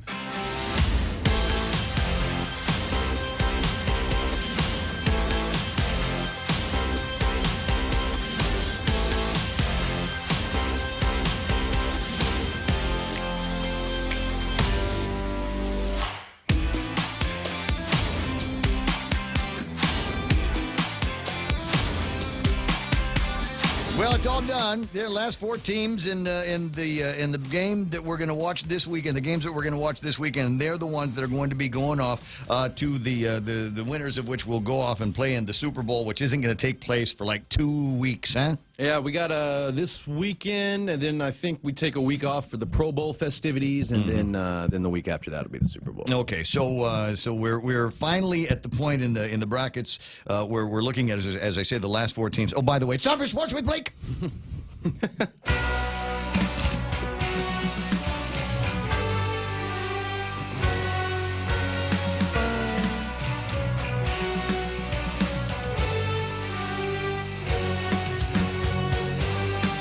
I'm just going to leave it loud since you tried to be sneaky. All right. I'm sorry. Because I'll forget. I'll forget to say it's time for Sports with Blake. Yeah, sometimes I do. And so I figured I better knock that out early and then get into it. And anybody that's watching on Facebook Live, now is the time to lean into your Facebook Live and tell us who it's going to be here. Chris Biacchino already in it. He's got this. It's already in the clipboard, so you can just copy and paste it. Los Angeles Rams. And they're going to be taking on the Saints. Now, I'm doing this for posterity here, guys. So I'm asking you on Tuesday who you think is going to be winning in these in the finals here before we get to the Super Bowl. All right. So so we'll start with the first game that's going to take place 6:40 p.m. Stateside time on the 20th. So it'll be early in the morning. I got a 6:05 a.m. Sunday for us. Okay. So so the first Sunday game is going to be the New England Patriots and Kansas City. I'm going. Well, I mean, I'm gonna. It's pretty obvious. The two teams that I said were going to be in the Super Bowl are still there. Okay. So I'm going to take the Chiefs. I said Chiefs Rams. They're still playing. I'm going to take Chiefs. Right on. Yeah, I'm concerned again with the Andy Reid. Constant failure to get out of the playoffs with his teams, and he's had some really, really good teams in the past. That being said, this game is in Kansas City. The city itself is hungry. It's been a long time. Yeah, but the city's not playing. But the fans are just rabid about it. I mean, it's been 26 years since they were in an AFC championship. Yeah, what's that tell you? It's been a long time. They're ready. Last time I think they had Joe Montana, right? Yeah, the thing about it is, right? Facebook Live, he's going, home teams are going to fail this weekend. It's going to be in Kansas City, and that is known to be a pretty loud place to play. It's not the loudest because it is an outdoor stadium, but they're going to be ready for it. I've got to lean. It's going to be a close game. I say Kansas City going to eke this one out at home against the Patriots. Okay. Yeah, I mean, I'm sticking with the Chiefs. I know people are tried and true on the Patriots, and I'm probably a fool, like I was last week, for thinking that it's over. I'm going to take the Patriots. Okay. And I mean, to be honest with you, it's one of those games where, I mean, either team could win. They're both very good teams. It's going to be a really good game, I think. Yeah. Lady D says, go Eagles. They're done. Yeah. Sorry, hon. They got grounded. Last weekend. All right. So, and the next game is going to be, what time is it going to be on Sunday? 9:40 a.m. Okay. L.A. Rams and the New Orleans Saints. That game down in the Mercedes-Benz Superdome, not to be confused with the Mercedes-Benz Dome, which is where the Super Bowl's happening in Atlanta. I guess Mercedes is sponsoring both domes. Yeah, they got a lot of money. Yeah, but the Superdome is going to be the site for this one. And again, just like Mike was saying with Kansas City's Arrowhead, this one now you don't have to worry about weather, right? But you do have to worry about the home crowd and the sound. And Drew Brees is a legend in that building, so good luck, Rams. It's going to be hard, but I think if they play like they did against the Cowboys, I don't think anybody can beat them. So we'll see. But I'm taking the Rams. Okay, so you're taking Rams. Yeah, I'm taking the Rams. It's going to be a great game. New Orleans at home. I just have to almost believe that Drew Brees is about to go out with a storybook ending and wind up winning this game and then beating whoever in the Super Bowl and then retiring. Because he set all these records. He passed everybody. There's nobody better than Drew Brees now, so why not win the big one and then step off? First game as a 40-year-old, too. Turned 40 after the last game. Happy birthday. So you're saying Saints? Saints. I got to go with the Saints. All right. So for clarity, this is the way it works. Blake and Mike team up. Kansas City Chiefs are going to win that. I still got a lot of faith in the Patriots because, frankly, they've never let me down. They've always gone to the dance, right? And so, also for clarity, L.A. Rams. That's Ray, because I'm with Rico on this one. I think this is going to be a Rams game for no reason other than Rico said so. But Blake says it's going to be the Rams. Mike says New Orleans Saints. Yep. And that's the way it's going to shake up. We'll see what happens when we all get back together on Monday morning and see if we all still like each other. And Lady D says. With response to the Go Eagles thing, she says, you got to be behind your hometown team, win or lose. Lady D's from Philly? Apparently. Huh. And the chickens are all from there as well. Yeah. She's much too nice to be from Philly. And I am behind my home. I'm actually from Dallas, so I'm behind my hometown and Dallas team. is out. Yeah, and they're out. So I can't get behind them. You weren't behind them last week. All right, so let me see if I can make sense of a little bit of this mess here. 888-825-5888-TALK. There's a few videos that might be worth showing on Facebook on the Facebook Live here for a second, but I'm not sure if I actually got around to sending it out to where it was supposed to be sent. So it's either that or it's still hanging out in the ether somewhere. And I might find it in a second. Now, there's a couple of other things that are going on that are based on some football games that some of us saw, that some of us weren't paying all that much attention to. Fans admonished in the Chiefs-Colts AFC playoff game. Apparently, it was snowing so much, and you'd remarked about that yesterday. It was snowing so much, they made snowballs and started throwing them at people on the field. On the field, and actually, so when Andy Reid, the head coach of the Chiefs, saw that, he went straight up over as close, right up to the front row, right behind the bench there, where where the stands start, I guess, and he was yelling at the people throwing it because. In the past, when things have been thrown on the field, the refs will penalize the team. So Andy Reid didn't want to get a 15-yard penalty for, basically the hometown. Yeah, so he didn't just yell at him just, to be cool. He yelled at him because it's an important game, and you don't want to get a 15-yard penalty because some bonehead in the stands decided to throw a snowball at the Chiefs. You know what I mean? Like, they would still get penalized. But, the fan threw it at the Chiefs bench. It wasn't like he threw it at the Colts team. Right. A Chiefs fan threw it just kind of funly at the, lobbed it into the Chiefs bench and the Chiefs sideline. Andy apparently missed somebody on the Colts team. And then in another pregame stunt, apparently in Chicago, 100 people failed the Cody Parkey field goal challenge. Yeah. They went out there in the snow and tried to recreate it. One guy fell down. I saw that. They were like, because all these people were talking trash about field goal kickers, and so I don't remember whoever did it. They were like, oh, so this is what you tweeted about the field goal kicker. Would you like to try? And so they let him try, and because it was snowing on the ground, most people just fell down. Like, they didn't have the traction to even get the kick off. They just slipped and fell at the tee. So, funny. Yeah. And then somebody running around with, apparently Tom Brady has got this coat that he wears on the sideline for the very, very cold games that makes him look like the mountain on the Game of Thrones. Yeah, he's like 4 feet worth of pads. What's really funny is on really cold games, he'll cover it and he'll put on a big beanie, which got a big puff ball on it, and then and he'll kind of hunch over, so he looks like he's like a little kid, kind of sitting on the sidelines in his grandma's Afghan, just shivering, waiting to go out there. All of these moments will be lost in time, like tears in rain. Yeah. Just because it's. Sorry, I'm just quoting Blade Runner, right?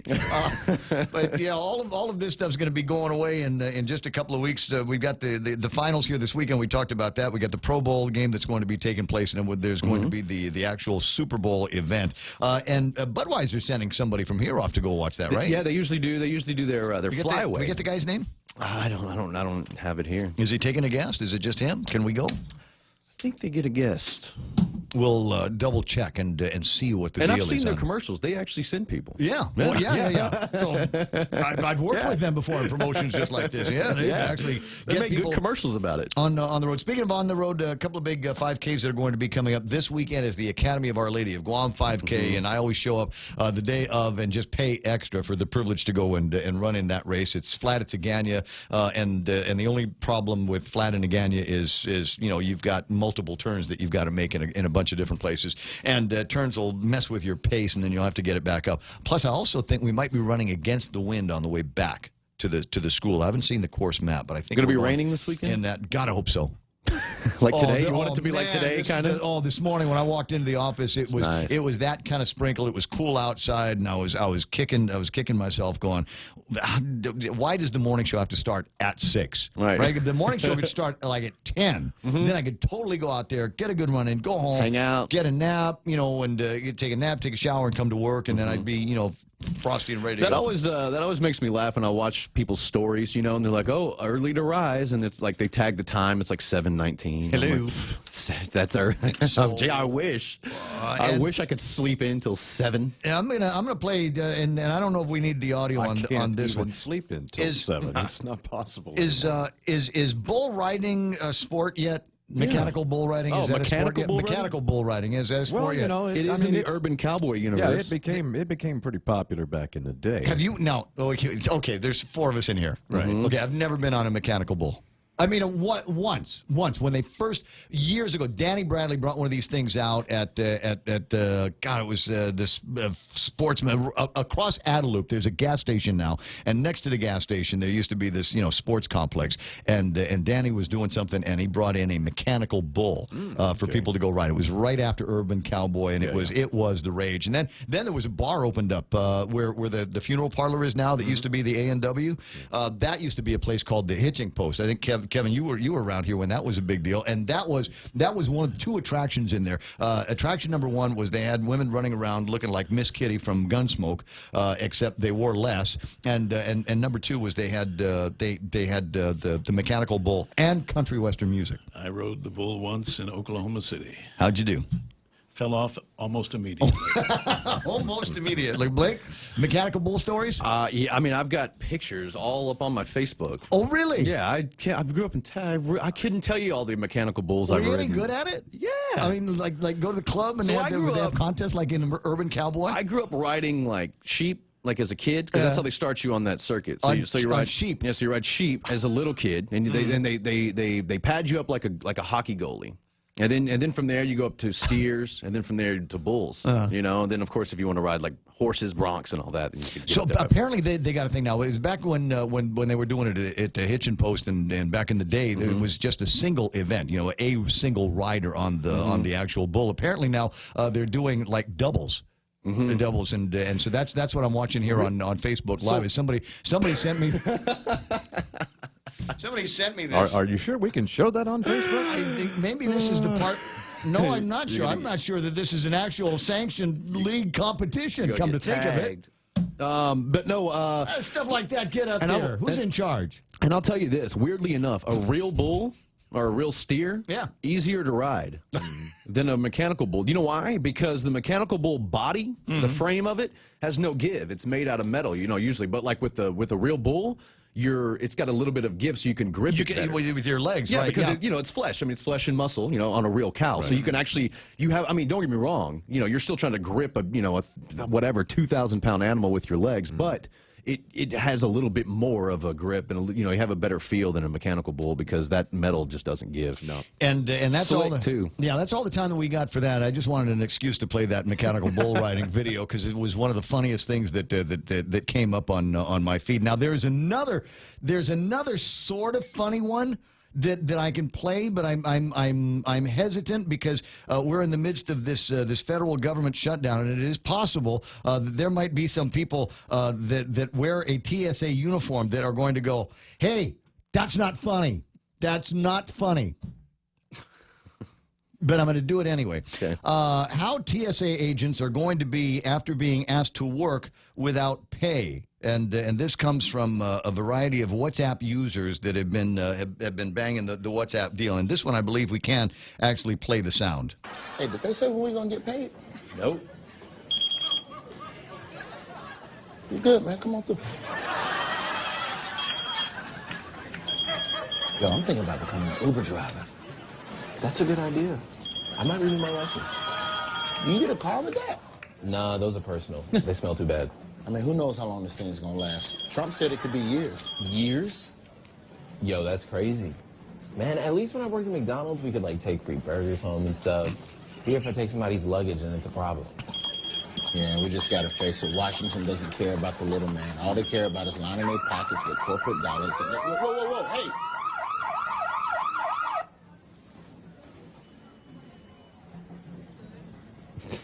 This a sandwich? Oh, God, I'm starving. Come here. Have a safe flight. Yeah. Is that banh mi? Mm-hmm. Can I get some of that? Is that banh mi? Yeah. It's Tuesday. A banh mi. You gotta see it. The Of all the visuals are sandwiches. priceless. Yeah, because the people coming through, they got like pretty sure Bud Knight came through from the Bud Light commercials. The mountain. Yeah, there's a from mountain. Game of There's Thrones. some zombie guy in a hazmat suit. So yeah, to the lighten up if you found that offensive here. It's a tough time, and in fact, in a little bit we'll talk with Greg Karabrock from over at Take Care. They have obviously Take Care of the health institution. They've got people in their family that are federal workers, and they want to make sure that they're taken care of. We'll talk about that. Bank of Guam, First Hawaiian Bank. They've got a couple of programs that we can talk about as well. Listen, that's all the time that we sort of have for sports. Yeah. So I appreciate you coming by. Also appreciate this this here in the studio, and I'm going to tell you what it is, and also read the contents of the bag and show it up on Facebook Live. It's a bag of Lay's salt and vinegar potato chips. Now, just the fact that I said salt and vinegar, you're salivating. It's coming out, and you can hear a little bit. Right underneath. There's an Australian word for that, and I don't know what it is, but when you start to hear the crunch. right? You can hear the chips inside the bag, and you're going salt and vinegar. Remember the first time you had salt and vinegar? Yes, Somebody I showed do. you the thing, and you said, "There's no way that's going to be good." My mom had a bag of them, I think, from either Schlotzsky's or Subway in the early 90s, and I dove into them. I was excited. I'm like, salt and vinegar? Yeah. Yeah, I thought this is going to taste like old people's feet. But as it turns out, it wasn't as bad as I thought it was. So that bag may stay in the studio. Hey, you better go to your studio. You know, some feet taste better than others. I've heard that. This is why we don't work at that place at a Gagnon Shopping Center where they do people's feet. And there's just no way that I could do that job. Listen, you better write. It's 8:34. Kevin Kerrigan's got headlines next. Guam Regional Medical City. We bring the healthcare advances of the world directly to you. We are an acute care hospital that complements your needs with our robust outpatient specialty clinics. From preventative care to critical care, we strive for consistent excellence at GRMC. Our core philosophy is where patients are partners, which means we work as a team to make a healthier version of you. For more information about GRMC, visit us at grmc.gu.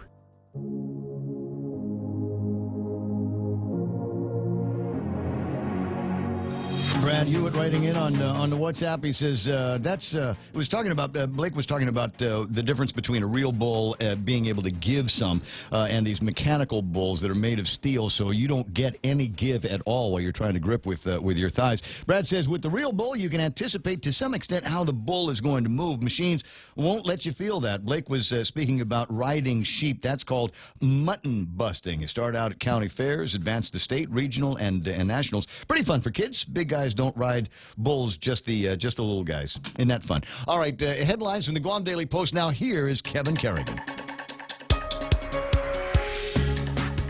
Half a day and good morning, Guam. In the headlines for the Guam Daily Post this morning, Guam Police spokesman Sergeant Paul Tapau reporting that the Korean man injured in an auto accident on Sunday, January 6, has now died as a result of injuries he sustained during that crash. The victim, identified as 77-year-old Yoon Sik Park. It is the second traffic fatality of the year on Guam. Park's vehicle struck another vehicle on Airport Road, Route 10A, near Papa's Restaurant. Park was taken to Guam Memorial Hospital.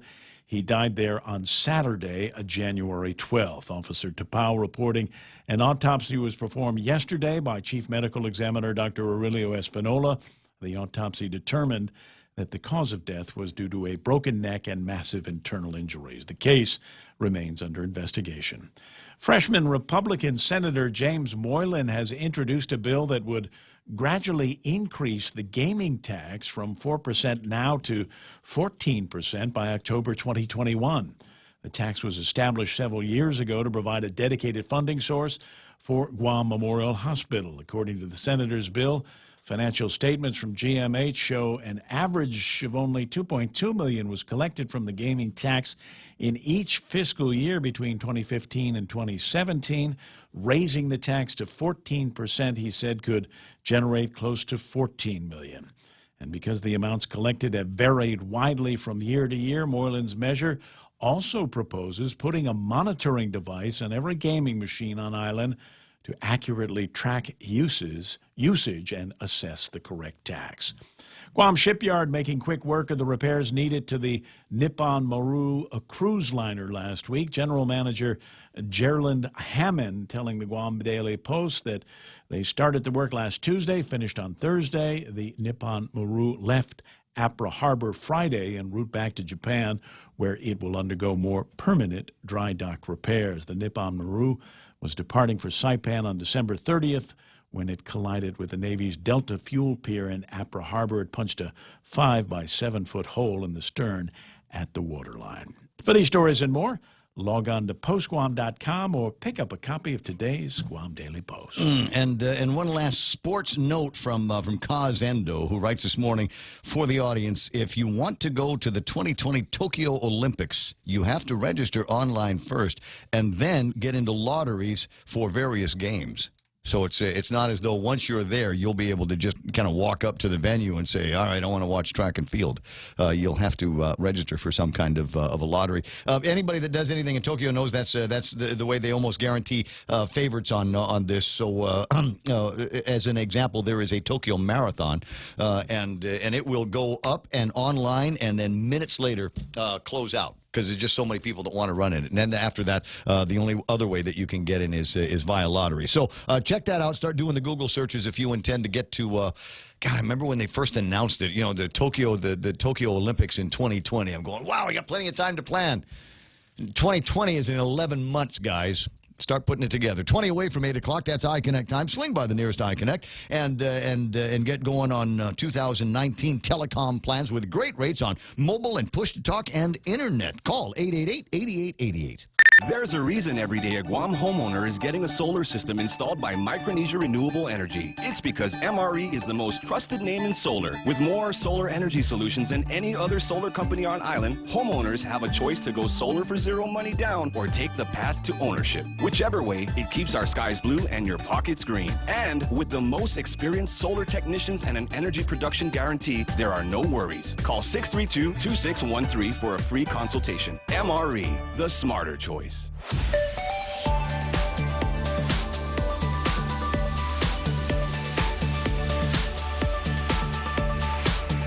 Studio time, 20 away from 8 o'clock in the morning. Is it time to take a look at the traffic gizmo and see if there is anything out there? You know what? I was looking at the traffic gizmo not that long ago, and it was just traffic in the usual spots. You give me half a second here. Let me unlock something so I can find. I'm sorry, it's completely unprepared for this part here, but let me see. It's calling up the data, and the data is showing that there really isn't that much to worry about. You might see some delays at some of the bigger intersections, but nothing fantastic. I don't see any accidents working like that. If you do, that is invisible to my gizmo, 888-8255 is my phone number, or WhatsApp me pictures of the wreck at 988-5874. FYI, anything that you send me becomes our property, and I share with Kevin Kerrigan, so it becomes the Daily Post property as well. Here it is. That's traffic right now in the point. Cheers to 80 years. It's our 80th anniversary, and the gifts are on us. 80 gift certificates, 8 shopping sprees, 8 staycations, and 1 round-trip flyaway for 2 to Manila. So how do you enter? Calvo's Insurance personal home and auto customers are automatically entered. Non-Calvo's customers may enter by receiving a qualified quote. It's our way of saying thank you for trusting us for the past 80 years. For more details, visit calvos.com/giveaway or call 472-6816. Calvo's Insurance, serving Guam for 80 years.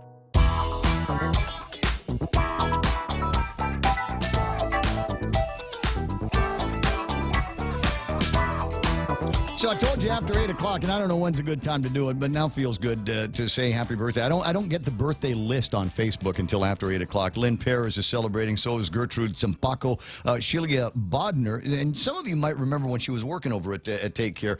She is celebrating her birthday today. So is Joanne Cruz and Doris Hastings, Doris Castro Mattingly Hastings. She's got a couple of identities on Facebook, and Harry Conception.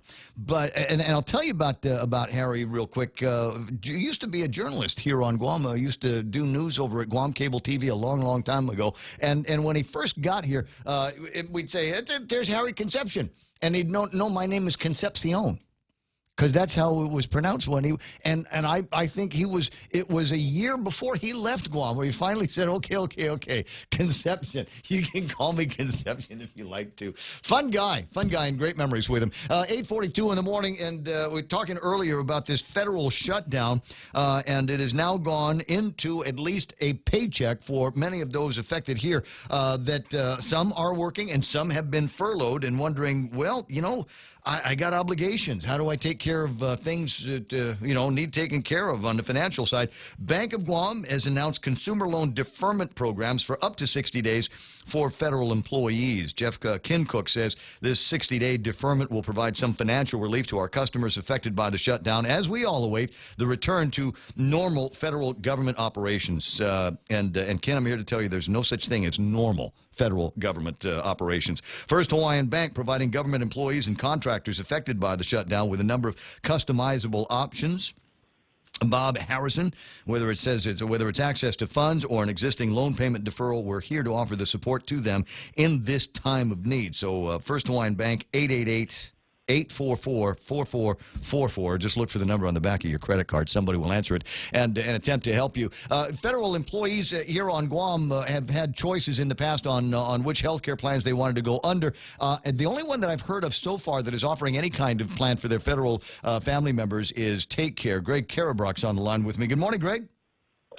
Morning, Ray. It's an interesting time that we're living in, isn't it? It's wild. Who would have thought that 3 weeks into this that we would be at this position? It's crazy. And I don't see any end in sight. They continue to be scrapping over it in the White House. Nancy Pelosi and the president got together, and other members of that gaggle. And Pelosi says, "Well, we're not going to give you what you want." The president got up and walked out. Yeah, the two sides seem to be pretty dug in, and in the meantime, federal employees are stuck in the middle, trying to live day to day. Yeah. Well, and we've talked to them, and I'm delighted with the ones, and have said when this is all done, we need to build a medal or throw a parade for the guys that are working at parks, working at the FAA, the TSA, National Weather Service, and I'm sure there's a couple of other groups of federal employees that are continuing to work despite the fact that the government is in shutdown, and others in their places are on furlough right now. So unsung heroes, to be sure, to keep things going in this, as you say, crazy times. Now, what in particular is Take Care able to do for members of your federal family? Well, for our federal members in general, it's important to point out that they have not lost their coverage during this furlough. So there is no loss of coverage, even though there is no paychecks going out. They haven't lost their coverage. That's still in place. And if they have a medical situation, they have coverage in place.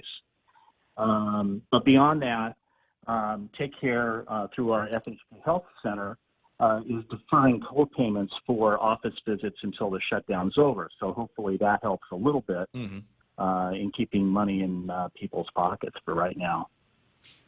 How long can Take Care last this out? I mean, even the banks that I was talking about, some of these are 60-day deferments and things like that. So is your coverage going to last over the long dry spell if one happens?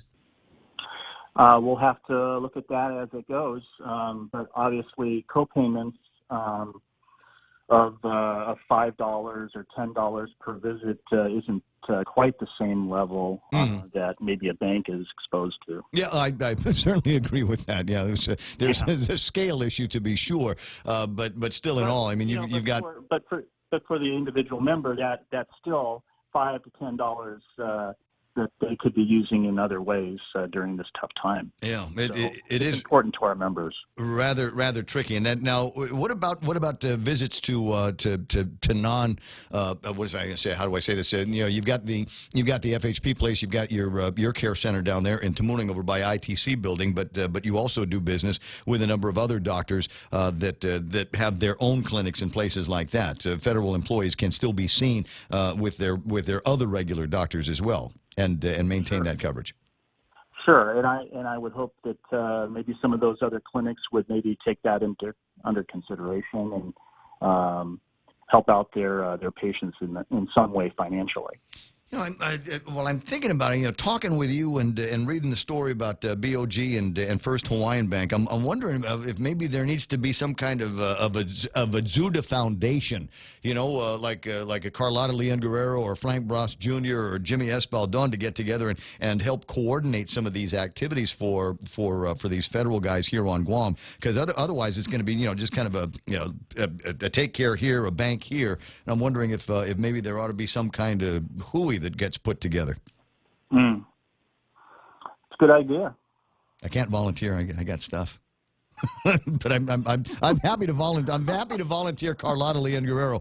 Now this is all automatic, right? So do these federal employees have to do anything? Do they have to show up with a furlough letter or anything like that to guarantee, so that you guys are confident that you are dealing with somebody that's definitely in the skids? No, as long as they're a Take Care covered federal employee, covered by our plan, then it's an automatic kind of a thing at the FHP Health Center. I got you. And while I have you on the line, let me give you an opportunity to see if we can and build the Take Care family with the addition of a health care lawyer. I understand you guys are looking for somebody like that. That's a little out of my lane. I can't really comment on that. It's in the paper. Career opportunity. Join our team. Take Care is a private consumer health organization, and so we currently have a full-time opening for a health care attorney. And it says it's for interpreting the highly complex health care regulations and statutes. Absolutely. You are in the craziest business in the world. It has got to be the one that involves the most regulations and statutes and compliance. You got a whole office for that, right? Yes, we do. Yeah. Well, we'll work on this. Right there. If you want, you can get the guy that's in charge of taking out the ad in HR and have them give me a ring and maybe a little bit more on what you're looking for in terms of a healthcare attorney. Do they have such a thing? Are there a lot of guys that specialize in that here? Maybe not here, but in the States, there's certainly that kind of that focus. Yeah. Well, it's an interesting job, and it sounds like something that pays a lot. But unfortunately, Greg, I forgot to go to health law school, so I'm going to have to politely decline the opportunity to go and work with you over there. I'll maintain our relationship from here. How's that? Hey, something else I wanted to maybe plug in too is that this year for our federal members, we've added a massage therapy benefit. And, it's federal employees who are under a lot of stress. And right now, to take advantage of that benefit, it's only a $5 copay at Sugar Hut there in Agana. And that may be one way for them to deal with some of the stresses that are involved with this furlough. Wait, massage therapy where? At Sugar Hut. Sugar Hut? Sugar Hut in Agana. I don't know. I've never been there. Is it good? Have you been? Yeah, absolutely. It's in the ADA Trust building where the Guam Chamber of Commerce office is. Yeah. They got a place there, a tea place, and one of those local hat stores. Right. Right in that little complex there, they've had an office and therapy center there for a few years now. And how do I miss that? Great place. All right. So federal employees only, or everybody? Federal employees have that benefit. Some of our other customers also have that benefit in their plan. All right. So if you've got that massage therapy covered, it's $5 copay over at Sugar Hut. I might check the place out just because every once in a while I like to go, runner, marathon training, all of that stuff. It'd be nice to go and try somebody else's therapy out and see how it works. Yeah, just make sure it's in your benefit plan, or if you are a Take Care member, then there are a discount program there at Sugar Hut for Take Care members. Absolutely. Any time is a good time to get caught up on what some of the member programs are over at Take Care, because there's many of them, and you don't need to go there and see the doctor all the time. Sometimes it's cool to be in the massage or the Zumba or the whatever. Greg, it's always a delight talking with you. All right. We'll get together again soon, and on behalf of the federal employees that I am applauding and lauding these days, because they're coming to work and keeping things safe, especially at the airport and in the airways. I want to say thanks very much on their behalf. I'll talk to you soon. All right.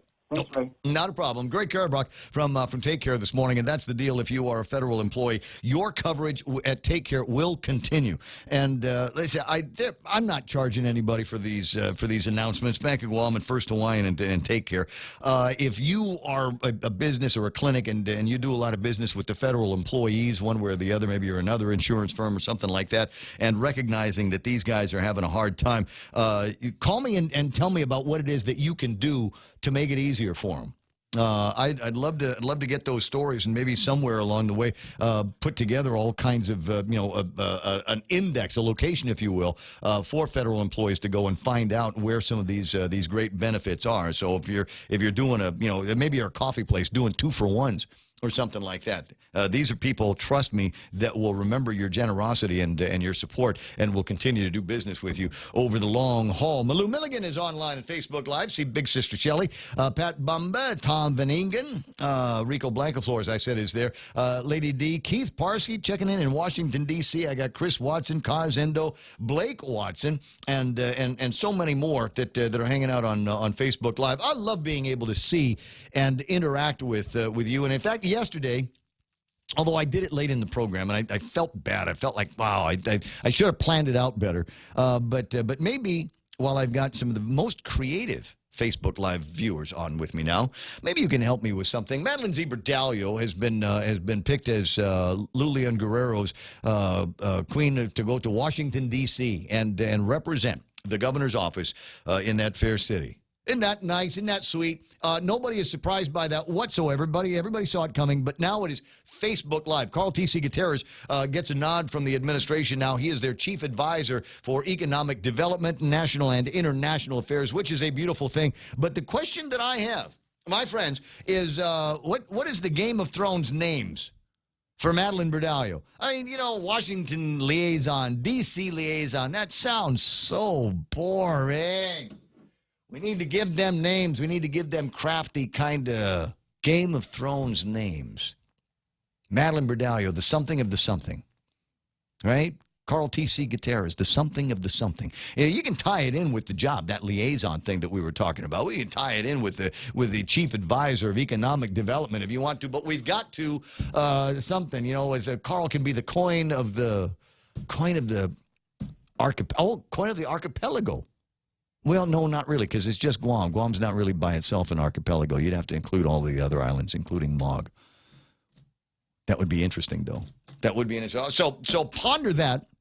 And Ismail, I think, will probably be the first to chime in with a name. So hit me on the Facebook Live, the something of the something for Madeline Ziberdalio and Carl T.C. Gutierrez.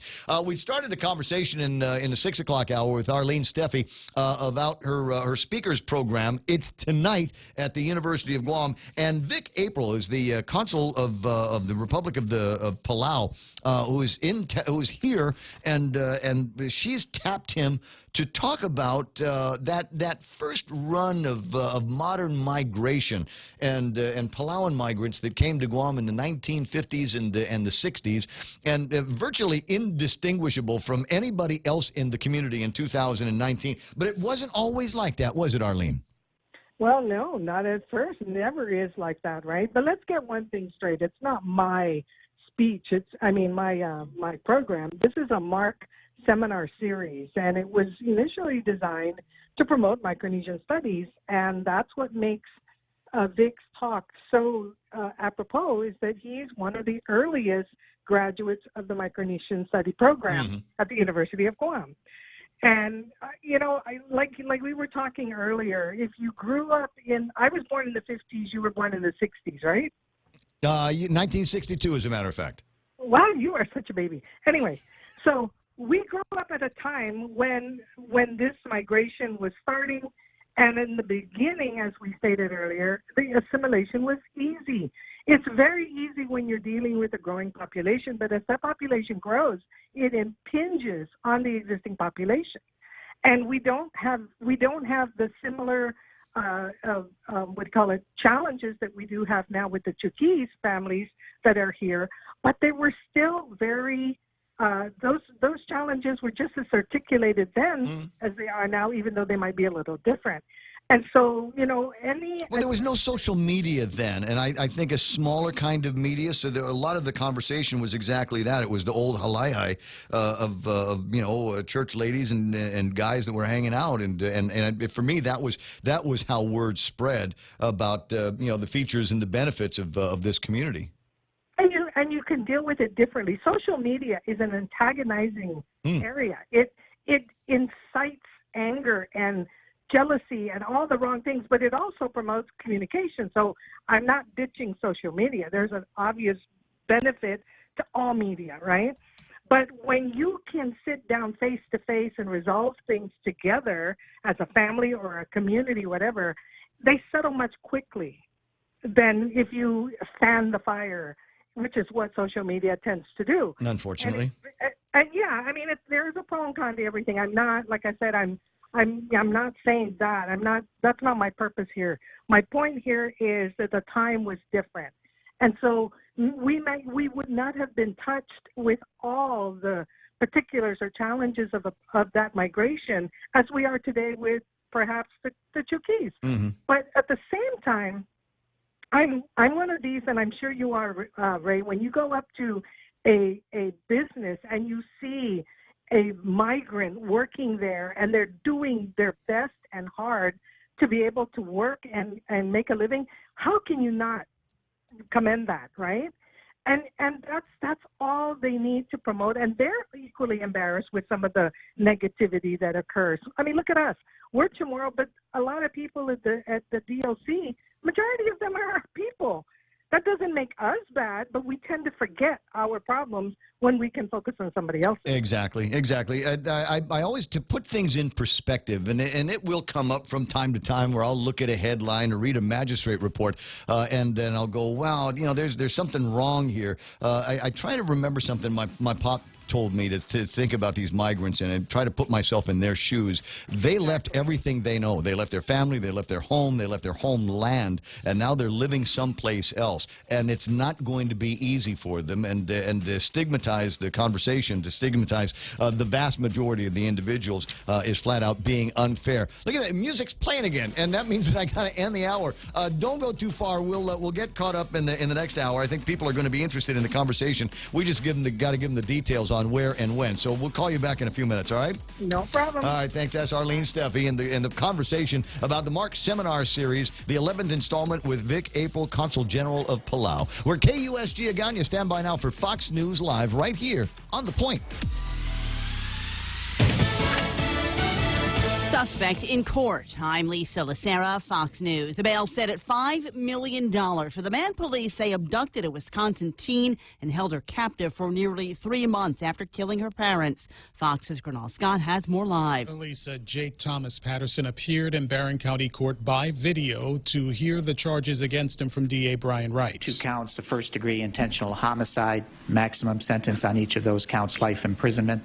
The count of kidnapping, 40 years, and the count of armed burglary, 15 years. A criminal complaint says Patterson picked Jamie Kloss to kidnap after he saw her board a school bus. He allegedly killed her parents and dragged her from the home. According to DA Wright, it doesn't get any more serious than that. The DA says he expects a jury trial. Patterson's next court date set for early February, Lisa. Gernal, more than 3 weeks into the government shutdown and still no agreement over the border wall. Fox's Jared Halpern live on Capitol Hill. House Democrats are introducing additional spending bills designed to reopen the government. One would reopen all agencies impacted by the partial shutdown through February 1st. A second would fund government through the end of February. Both are expected to be considered this week in the House, but Senate Majority Leader Mitch McConnell has said the Senate will not entertain what he calls show votes that don't have the backing of President Trump.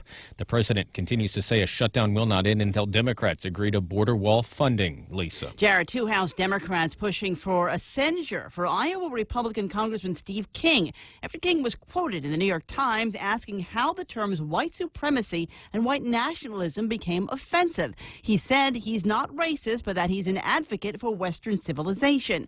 House Republican leader Kevin McCarthy has said that action will be taken. Wall Street at the close. The Dow lost 86, the Nasdaq off 65, the S&P slipped 13 points. This is Fox News.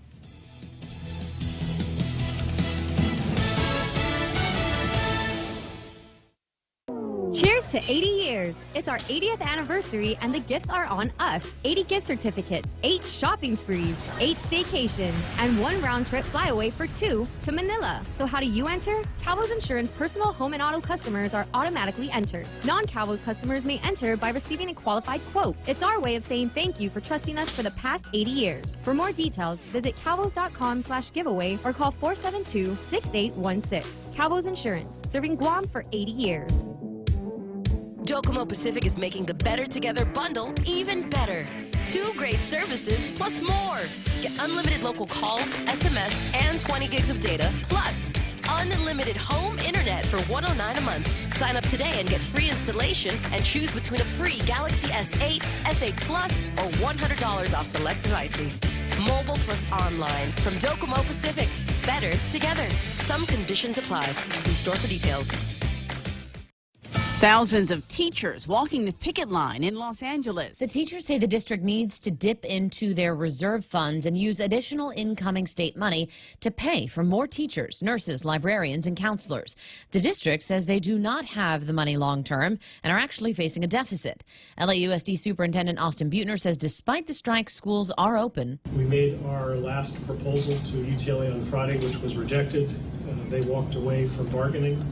We would encourage them, we urge them to resume bargaining with us anytime, anywhere. He says they are in touch with the governor's office. Gavin Newsom has proposed some funding to help pay down pension debt obligations for all public schools.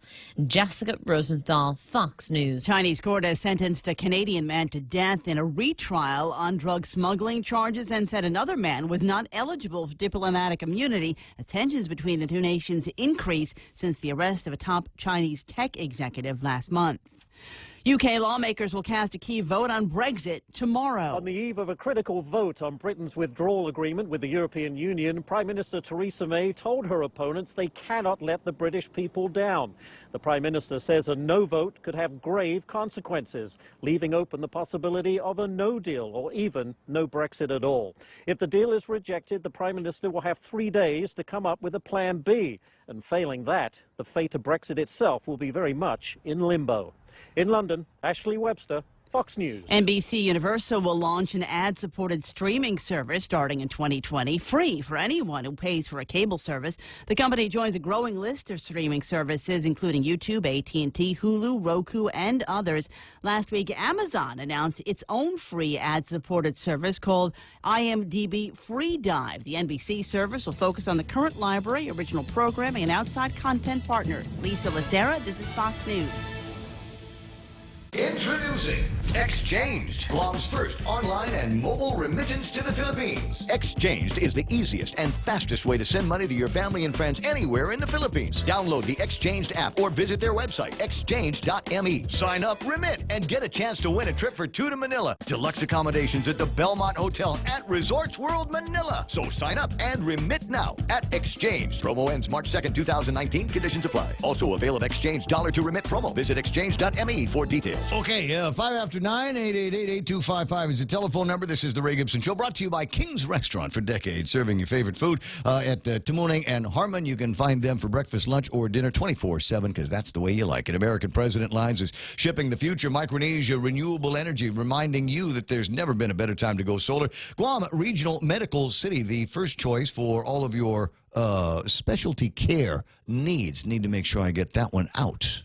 Laddystone Entertainment and the stations of Choice Broadcasting invite you to meet the 2019 Miss and Mrs. Curvy Pageant contestants with the official meet and greet on Sunday, January 20th at Icon. Doors open at 6 and it's $15 at the door, and it comes with your first drink.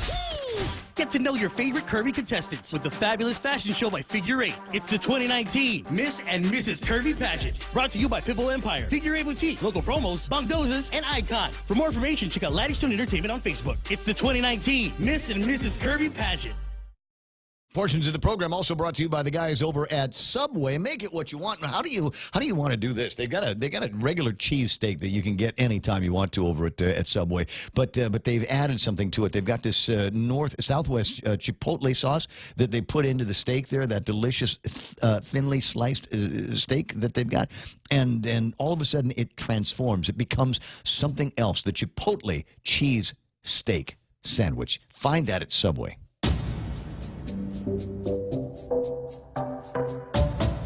Any speaker, anytime. The Ray Gibson Show. Call now, 888-TALK. That's 888-8255. Ray Gibson? Who's that? He doesn't know anything. Just a bunch of hot air all morning long that lots and lots of people seem to be enjoying. I appreciate you spending your mornings with me one way or the other. It's for me, the best part of my day is the part where I get to wake up in the morning, bolt out of bed, get everything taken care of, and fly into the office so that I can get everything prepped up and just find some of the interesting things that are going on out there. And it's fun to talk with Arlene for a little bit about where we've been in a community as far as migrants are concerned and migration here to Guam. I mean, I remember there were members of the Palauan community that were frankly very scary. Same way that there's members of the migrant community now that people are afraid of, and places where we're afraid to go. You're going, oh, Hemlani Apartments. Well, you can change out the words Hemlani Apartments with what was the name of the place? The Fisherman's Bar. On Marine Corps Drive, you got the 76 Circle K over here, and right across from EPAL was the Fisherman's Tavern, I think was the name it was. And that was you didn't go there unless you were a Palauan. That was the thing. And the stories that came out of that place, the same way that there are stories coming out of the Hemlani Apartments and wherever there are migrants now, there were stories coming out of the Fisherman's Tavern. You remember the story about the guy that got into a fight and bit somebody's ear off. And what was that, 74, 75? Arlene? Are you talking to me now? I'm picking you back up in the conversation. But as I'm saying, there were issues, there were topics, there were discussions about migration back in the 50s and the 60s and the 70s, and they're all not that far off from the conversations that we're having today. Like you said, you replace the Hemlani Apartments with Fisherman's Tavern. Well, yeah, and do you remember the Stingers, Tamuning Stingers? They stole my bike. And those guys stole my bike, Arlene. And do you remember, Sleepy Lagoon? Oh, vividly, yes. Okay, well, those were turfs, right? Mm-hmm.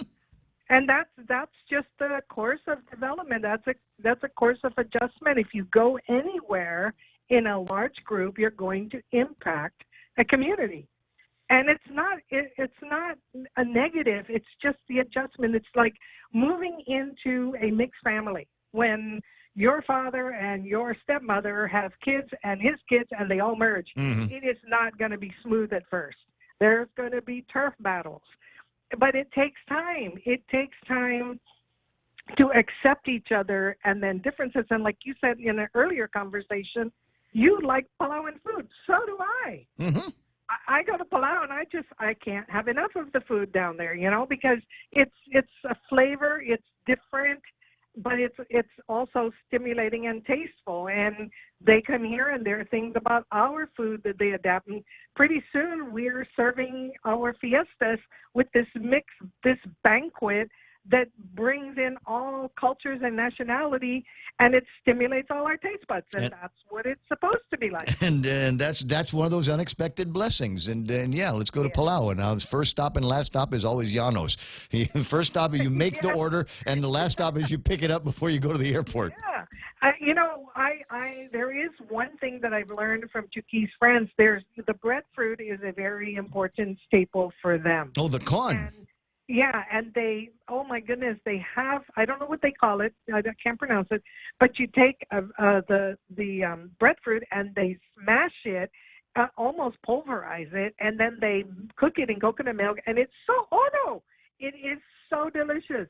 I can't have enough of it, but the process to make it is incredibly long. Mm-hmm. Now, I cannot eat the one that they bury in the ground and let ferment forever and a day.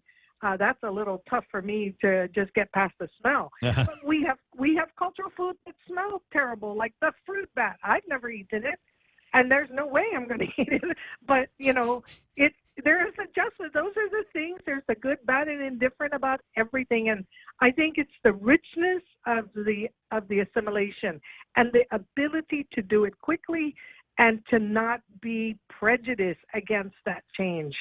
And that's the same thing. There's so many Chuquis people on Guam that contribute to our community, and significantly. One day, there's going to be, they already have a PhD, and Cito is a PhD. I mean, it's a matter of time. We all migrate for a reason, the same reason. The same reason we migrate to the United States: better education, better jobs, better opportunities, and all of those things are all about. We might have actually taken all of the thunder away from Vic April. We'll leave some more things for him to talk about tonight. No, we didn't, because I've seen the script, and I'm very careful not to do that. Okay. I'm sharing. You and I are only talking about our personal experience. He's going to be more frank about what they had to deal with. And that's why we have the seminar series. Mark is about Micronesian people. It is not just about Chamorro, and it's not just about the Chamorro language. It's about Micronesian people, Micronesian languages, Micronesian culture.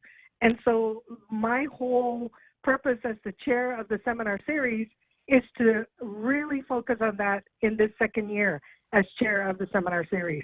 And this is my kickoff.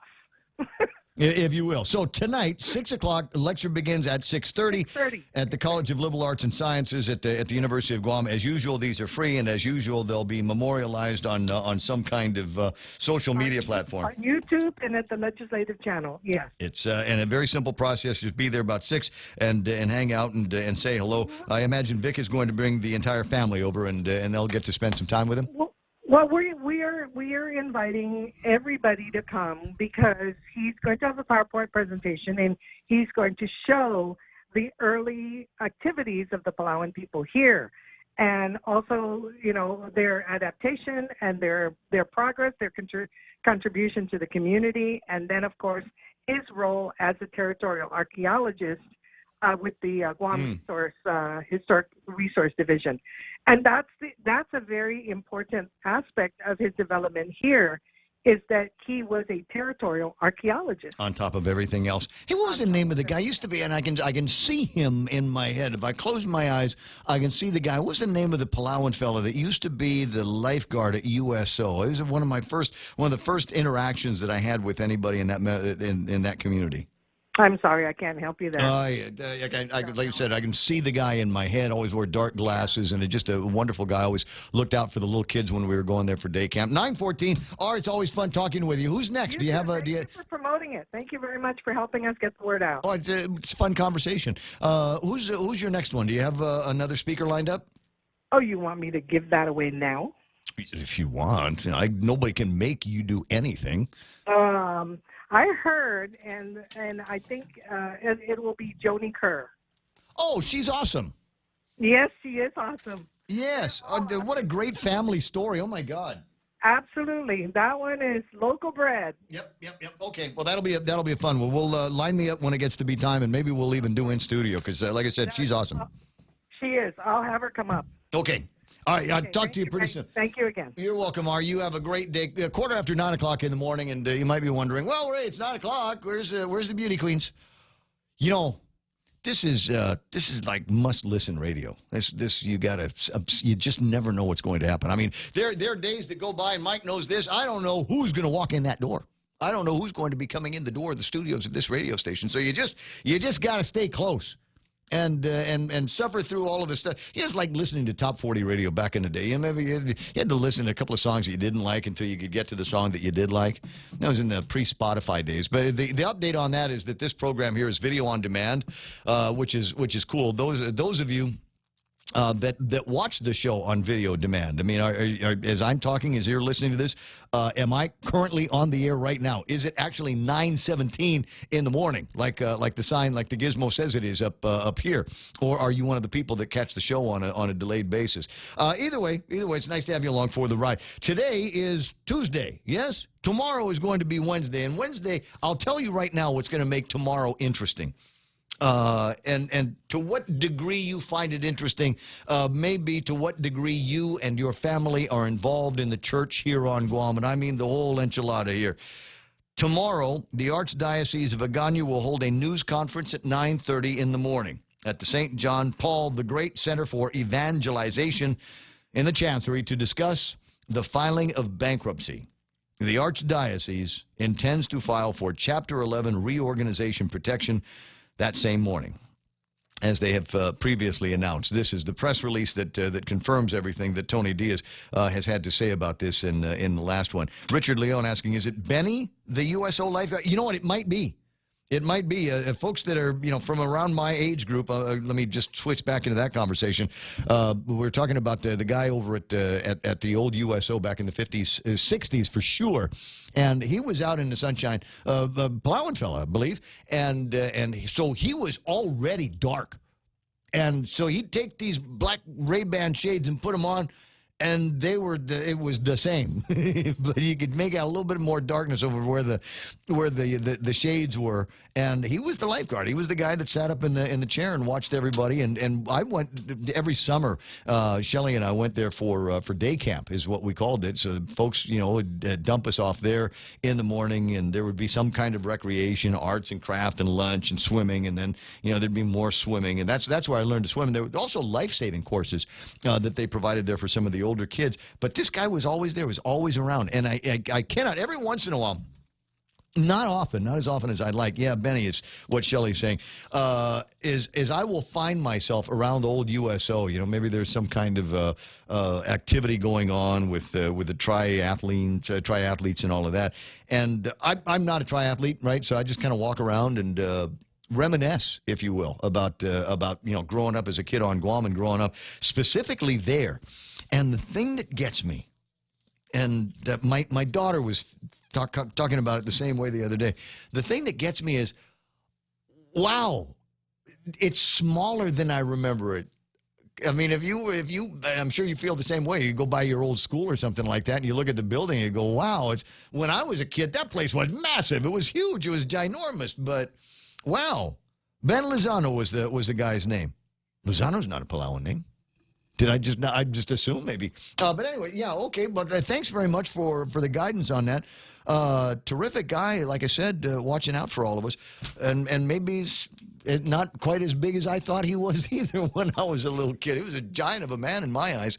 9:19 in the program. So there's that. So going back to what I was saying before, the way the world is turning now, where we've got an archdiocese that is preparing to file for Chapter 11. They're in so much trouble now with the accusations against all the way up to the Archbishop. They got nuns involved at some point. You just go, wow, where was I when all of this stuff was happening? Because it didn't happen to me. I must have been an ugly altar boy or something. But I grew up in that church, and I grew up as an altar server, an altar boy back in the time, because there was only boys that did it up until recently. My favorite memories of that are, would be Saturday night, and Gonzalo Regis would pick me up at Grandma's house and say, "Let's go, boy." And we'd go to the church, and I was the altar boy for Felix Berto Flores, the first of the archbishops around here. And I cherished those memories and cherished growing up in that church that has seemed to have gotten itself into so much trouble that was going on before I was an altar boy, while I was altar boy, and even after I was altar boy. So all of this is kind of wow. And now it looks like, in order to satisfy what looks like to be easy money for the lawyers and the plaintiffs in this case, need to start selling off assets and reorganizing the mighty Archdiocese of Agana. There will be more on this conversation. Forget the genesis of it. Just try to figure out where it is. And how much does that change? And I don't know the answer, because I'm not a church-going guy all that often. But how much does that change your view of the Catholic Church here on Guam? I mean, it used to be a certain amount of infallibility with the priests of this archdiocese, and now all of a sudden it's changed. I mean, if they came out, if the new guy, Archbishop Burns, came out with a sentiment about a particular issue that was facing the community, i.e. gambling, or medicinal marijuana, or marijuana use in general, I don't know, just pick a heretofore taboo subject, and came out with this is the church's position on it. Really, does it make all that much difference in 2019 as it would have in 1965 and 1969 in the 70s? You remember when Ronnie James Dio was coming to Guam?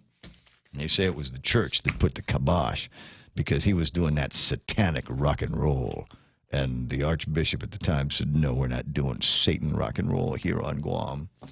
And I think Dio is now on like little kid channels on Spotify, right? I don't think there's like him and Snoop Dogg, right?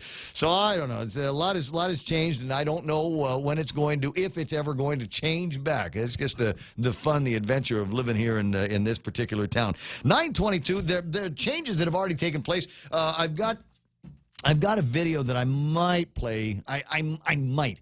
Have I ever explained this on the air?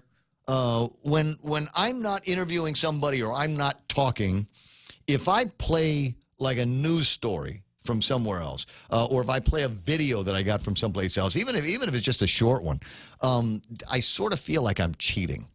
And I think all talk jocks have that sense about them where they're going, no, I got to keep the meter moving. It's a 4-hour show. I got to keep it moving all 4 hours. And if I stop for something that's not the news or a commercial, I'm cheating.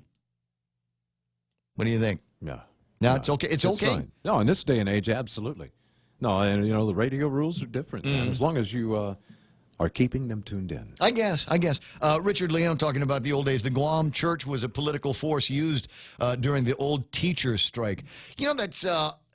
are you a teacher? Are there any teachers that are listening now? Are you wearing red? I saw something on a teacher friend's Instagram yesterday talking about wearing red in solidarity with the teachers out in California who are on strike right now, want higher wages, fewer kids in the classrooms, right? All of the things that you think would be automatic in the lefty state that is California.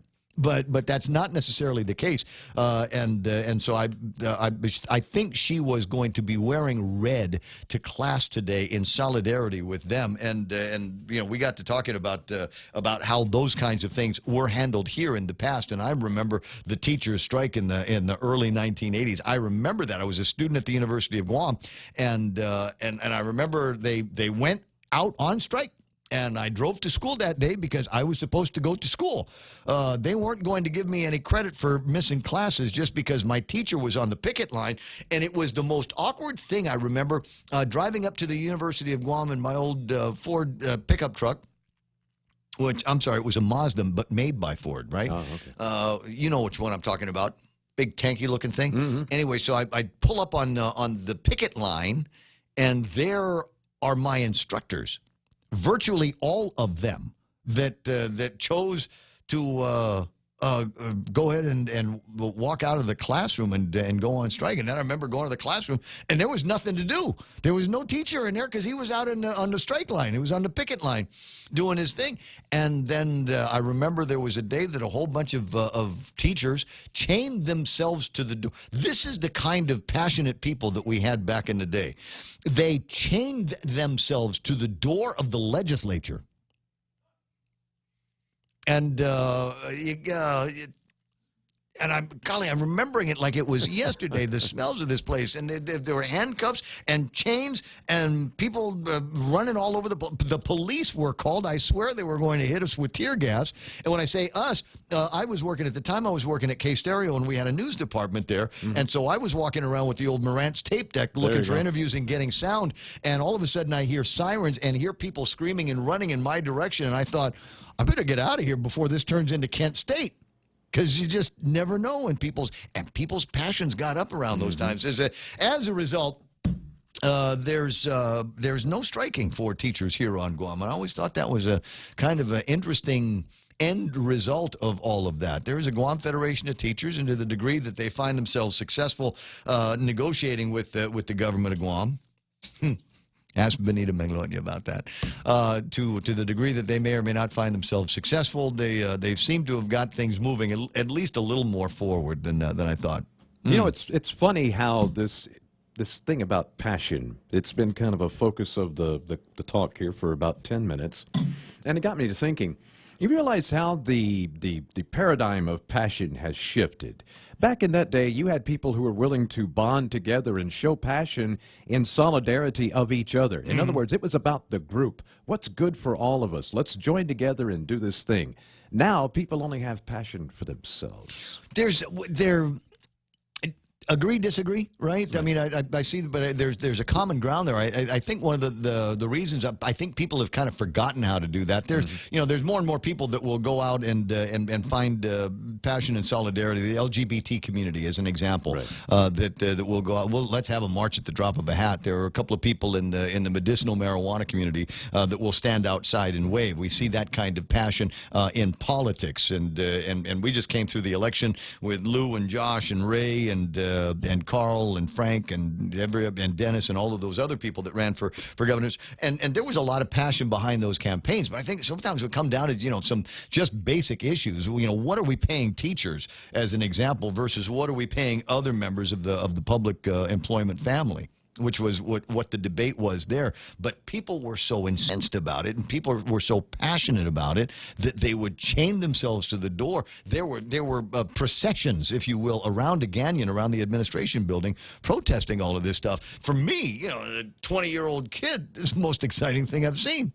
Yeah, but that sort of thing, it just wouldn't happen now. I mean, how many doctors would chain themselves to the legislature door to ensure that GMH gets funded properly? They'll You know show what I mean? up in their white coats. Oh, yeah. But not that kind of passion. Don't see anything like that. These days, I don't know. So, where I will agree with the point that you were making earlier, and to the degree that I launched into an opportunity for a gag on going out and getting a job, I agree with you. I think that there is going to be a lot of passion the day that 14,000 members of the community show up to the grocery store, try to use a Quest card, and then get declined because there's nothing in it.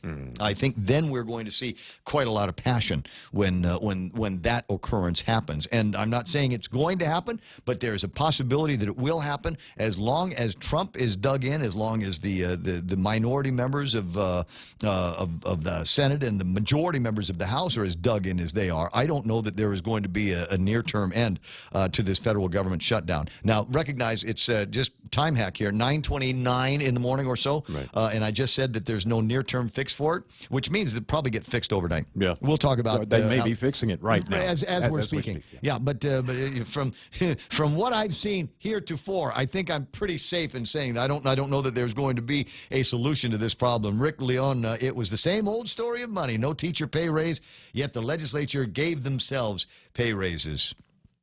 And now, what do you do? What do you do? So where's the passion going to be now in this conversation?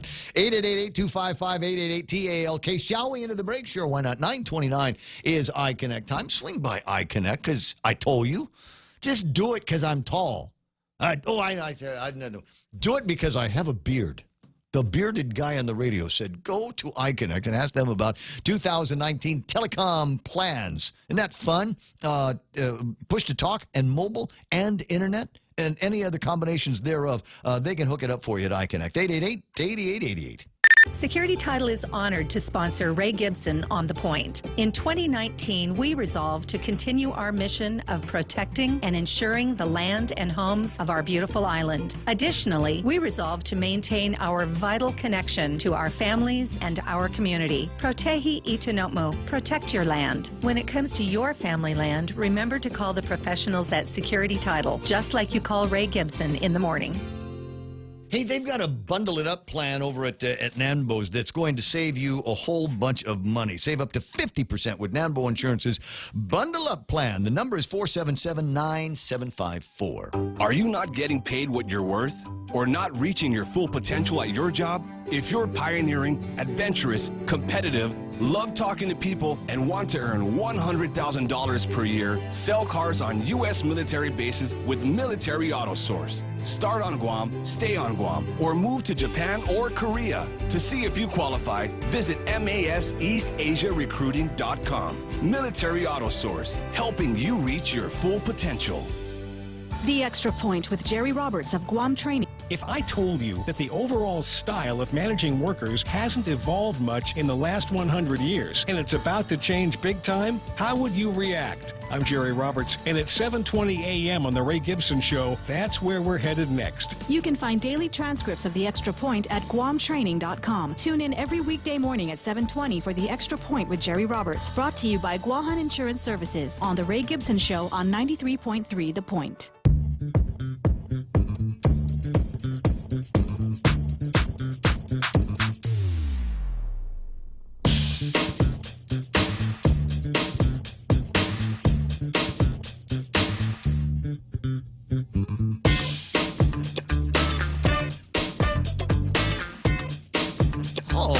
It's got some sweaty funk on that. That's nice. Hold on a second. I need to. The break wasn't long enough, so I need to find a second here to type in a couple of things onto Facebook that I can see on online and maybe play a little bit of the conversation. There's a 3-minute piece that came out of where's that place? Saipan, because they had their inaugural yesterday. Ralph DLG Torres. Let me just type that in and see if it will give me what I'm looking for. And mostly it's a video piece of the inaugural that took place yesterday. That was the deal I was telling you about, right? Where okay, here's the thing. If I play it, am I going to? Is this going to be? Seen as cheating in the talk radio. Hold on, I got to get together. I found the guy, and I'll get to the page where that video is. Found it. Hold on. Do I play it? Do I not play it? Let me just riff for a couple of other minutes on a couple of other things before I'm done. Earlier today, I was talking about go get a job. You're on the rails. You're on the track. You can see the trains coming. It's going to crash, and you're going. But the government told me they'll always have money in my Quest card. Maybe not. Maybe not. So you better make a plan. You better get something going. Go and look in the back pages of the newspapers and see if you can find yourself some kind of a job. We're not talking about a career, just something to keep food on the table until Trump and Congress get their collective acts together and start reading from the same page. At any rate, one of the things that I saw while I was perusing those job opportunities, and every once in a while you find something you go, hey, that's interesting, is a wanted ad. Large birds wanted. Parrot, cockatoo size, breeding pair or single. Call Jerry Champion at Butler's at 477-3600. Nice. That's parrot, cockatoo sized birds. Those things will outlive you. Those things can live for an awful long time. And you get to they become members of the family. Noisy, dirty members of the family, but members of the family nonetheless. No, it's true. Oh my God, you let a parrot cage go for more than a couple of days. There are a few things, that smell worse than a big bird cage. There's guano. I smell guano in this location. But if you know anything about that, give Jerry Champion a ring, and he could take care of you there.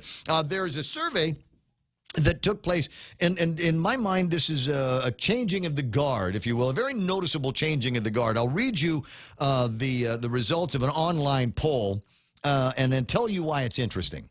So the Guam Daily Post last week conducted a poll. Rate the Lou Leon Guerrero, Joshua Tenorio administration's key leadership appointments so far.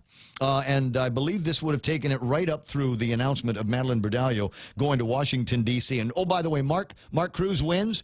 His name for his Game of Thrones name for Madeline Bradallo is the D.C. Khaleesi. Nice. Yes, That's right? very good.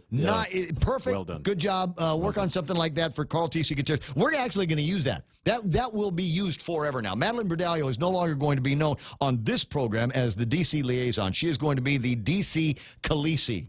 Now, we need same for Carl Gutierrez, the something of the something. Should I put some potato chips in a Ziploc bag for him? For Mark? Yeah. No, hell no. These are all ours. Okay. I'm keeping this. Did you see how I tried to use it as some kind of a foil? Dude, we all lost our minds when you walked in the room with it. Salt and vinegar potato. Anyway, so they conduct this survey here. Rate the Lou and Josh administration's key leadership appointments so far. 23% say, hey, they're great. Thumbs up, Bubba. 16% say, they're satisfactory. And a 61% say some choices raise doubts. Now, you know how I feel about Auntie Madeline and Uncle Carl. And so I'm just thrilled that they're still employed. and they got skills, right? But, boy, there were people that were hitting my WhatsApp and my emails with an, oh, my God, we're doomed. What are they thinking over there? Wait a second. We voted for change. What's going on? You get all of this stuff. All these people freaking out. You can, as you're reading some of the responses, you can almost see their eyes bugging out of their face. And but that's not the most interesting. That 61% of the people that went to that survey said that some choices raised doubts. I've got a few of my own, and people inside the administration know. But I promised them. I said, I'll give you 100 days. Give the administration 100 days. And if I'm still feeling groovy about if they've changed my mind, if some of these nominees and appointees have surprised me with their skills, with their management skills and their ability to turn the government around, then, yeah, okay, I'll eat crow. I'll say, all right, I was wrong. You were right. But if, on the other hand, it doesn't happen, and there are still some places in the government of Guam that are basket cases, despite the fact that we found the best candidates available and put them in a position and supported them in a transparent way, you know what? That's a fail, and I'm going to call you on it. I'll let you know when it happens. 9:37 in the morning. But that's not the most interesting thing about this. The most interesting thing about this is the poll was conducted and answered by just 1,223 people. Had this been any administration prior, that number would be up around 5,000 or 6,000. You know why? Because apparently this new administration has either not hired an army of nose pickers and poll clickers, or they're not going to. So that, to me, is the most interesting thing about that little clipping that I've got, is that, yeah, some choices raised doubt. You know what? People are going to say that all the time. I mean, you're not ever going to be 100% happy with everybody that a new administration appoints to a post. I mean, that part I get. It's not the most surprising thing. The most surprising thing is the sheer number of people that had voted on this. I put a lot of credence in this because the number is low, because it doesn't look like Lou Leon Guerrero or Josh Tenorio or Tony Babauta said, hey, you need to click on A. Everybody, get to a computer, get to a phone, get to a pad, get to a device, and go to the Post website and click A, they're great, as many times as the system will let you. And that, to me, is heartening, because it means that there might actually be some work that's getting done in the government of Guam. We might actually have something to show for all of the taxes that we're paying. 20 away from the top of the hour, and I guess I am going to play this video here. It's Island Images and Motions CNMI, and it is a love piece, if you will, for the. You know what's going to happen while I'm playing this, right? Is because it's on my Facebook. I'm going to start getting messages from people. And they're going to be embarrassing, so I'm going to have to be really, really fast on the little click the no message thing. But at any rate, it is somebody has gone out and within a day or so been able to put together the graduation reel for the inaugural up in Saipan. So without any further delay, if I can get to the part where the arrow is showing and I can click on it, let me see if I can get the thing to play. No, I've actually got to click here. Like what Lieutenant Governor said, why south?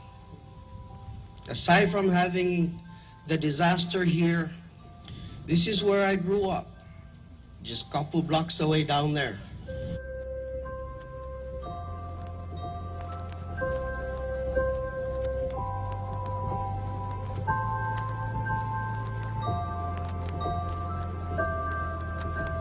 The opportunity of this recovery, the responsibility to lead in service, you have given me a tremendous gift.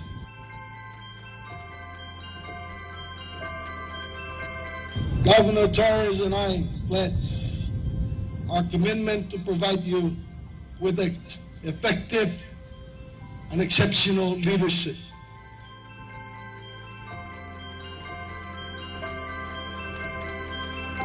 Our people have chosen us to lead in difficult times with hope, strength, and unity. Our people are stronger than any storm.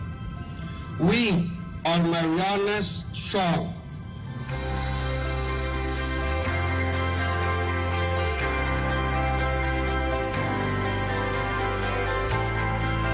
We are to do extraordinary things. In these extraordinary times, we must all be willing to make personal sacrifice for the good of everyone.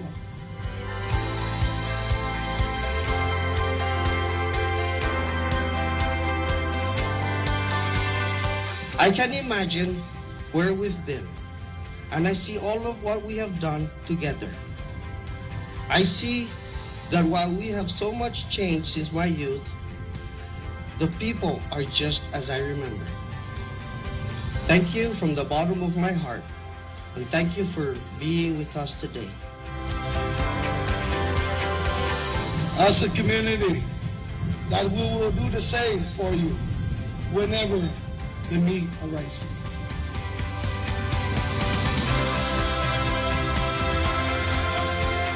Again, our neighbors, our friends have now become families.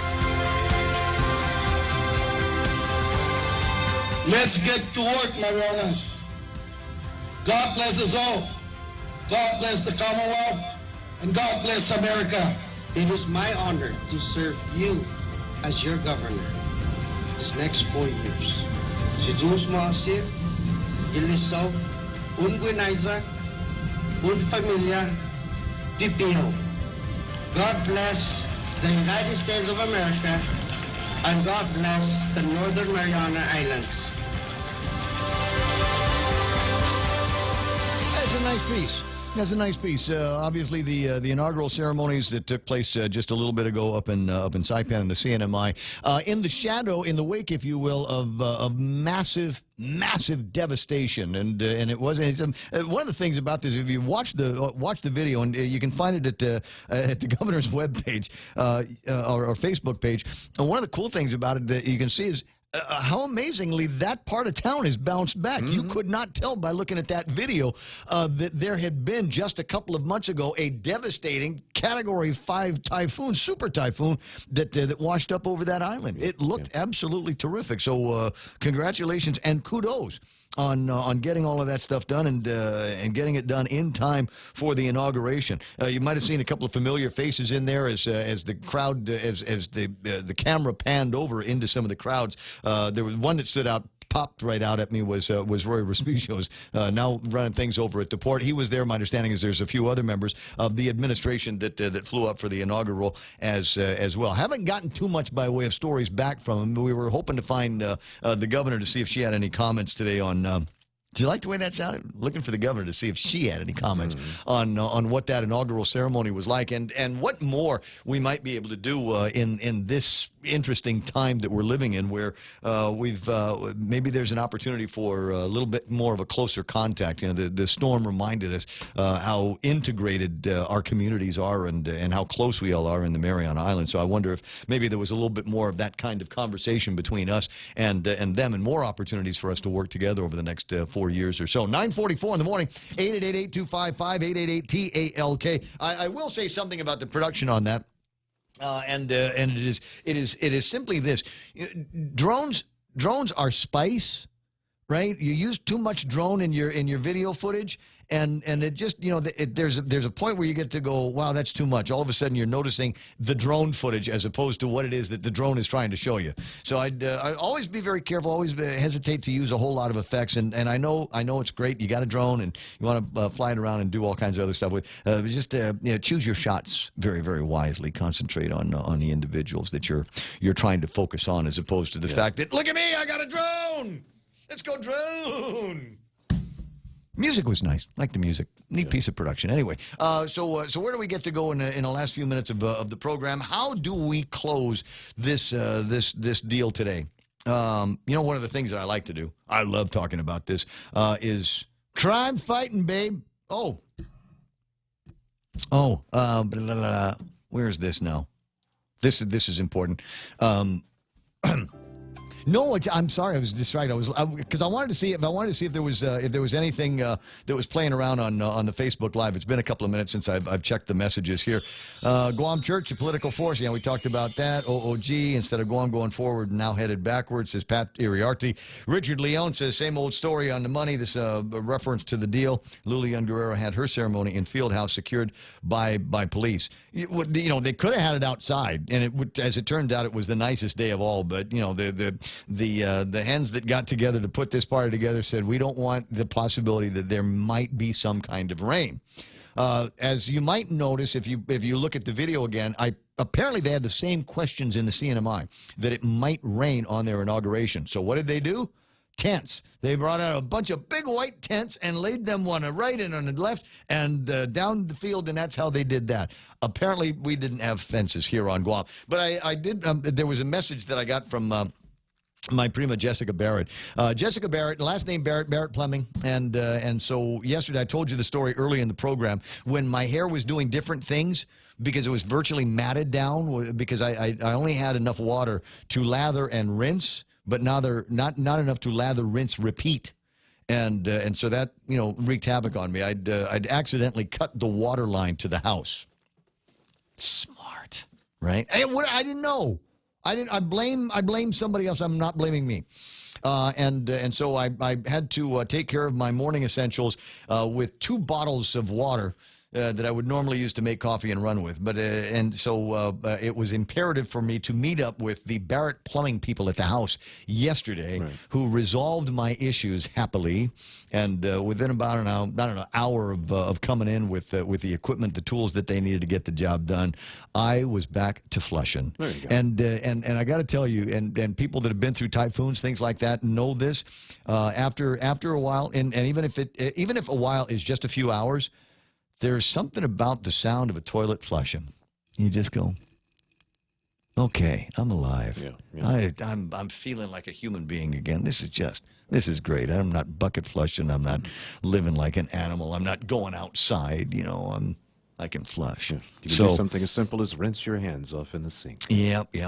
Appreciate that. They got a couple of other things that they want to add to it to ensure that I never, ever, ever cut the thing again. So it's possible that those guys might be back. So thanks, Jess. I appreciate our relationship, business and otherwise. 888-8255 is the telephone number to this radio station. Studio time is 9:48. And where I was headed before I got distracted by the thank you very much to cousin Jessica is something else that I riffed on it just for a little bit this morning. And if you take a look at the majority of crimes that we've got around here, a lot of them are drug related. A lot of them are alcohol related. And then you get into CSC, criminal sexual conduct, and then there's family violence.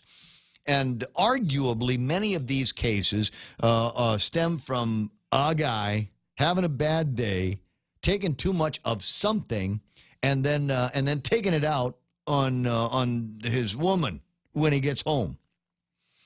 And it's a big problem, and has been a big problem for a while. We just got too many people that, for whatever reason, lack good coping skills. A, and B, can't handle their chemicals.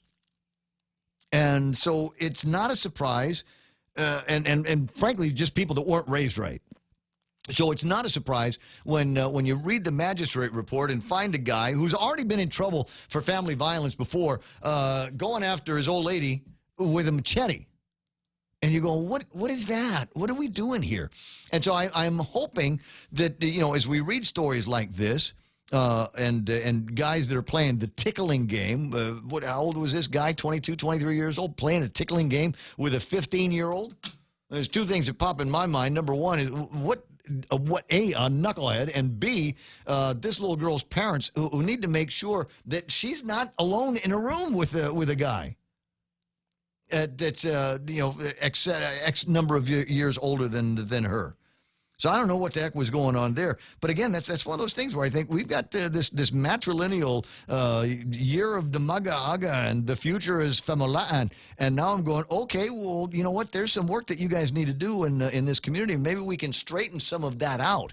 Maybe. I don't know. Anyway, play around with that. Mark Cruz on the line. Mark, and I'm going to give him credit for renaming the Washington, D.C. liaison position. Madeline Berdallo is not the Washington liaison. She is the D.C. Khaleesi. Good job, Mark. Thank you. And I also I have to put in a disclaimer. I did sit with her for about 3.5 hours at the JFK mega reunion last year. I was her concierge. Signed there by my cousin Eddie Cruz. So, yeah, I was at the VIP table and I had to be at her beck and call. But she's elegant as always. Oh yeah, I'd kill for. I would do that for free. I'd do that. I love Madeline Berdallo and always have. And there's a picture that Shelley sent me. I think I posted it somewhere, and I kind of love it because it shows you the nature of our relationship between her and my dad and myself. We were at my dad's memorial service, and I don't know. I was doing something on the microphone, saying thanks to everybody or inviting people to go eat, or I can't remember what it was, and she was there, and I don't know. It seemed natural for me to joke around with her. So we're at my father's very somber memorial, and she and I were cutting it up like the old times. I love that. that woman, and delighted to see that she's still employed. Anyway, so it says on the screener that you've got a complaint. What did I do? Yeah, I mean, I went on to FCC.com or .gov. I could not find where I could lodge a complaint for winning a prize but not actually getting a prize. Because I wanted some chips, and then all of a sudden you tell Mike that I couldn't have it. Did I? No, I didn't say there was a contest, did I? Did I? All right, I tell you, this is not even my bag to split. This was just on the table outside, and I wanted to bring it in so I could make a joke about salt and vinegar chips tasting like what I imagine old people's feet smell like. Which one are those? Just a regular salt and vinegar. Lay's. No, what brand? They're Lay's. Lay's. Oh, okay. No, they're the good one. I'll tell you the really good one is Kathy. If Kathy Scrooge is listening, Kathy Calvo's listening.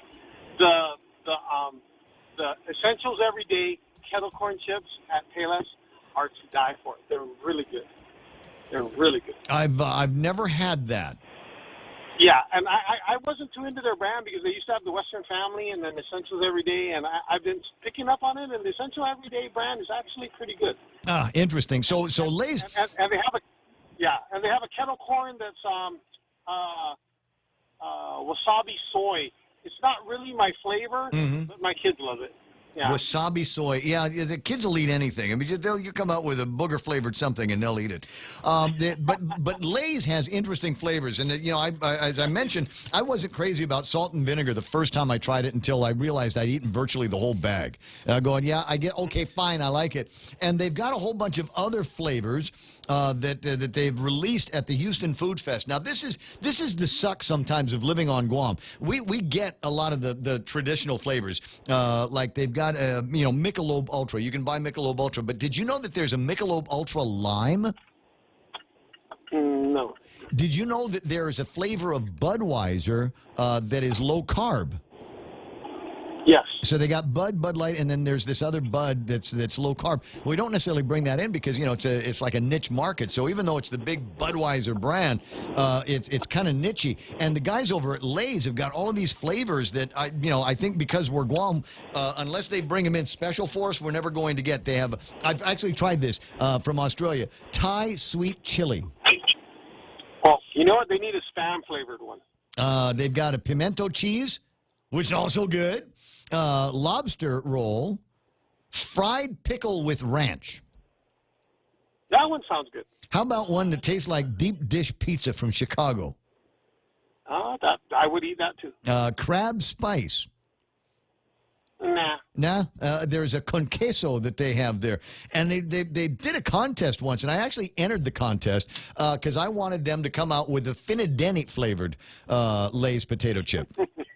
Yeah, but which Finadeni? Soy sauce or Well, I gave them both recipes. And they didn't even have the courtesy to send me an email and say, no.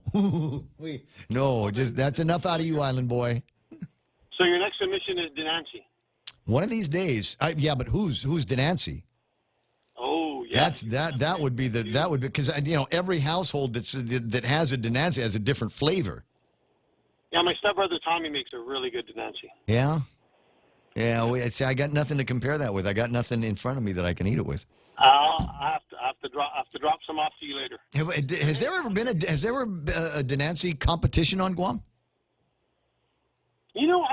I think I remember there was a small one, maybe 6-8 years ago, but haven't had one lately. The Denancy competition is who sells out first at Thursday Night Market in Manila. There you go. I'm with you on that one. But my former grandmother-in-law from up at Gibson Court, Antoinette's grandmother Kitsutu. I mean, she made an incredible Denancy, and then it was atomic. I mean, you put just from the tip of your fingernail of the Denancy, you put that in the soup, and it was, oh my God!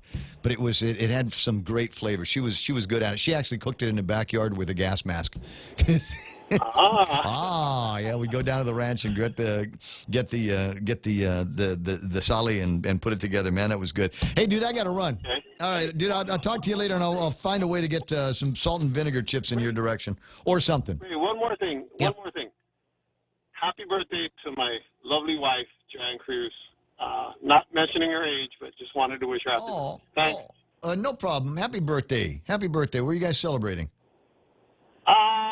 Private dinner tonight. Not anywhere. All right. Well, if you head out, let me know.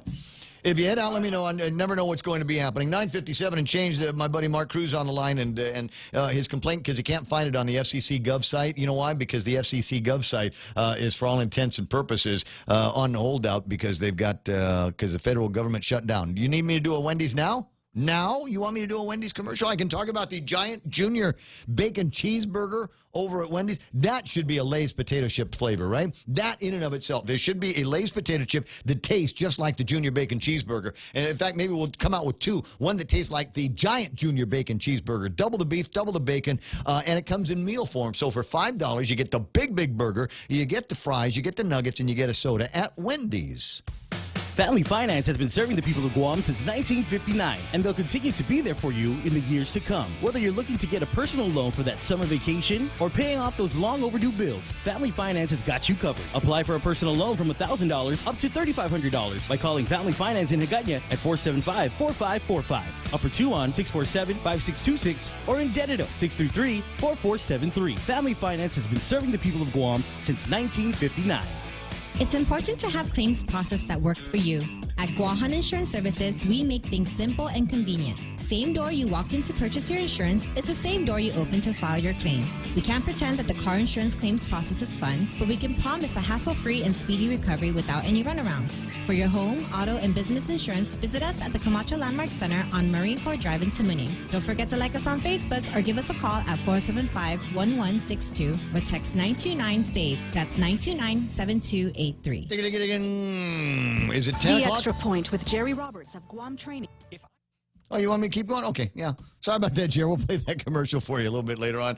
888-825-5880-TALK. And I know that there's several of you that are listening to the broadcast going, hey, where's the beauty queen? It's 9 o'clock. No, I don't do that every day, although it's what I target for. And I recognize there's some of you that are saying, well, you know what? I'm not leaving until there's a beauty queen on the screen. Fine. There you go. There's a picture of me and my daughter goofing it up at Saturday over at Jamaican Grill in Hagåtña. And they had those guys in here from the Copa de Marianas. They were also having some jiu-jitsu lunch at the place as well. So there you go. There's your beauty queen, the young Mayumi Gibson on Facebook Live. Hey, it's 10 o'clock in the morning. The radio station is KUSG Hagåtña. For Kevin Kerrigan and Michael Knight and Blake Watson, everybody else that is responsible for showing me a good time as we make our way through this 4-hour broadcast every day. Thanks so much for listening. We'll be back with you first thing tomorrow morning at around 6 o'clock. It's time to stop talking. Here's the news.